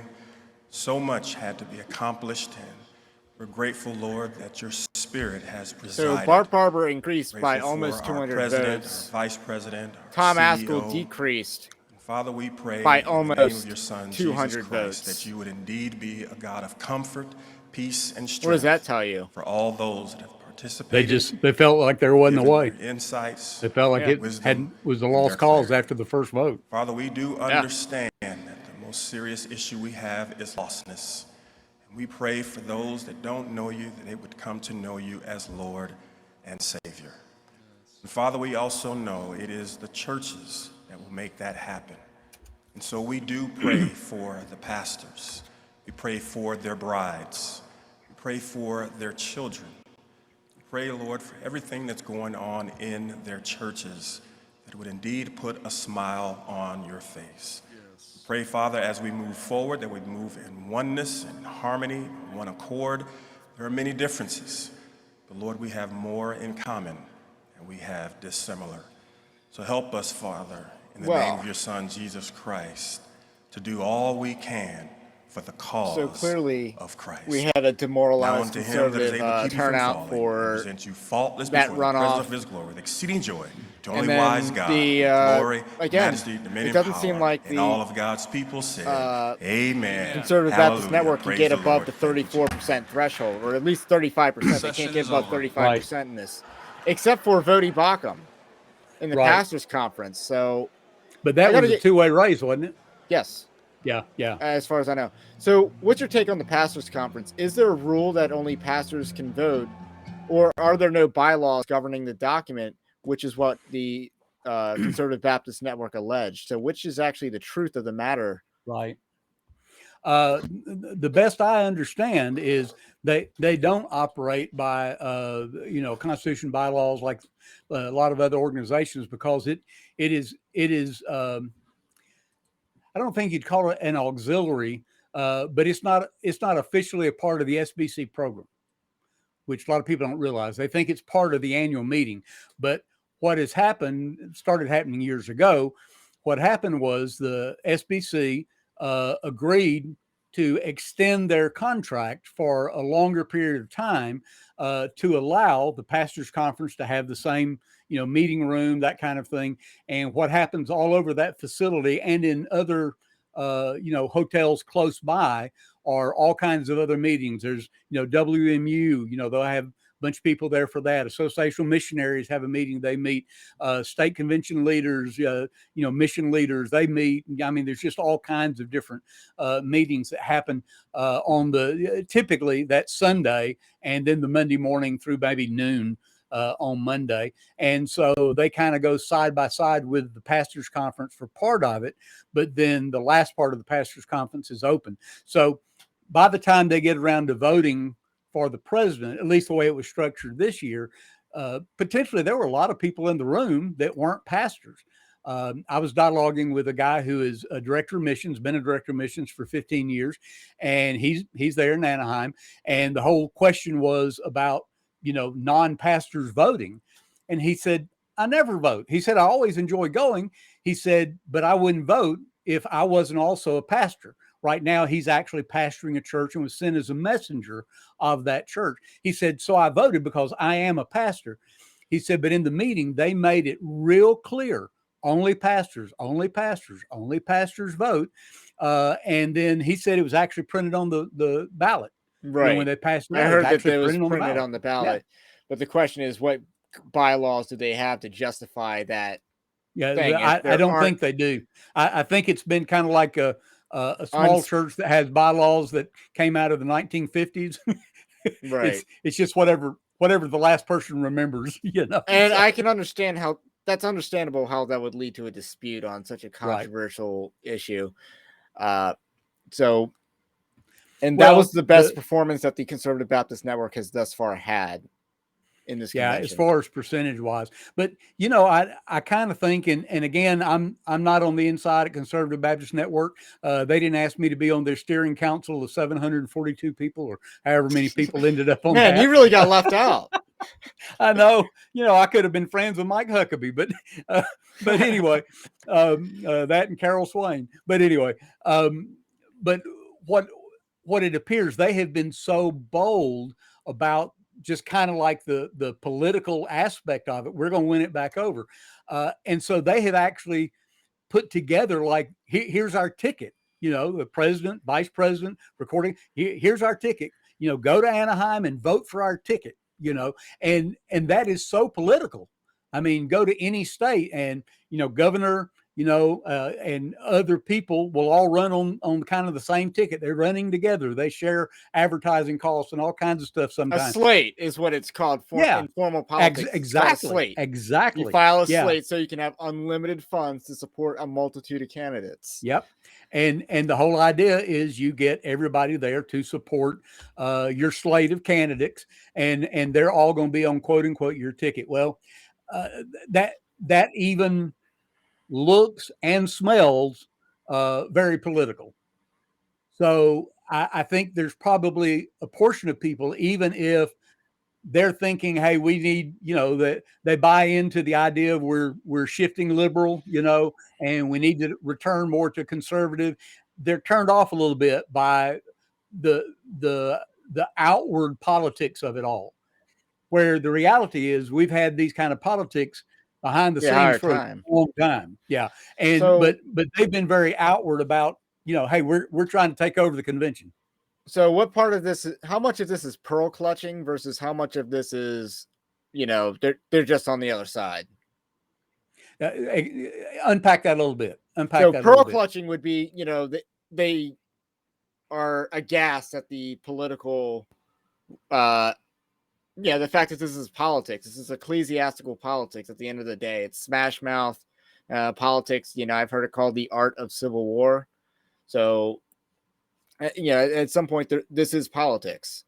So you punish your enemies, you reward your friends. That's kind of the goal of politics in general. And so how much of this is people just being like, we can't be that, we're way above this, despite the fact that they've been doing it the entire time. The convention's actually very political. Right. They're just actually more, the Conservative Baptist Network in some ways is just more open about it. Mm-hmm. Maybe not, they might not be super honest about it, but they're super open about it. Well, and not, and then how much is there on the other side? Right. And not particularly open about what's happening behind the scenes, it's pretty much what's happening. Well, that's the honesty that you part. see. Yeah.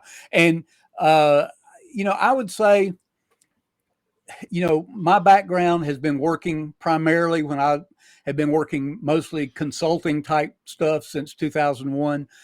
And most of the churches that I've worked with have been the churches that are 250 and under in average attendance. Most of them would be 100, 125 and under, with 50, 60% of them being 50 and under.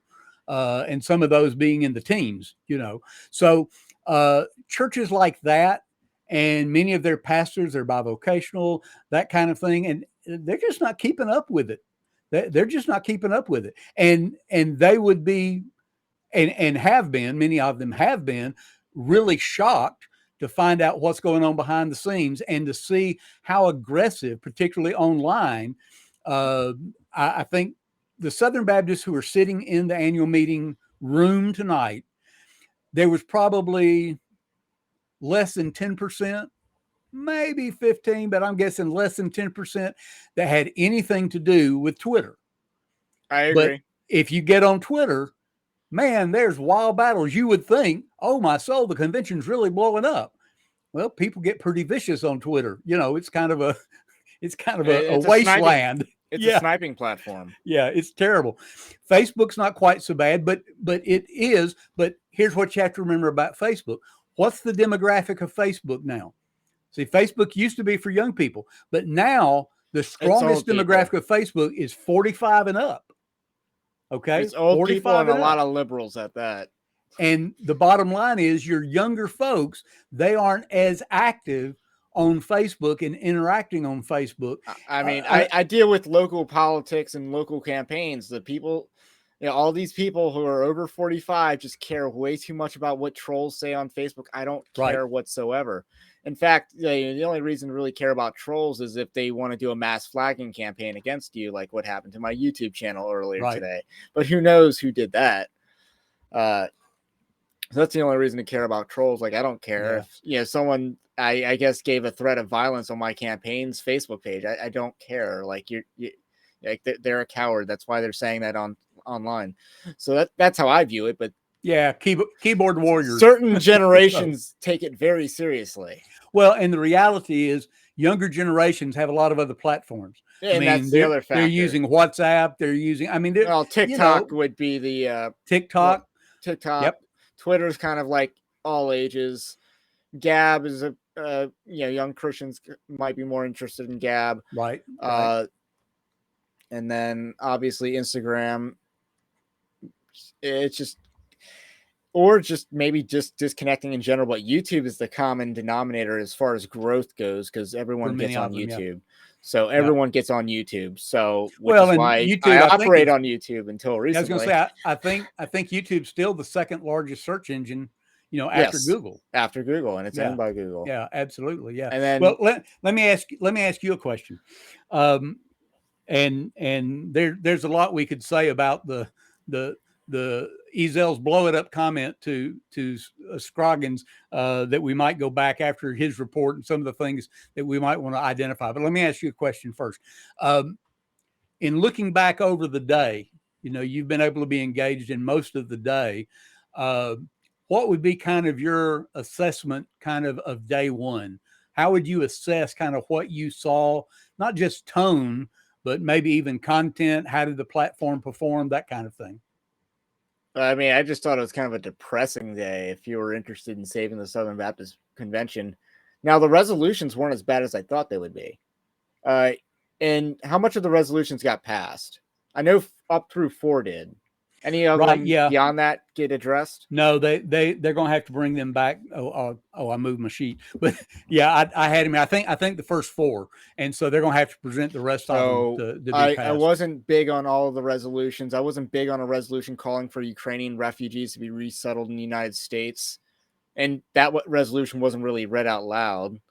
Right. So I think if people actually read the resolution, they probably would have objected to that part. Very open borders policy. And then, I had the resolution 1 I actually liked. Obviously, execution versus the it just being a resolution is a bit of an issue, but resolution 3, so resolution 1 was about rural America, so I actually like that. Resolution 2 was strengthened on the prosperity gospel. That was a solid resolution. Yep. And I was surprised that they had some solid resolutions. Resolution 3, a little bit great reset resolution, in my opinion. And then resolution 4 on religious liberty, forced conversion, and federal Indian boarding schools.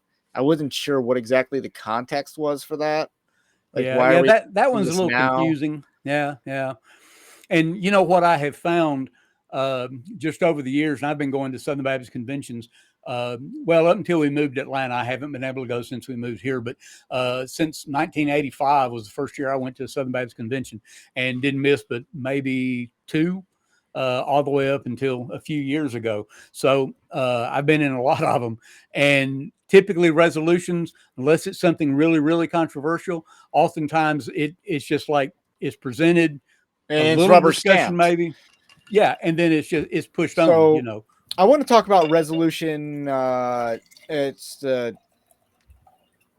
abortion one. Let me pull it up. So we got 2 resolutions on the issue of sex abuse. One of them is calling for consistent laws, and that's like a state level law thing, like civil laws, civil magistrate laws. Right. The other is a collective lament, and I just feel like this might be just bludgeoning at this point, like sadomasochistic bludgeoning on the issue of sex abuse, in my opinion. But resolution 7 on anticipation of a historic moment in the pro-life movement. And this is where I take strong issue with the resolution, because it's an extremely weak abortion issue. Whereas Southern Baptists have been in the forefront with the election of Richard Land and the Christian Life Commission, and continuing the work. And then Richard Land wrote an article in Christianity Today, and probably also Baptist Press, where he kind of supported he basically counseled someone to get an abortion based off a dubious claim, or he said it wasn't wrong based off off a dubious claim that it would save the mother's life. Like, I'm sorry, an ER doctor does not know about pregnancy. That medicine is that specialized that they just, I don't trust an ER doctor in the event of a car accident to tell you whether or not a pregnancy is threatening a mother's life or not. I just don't. Labor and delivery wing would do that for you. And I have experience with this as far as, living in having my wife be pregnant and going to the hospital and stuff like that. So I do. Let me share a screen on resolution 7. And then here we got the end. This is where they're patting themselves on the back here. And that's what I can't stand, is that they are patting themselves on the back. Resolved that we commend the Ethics and Religious Liberty Commission's frontline work on the pro-life cause and urge all Southern Baptists to continue our faithful pro-life advocacy by partnering with local, state, and federal government to enact pro-life and pro-family policies that serve and support vulnerable women, children, and families. And be it further that we implore the Southern Baptists to continue to increase their efforts to support local pregnancy resource centers, pro-life organizations, foster care and adoptive families, doing invaluable work to care for every child, whatever. It sounds like that the whole purpose of that resolution was in the first couple words where they talk about the ERLC. Yes. Yeah, I mean, that's basically what but I mean, that's the only purpose of that resolution, is to just they're patting slather up- themselves on the back. Yeah, with the ERLC. Look, the whole I was away. We were having dinner with some Jewish friends, who are moving out of town. It was our last time having dinner with them. It just sounds, I'm just catching up on everything now. It sounds like this whole convention is just, it's cringe. Bart Barber won with 60% of the vote. Did I get that right? Yep. Yeah, you did. Tom Askell lost nearly 200 votes on the runoff. It's over. Barber gained almost 200. So the amount that Bart Barber lost or won, so the Tom Askell crowd didn't.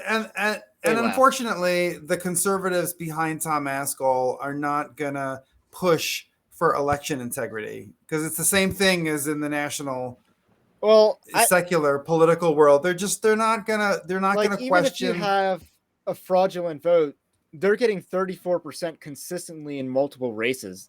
That is their base. They're 34%. I think that's an accurate assessment. That they've not cracked 40.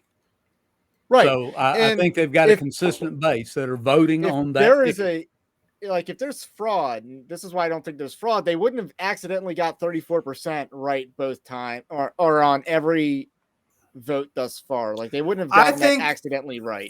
Yeah, but if they were legitimate about this, they would have already passed some kind of motion to make mail-in balloting or online voting possible, because this idea I don't know about mail-in.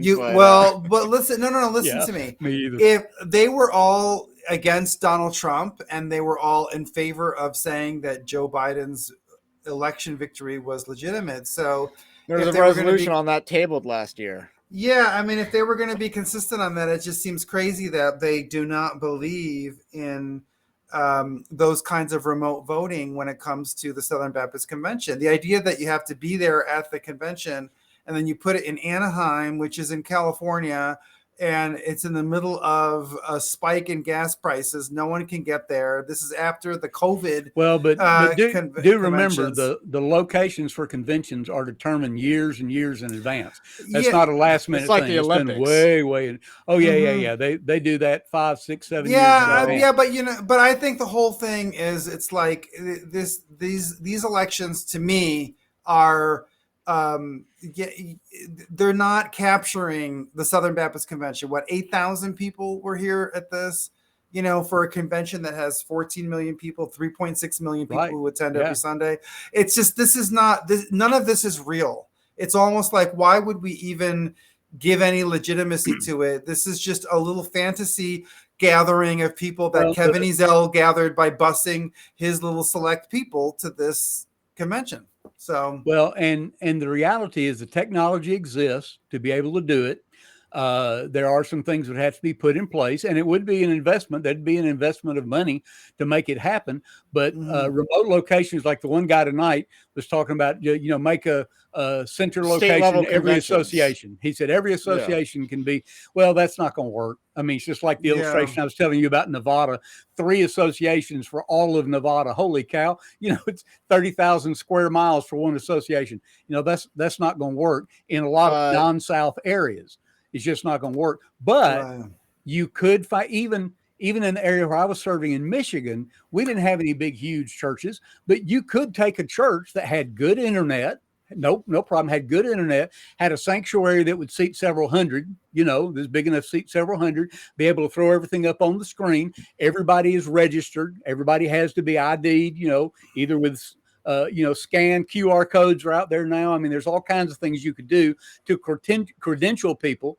And then everything functions in a precinct. That's right. And so it happens. And that could be in a church. It could be several churches coming together and renting space in a school or something else.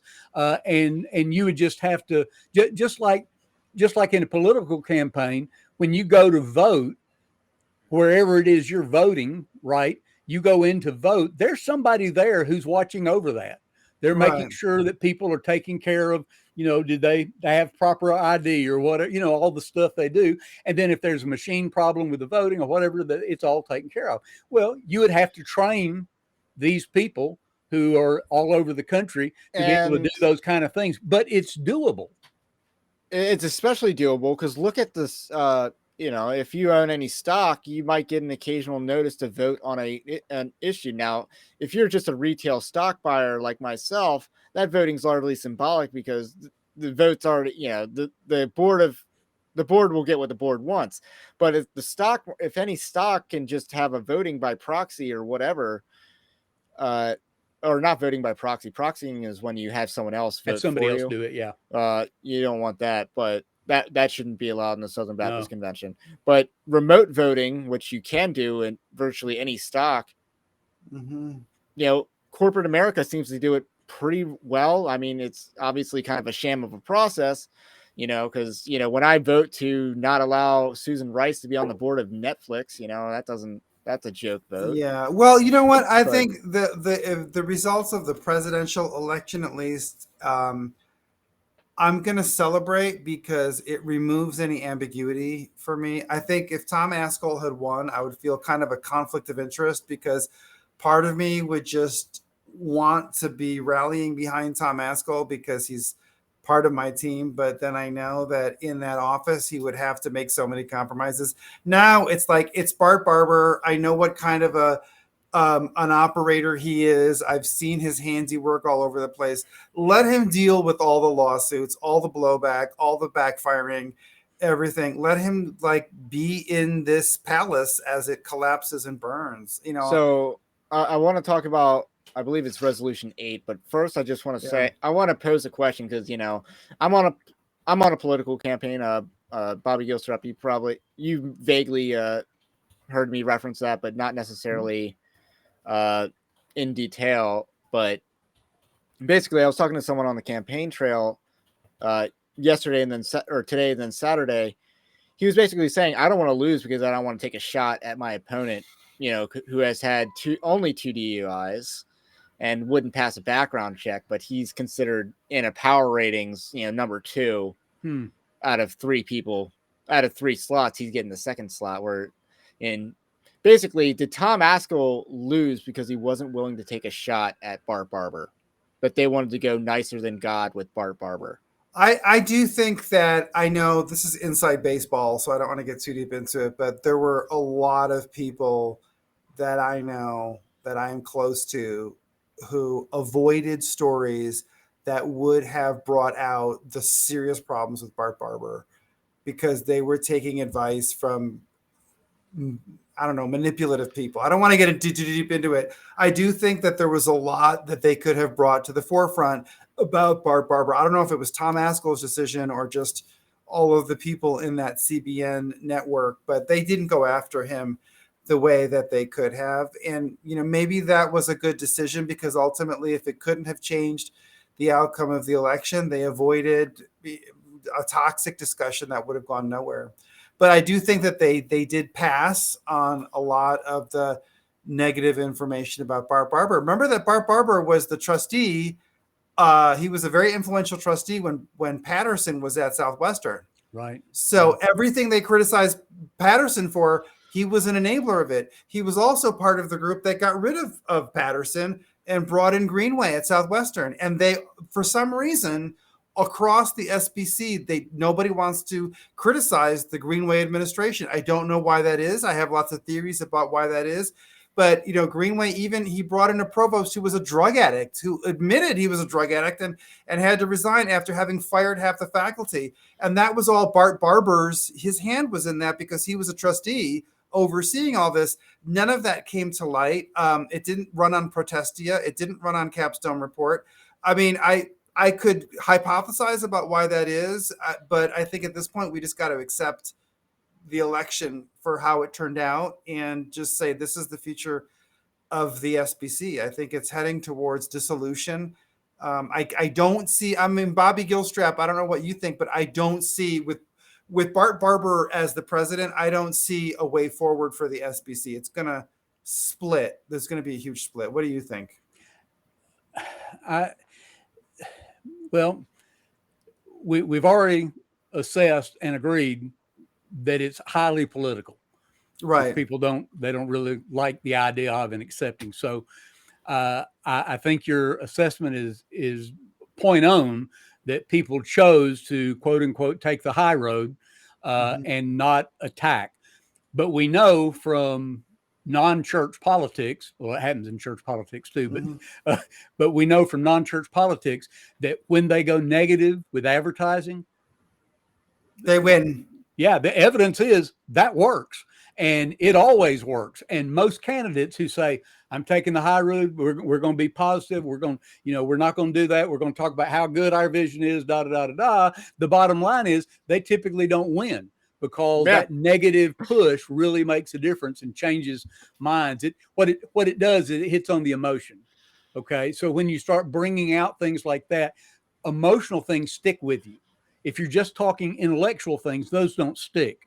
Right. People go, and you say, well, this happened, whatever. Those kind of things don't really stick. But if you do tell something that hits the emotion for somebody in a negative way about a candidate, then it kind of turns it down. But as to the dissolution of the convention, my gut feeling is that with Barber as the president, there's not going to be a significant push or significant change. I don't think he's going to use the Southern Baptist bully pulpit to stand up and say, look, I'm supportive of these forensic audits. I think we need to do that. We need to know where the money's going at NAM. We need to know, why the trustees, when Jenny Scroggins was trustee at Lifeway, he gave $1 million without anybody knowing it. We need to know why our trustee boards are not functioning. Now he said that he knows the trustee system is one of the main things that's broken among the SBC, and we need better training and all that, which I agree, outside independent training of all our trustees to let them know, look, this is your job. You're responsible. You're overseeing the entity head. You're not, the fanboy. That's not the role of the trustee. But I don't see him to really stand up and use his bully pulpit to try to push some of those things, because it's going to be at friction with so many who are kind of behind the scenes pulling strings already. So are you saying he'll be more of a puppet or just a milquetoast kind of leader? I don't know. I'm not sure I would say puppet per se. Okay, yeah, that might be a little. That's not what I was kind of aiming for, but I'm trying to think of what other word. But he'll just be. Well, I saw the emails. Bland, I guess. Yeah, I saw the emails that he sent to the pastor from Temple, Texas, about me, and they were lies. They were vicious. I will never forget those. I mean, I still see when I close my eyes, I can still see those words, and I couldn't believe that someone who was that prominent would blatantly lie just to protect a corrupt institution. But that's who he is. And, I will never back away from saying that he is a thoroughly dishonest, corrupt, vicious man. And, I tried to get that out there. I remember I was on the phone with JD Hall, and I said, are you going to get any of this stuff? Because I know I'm not the only one. I mean, Bart Barber, his handiwork has been all over the place. But for whatever reason, people really they protected him. They didn't want a lot of those negative stories to come to the forefront. And so he's the president now, and we'll deal with that. I think Bobby, I don't know. I wish that there was a future for the SBC, but I'm just pessimistic. I think. Well, along the same line, though, Bobby, and we touched on this hours ago now, but along the same line, I think there are going to be a significant number of churches, pastors, and key leaders. Many of them not in Anaheim. Many of them were not in Anaheim, but they're going to be going back to their church because of the outcome of that one vote, the outcome of the presidential election.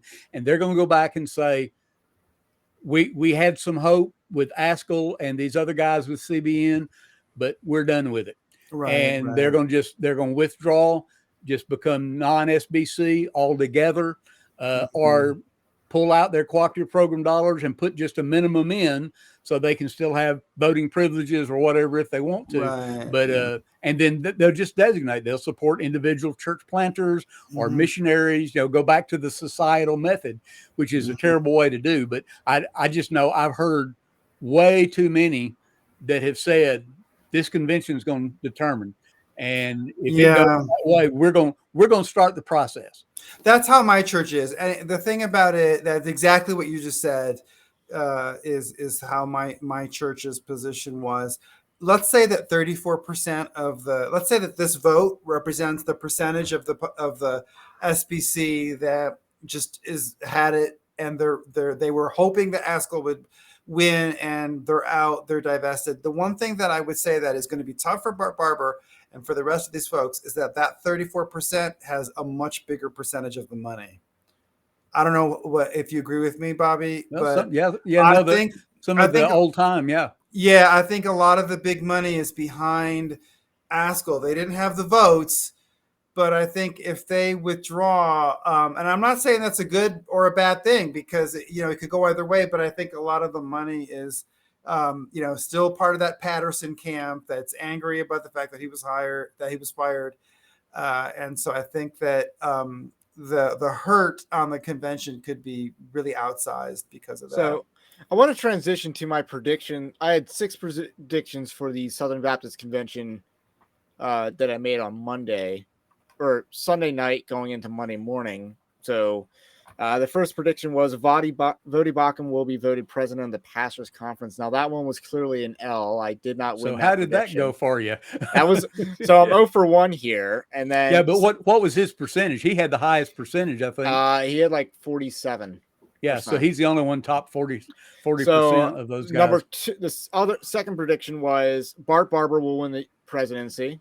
You got that one. Yeah, that was correct. Southern Baptist will fund liability using cooperative program dollars. You got that one right. I think I got that one as well. So I'm 2 for 3 here. An extremely liberal resolution will be tabled. I'm unsure of what the extremely liberal resolution is. That pro ERLC abortion resolution is incredibly weak, but I wouldn't call it extremely liberal. So I don't think I'll be right on this, because I don't think there's a resolution that's extremely liberal. Let me just sort of ask, when is the vote on the ERLs? That's going to be tomorrow morning. The vote is that tomorrow morning, or is that? Yeah, it might be that a lot of people. Was that the one that was given a time to vote on?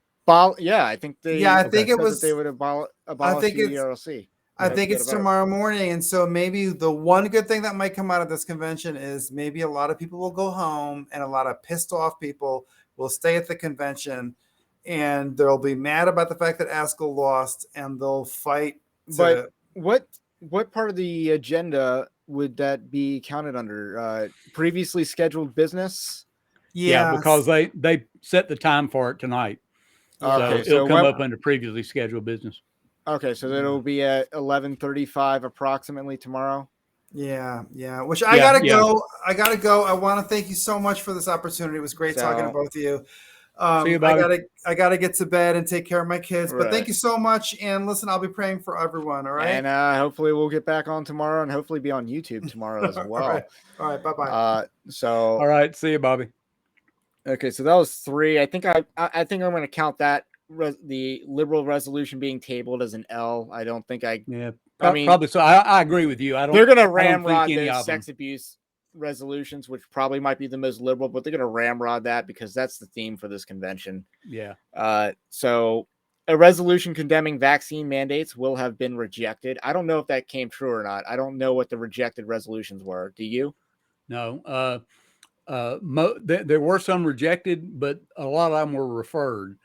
But that one related to the IMB, and they're not imposing, excuse me, that IMB missionaries be required to be vaccinated. So they've removed that mandate? No, that was what the request was from the floor. Right. But my guess is the only way that could potentially be put in place would be for future missionaries, because at this point, all missionaries that are assigned through IMB have been vaccinated. I mean, there was no choice. They were mandated for that. Right. So, well, I was just saying a blanket resolution on vaccine mandates will have been rejected. So I was anticipating that the Southern Baptist Convention would be as transparent as they were last year about releasing their program and the resolutions online. Right. They have not done that this year. Yeah. They have an out-of-date schedule, and by out-of-date, I mean it just keeps getting pushed back because they went way later than they thought they would. So I don't know if that one's a yes or a no. That one's still left to be determined. And then I had messengers will adopt a Ukrainian Great Reset propaganda resolution that just embraces Ukrainian propaganda. And that one was correct. And then refugee crisis and stuff like that. Like, come on. Not a fan of that one. Yeah, but no, you hit that one as a win. Yeah, so that was a win. So I got 3 out of 5 or 3 out of 6 correct so far. 2, 3 could have potentially 4 out of 6. I don't know what the rejected resolutions were. So, I mean, last year you saw a good pro-life resolution rejected that the messengers had to overturn the rejection. Well, and in favor of a weak pro-life resolution that I'm thinking passed. that the bulletin that will be handed out in the morning, I don't know if that'll be available. Seems like last year we were able to get that. Yes. When they published the bulletin, they put it online. So yes, and that's why they were able to request that this resolution be that the on abolishing abortion resolution be brought forth, because they had the bulletin and they knew what the resolutions were ahead of time. Yeah. And then we don't know what the resolutions were, but again, I'm not a fan of like resolutions that are like, let's appreciate the city, because I'm sure Anaheim can't that's be just that. That's just a courtesy. Yeah, I know it's just a waste of time. It's a courteous waste of time, in my opinion. They had well, it doesn't take too long. It doesn't take too long. It doesn't, but yeah, they kept it pretty straight and narrow on the resolutions, as far as like they didn't try to, they didn't want to address critical race theory, address it down like kind of last year. Whereas like just adopt all the arguments of the other side. Do you remember what the number was? It was like, I think they said they had, was it 29 resolutions submitted? Something like and that. And then they presented 8 or presented 9. Yeah, 9. I think it was 29 is what they received. So I was surprised. To me, we can double check that number, but if that was all, I was surprised that was all the resolutions they received. That there weren't more resolutions with everything that's going on. Not only in the convention, but I mean, just culturally and everything. Yeah, exactly. Like, where was a vaccine mandate resolution? Like someone had to have submitted that we stand against vaccine mandates as a church body. Like someone had to have submitted a resolution like that in the last year. The government control stuff, the mandated shutdowns. And I mean, there've been so many issues with that kind of thing. They had a tabled resolution last year about that. Yeah. But it didn't really, it was tabled. It didn't really speak to the more germane issues of lockdowns or condemning lockdowns. So I didn't like that resolution on that. Well, and it kind of fizzled out. Yeah. But vaccine mandates, someone had to you have all year to send that resolution. So someone could have sent that in like September. Yeah. So, that one could have been that was a huge issue. Yeah. So anyway, I think that's really all we got for today. Hopefully we'll do another stream tomorrow. What time are you planning on going back on tomorrow with the schedule? That is a good question. I have to wait 24 hours between creating a certain YouTube account and live streaming. So they have a vetting period as I'm locked out of my other channel. I think the channel will be EDW Live, I think will be the name of the channel. So that'll be your executive committee recommendations is probably, other than the 4th election of officers, which won't be that big a thing, but the executive committee recommendations are 9:05 West Coast. So that's 12:05 my time, East Coast. What time zone are you in? I'm in East Coast. East Coast, okay. So what about the executive committee? Oh, we got David Morrill here. We're about to clock off, but we got our man on the ground. How goes it? About what I expected, honestly. So, sorry if there's noise. I'm in a busy street. You guys were 34%. Yeah. You couldn't crack 35. Yeah. It turned out the runoff turned out exactly how I thought it would. Tom Askell lost 200 votes almost. Yeah, it was about 61% for Bart Barber, or as I like to describe him, the Joe Biden of the Southern Baptist Convention. Ouch. Ouch. That hurts. That's a tough one.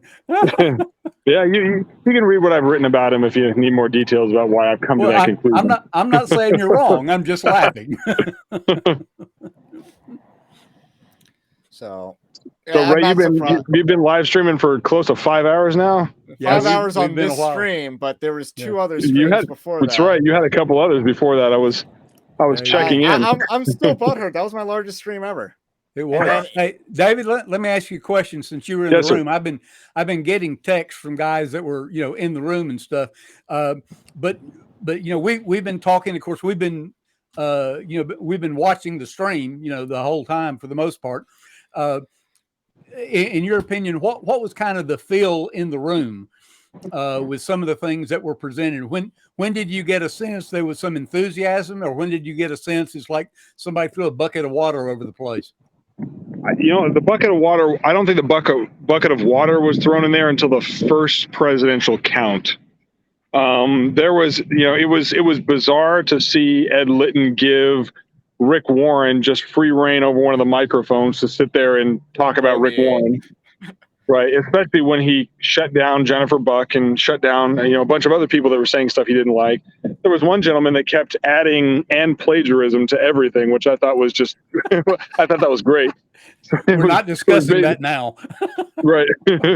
Exactly. So you can see Ed's face get red, and then he was like, no, none of that. But it looks like after Mike Stone presented the nomination of Tom Askell, I had a little hope there for a second, because there was enthusiasm in the room, and the Bart Barber nomination that Matt Hensley, his fellow pastor, presented, just didn't have it. It seemed like a tepid response, which not that you can necessarily tell something by the room, but it makes me a little suspicious that somehow the tepid response. It reminds me of the 2020 presidential election in the United States, where it seems like all the enthusiasm was on one side, then the other side wins handily. Yeah. Again, like, if you're going to commit voter fraud, how do you accurately get voter? How does the CBN accurately come out as 34% consistently on nominations? The recording secretary, they got 34 point something percent. For Tom Askell, got 34 point something percent. You wouldn't accidentally do that if you were committing voter fraud on paper ballots that are rushed and counted. I'm not sure there's really voter fraud, but it really I don't think so. I just think the situation's much more depressing. Well, but that's why I was curious about where you felt the enthusiasm and not. Of course, we were talking about this earlier. The critical time in the presidential election is not all the junk you see online, because most of the people sitting in the room, a large majority of them have not been online. They don't get on Twitter. They hadn't seen all the stuff that's been accusatory. They hadn't seen all the positive things. They just hadn't. So the winning factor for many of them is that nominating speech. And see, Hensley, we talked about this. Hensley, he did an okay job, but it didn't pack the punch of any of the other guys. They were much more energetic, much more enthusiastic, much more passionate and even Stone. I mean, he hammered the thing. We have a book, man. So we won't go into all that again. But I mean, they were much more passionate than what Hensley was with Barber. So that's interesting to hear that you felt that it was kind of a timid response. Well, it's. I mean, we all listened to Mike Stone's speech, and it was like it's like he was singing our tune, on the floor in general. Yeah. But what I suspect, and this is just, I mean, I don't have any hard evidence of this, but just my feeling about it. The room, I mean, the SBC messengers that are more likely to go to a convention, especially a Western convention, which is very limited in terms of Southern Baptist membership versus the East and the South, of course. The ones that are most likely to come to these things are they're either employees or they're institutionalized, if I could put it that way. So these are folks that are committed to the Southern Baptist status quo, and Bart Barber is the Southern Baptist status quo. He's the poster child for Southern Baptist status quo. So and they would know that. They would figure out, hey, Tom Askell seems like an outsider. He seems like he wants to change things and shake things up, and we really don't want that because we're comfortable. We're comfortable in our institutions and we're comfortable being employees of NAM or IMB or whatever, and we don't want to rock the boat with this changing the direction stuff. We don't want to change the direction. We want it to stay exactly where it is. I think that explains it more than anything else. Is you just have an overwhelming number of institutionalists, and I say that with as little pejorative as I can. Well, no. There's a definite bureaucracy. We've talked several times tonight about the political structures behind the scenes that most Southern Baptists don't realize. They don't know that it's highly political and all the junkering behind the scenes. They see a little bit up front. And one of my assessments is I think there are some that have looked at what CBN has done, and they've been so vocal about, hey, look, we want to take over. And they put forth a slate of candidates and, the whole thing. We're trying to get everybody on the same, as I call them, ticket. And some of them have said, that just looks too political. I don't want to get in the middle of all that kind of politics, when the reality is they're just being more above board about it. Most Southern Baptists have no clue all the stuff that's really going on behind the scenes. And I think I would agree with you that Bart Barber is probably not going to use the bully pulpit of the Southern Baptist president to bring about any kind of real significant change. I don't think at that point. So, yeah, they don't see your average messenger doesn't see enough of a difference to make all of the politicking or what seems like politicking worth it.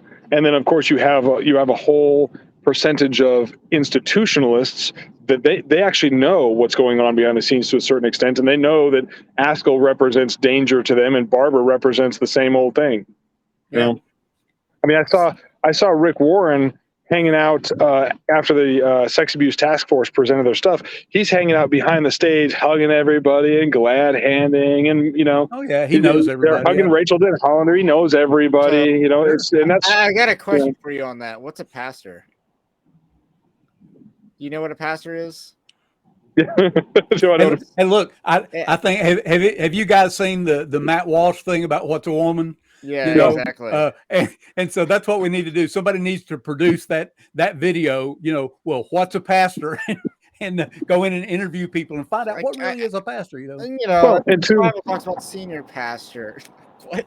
And to a pragmatist like Warren, the language is up for grabs, right? So it's whatever he needs to do to innovate and be attractional and all of that. If he needs to change the meaning of words, hey, that's just part of the deal.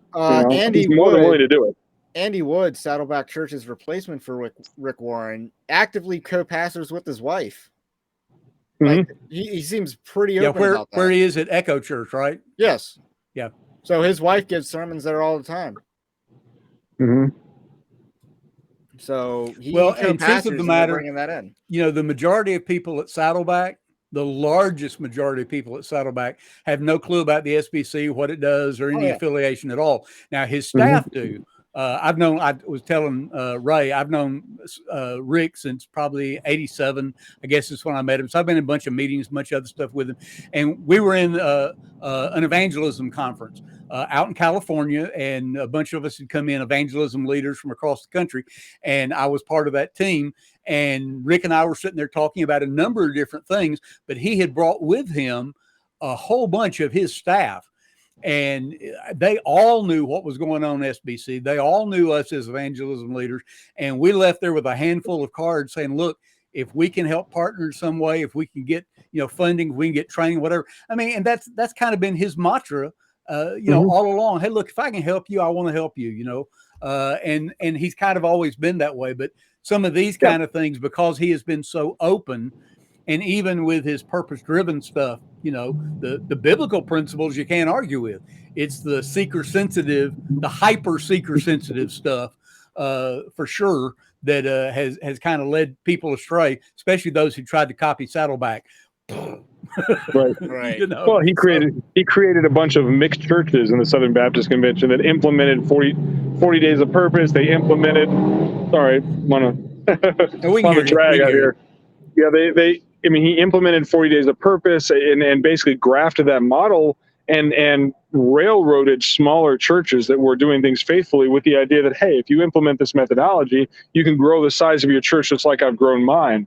But the problem with innovation is eventually you need the next big program or the next big event or the next big thing to attract people in. And at that point, the doctrine is up for grabs. And at the convention, during his bloviating speech, he did pit doctrine against missions. Mm-hmm. So he did. He sat there and bragged. He sat there and bragged about how much more effective Saddleback Church was than the SBC seminaries. Like poked everybody in the eye. I thought, ouch, Yeah. ouch. And I told the people around me, I said it was more effective, just more effective at creating false converts. I mean, you can't argue with like the very first thing he said, or right there at the first, when he said, there are many people who have pastoral gifts. I mean, my soul, we've all known little ladies in our churches or little, WMU ladies or something who, my soul, they had that kind of a pastoral gift. They're loving, caring, and man, they do hospital visits, all kinds of, but I'm not going to call them a pastor, but that is a spiritual gift, but it's not the office of pastor. There's a significant difference between somebody having that kind of a gifting and then being called to the office. And that's where that really gets blurry for people. And just for review, they did favorably vote to have an investigation on that matter, right? Well, I think it remains with the credentials committee for now. Yeah, they withdrew the recommendation, that was put, and to have so an investigation. Because of the uproar, they pulled it back and said, okay, we're going to take it back. We're going to look at this further and decide what we need to do, because they still have it from last year's convention. I believe that's right. Yep. That way you got it, David? Yeah. So they still got it. It's just they withdrew the recommendation that they were going to bring for a vote. So. ERLC will have a vote on it, right? So that has to be, I believe, that has to be passed by the messengers in 2 successive meetings. Correct. If I'm correct about that. 2/3 has to pass by 2/3 twice. Yeah. So which I think the election of Barber and all that does not bode well for that even happening once. Theoretically. No. Is it 2/3 in the affirmative to keep, or is it 2/3 to remove? To remove. Yeah, it would be 2/3. You have to have 2/3 to make the change. Yeah. Yeah. Okay, so you got 34% if everyone stays for day 2. Yeah, and there may be quite a few people that don't stay for day 2. I don't know. It would be the people that live out west might bounce. People like me don't have a plane ticket until later. Well, and that's what I was going to say. A lot of the people that have come in, they've got hotel. They've got, all this stuff's already committed, maybe a rental car or whatever. But the truth of the matter is, if they're very unhappy at what's going on, they may go to Disneyland. There's tons of stuff to see, obviously around within a couple of hours of Anaheim. So they may say, yep, I'm done with it, and just take off. So I'm sure you'll see that the attendance numbers tomorrow will be significantly lower as far as total ballots cast for anything. So, lastly, resolutions. What are your thoughts on the resolutions that put forth? And do you have a copy of the resolutions that were rejected? Well, I have the copy of the whole resolutions, but if I'm remembering correctly, they've basically passed everything so far because it's all been just boilerplate, boring, distracting kind of stuff. I mean, no offense to 19th century Indian affairs, but I don't think that that's really it's not really what's going on. relevant, I guess. Well, But, I'm waiting for the resolution 7, which is the abortion one. Yes, I thought that was incredibly weak. And it's just it's a circle jerk for the Ethics and Religious Liberty Commission.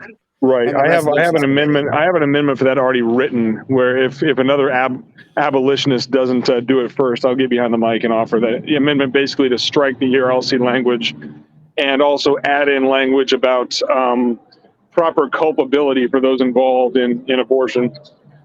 Well, the resolution's about next steps. What's the next step? We should be outlawing it. Where is that in that resolution? Yeah. Well, there's no it's question. Basically just another SBC says this about abortion kind of thing.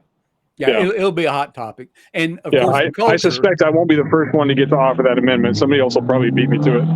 Well, and because of the culture, that'll be one of the things potentially will hit a headline. I mean, it just will as far as secular culture. And Barber's belief about abortion is just flat out wrong, and he should know better.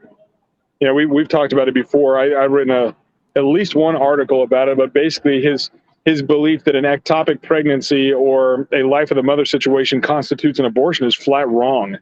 You can outlaw abortion entirely, and it doesn't affect those kind of situations. Those are actually early births where the embryo or the fetus can't survive, but it's not an abortion.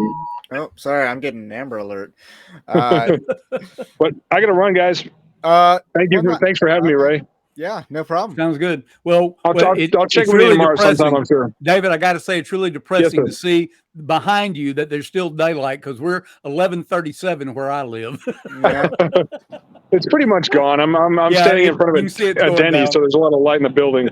Get your pancakes and bacon flavored milkshake. Yeah, I got to have the comfort food to really soothe what I just watched happen, which I kind of knew was going to happen, but it's still no fun to see it in person. Right. Well, anyway, you take care. Get rested. Thank you, David. Bring some morale and bring that amendment for that resolution 7. Who knows? He might table it. I'll have a little story to tell you later about what happened with the presidential nomination, but I'm not quite ready to reveal that one yet. All right. It's not a scandalous thing. It's a personal thing, but I think you'll find it entertaining. All right. And let me know if you're doing your own streams on your unbanned channel or unlocked channel. Are you still blocked on YouTube right now? Or is this on? I can't. We're going on live, right? No, they gave me a hard strike. I can't upload or post. YouTube sucks. Even during an appellate period, I can't upload or post. And I was live streaming during the strike happened, so it nuked the stream. So it doesn't even just end the stream and record the video later. No, it just nuked it from existence. So that stinks. Irritating. Yeah. Yeah, but I'll let you know. I'll let you know if I'm going live with anything else. All right. And I think we're just going to wrap it up here because we kind of covered everything. Yeah. And then we covered everything again with you while you're on the ground. So that's really all we got to say about that. If you are on Twitch, subscribe to Evangelical Dark Web. If you're on YouTube, subscribe to Evangelical Dark Web. And also check out the Evangelical Dark Web SSS feed or RSS feed where you can get the updates and stuff. And maybe I'll write an article about this, but it'll be a short article compared to last year's. Anyway. And I'll be tweeting out from the Protestia Twitter account, so that'll be. I'm tweeting out that live as stuff happens. Yes, and you've had some pretty good commentary thus far. So anyway, that's all we got for today. Go away now, and we'll catch you later. Bye, guys. All right, good night.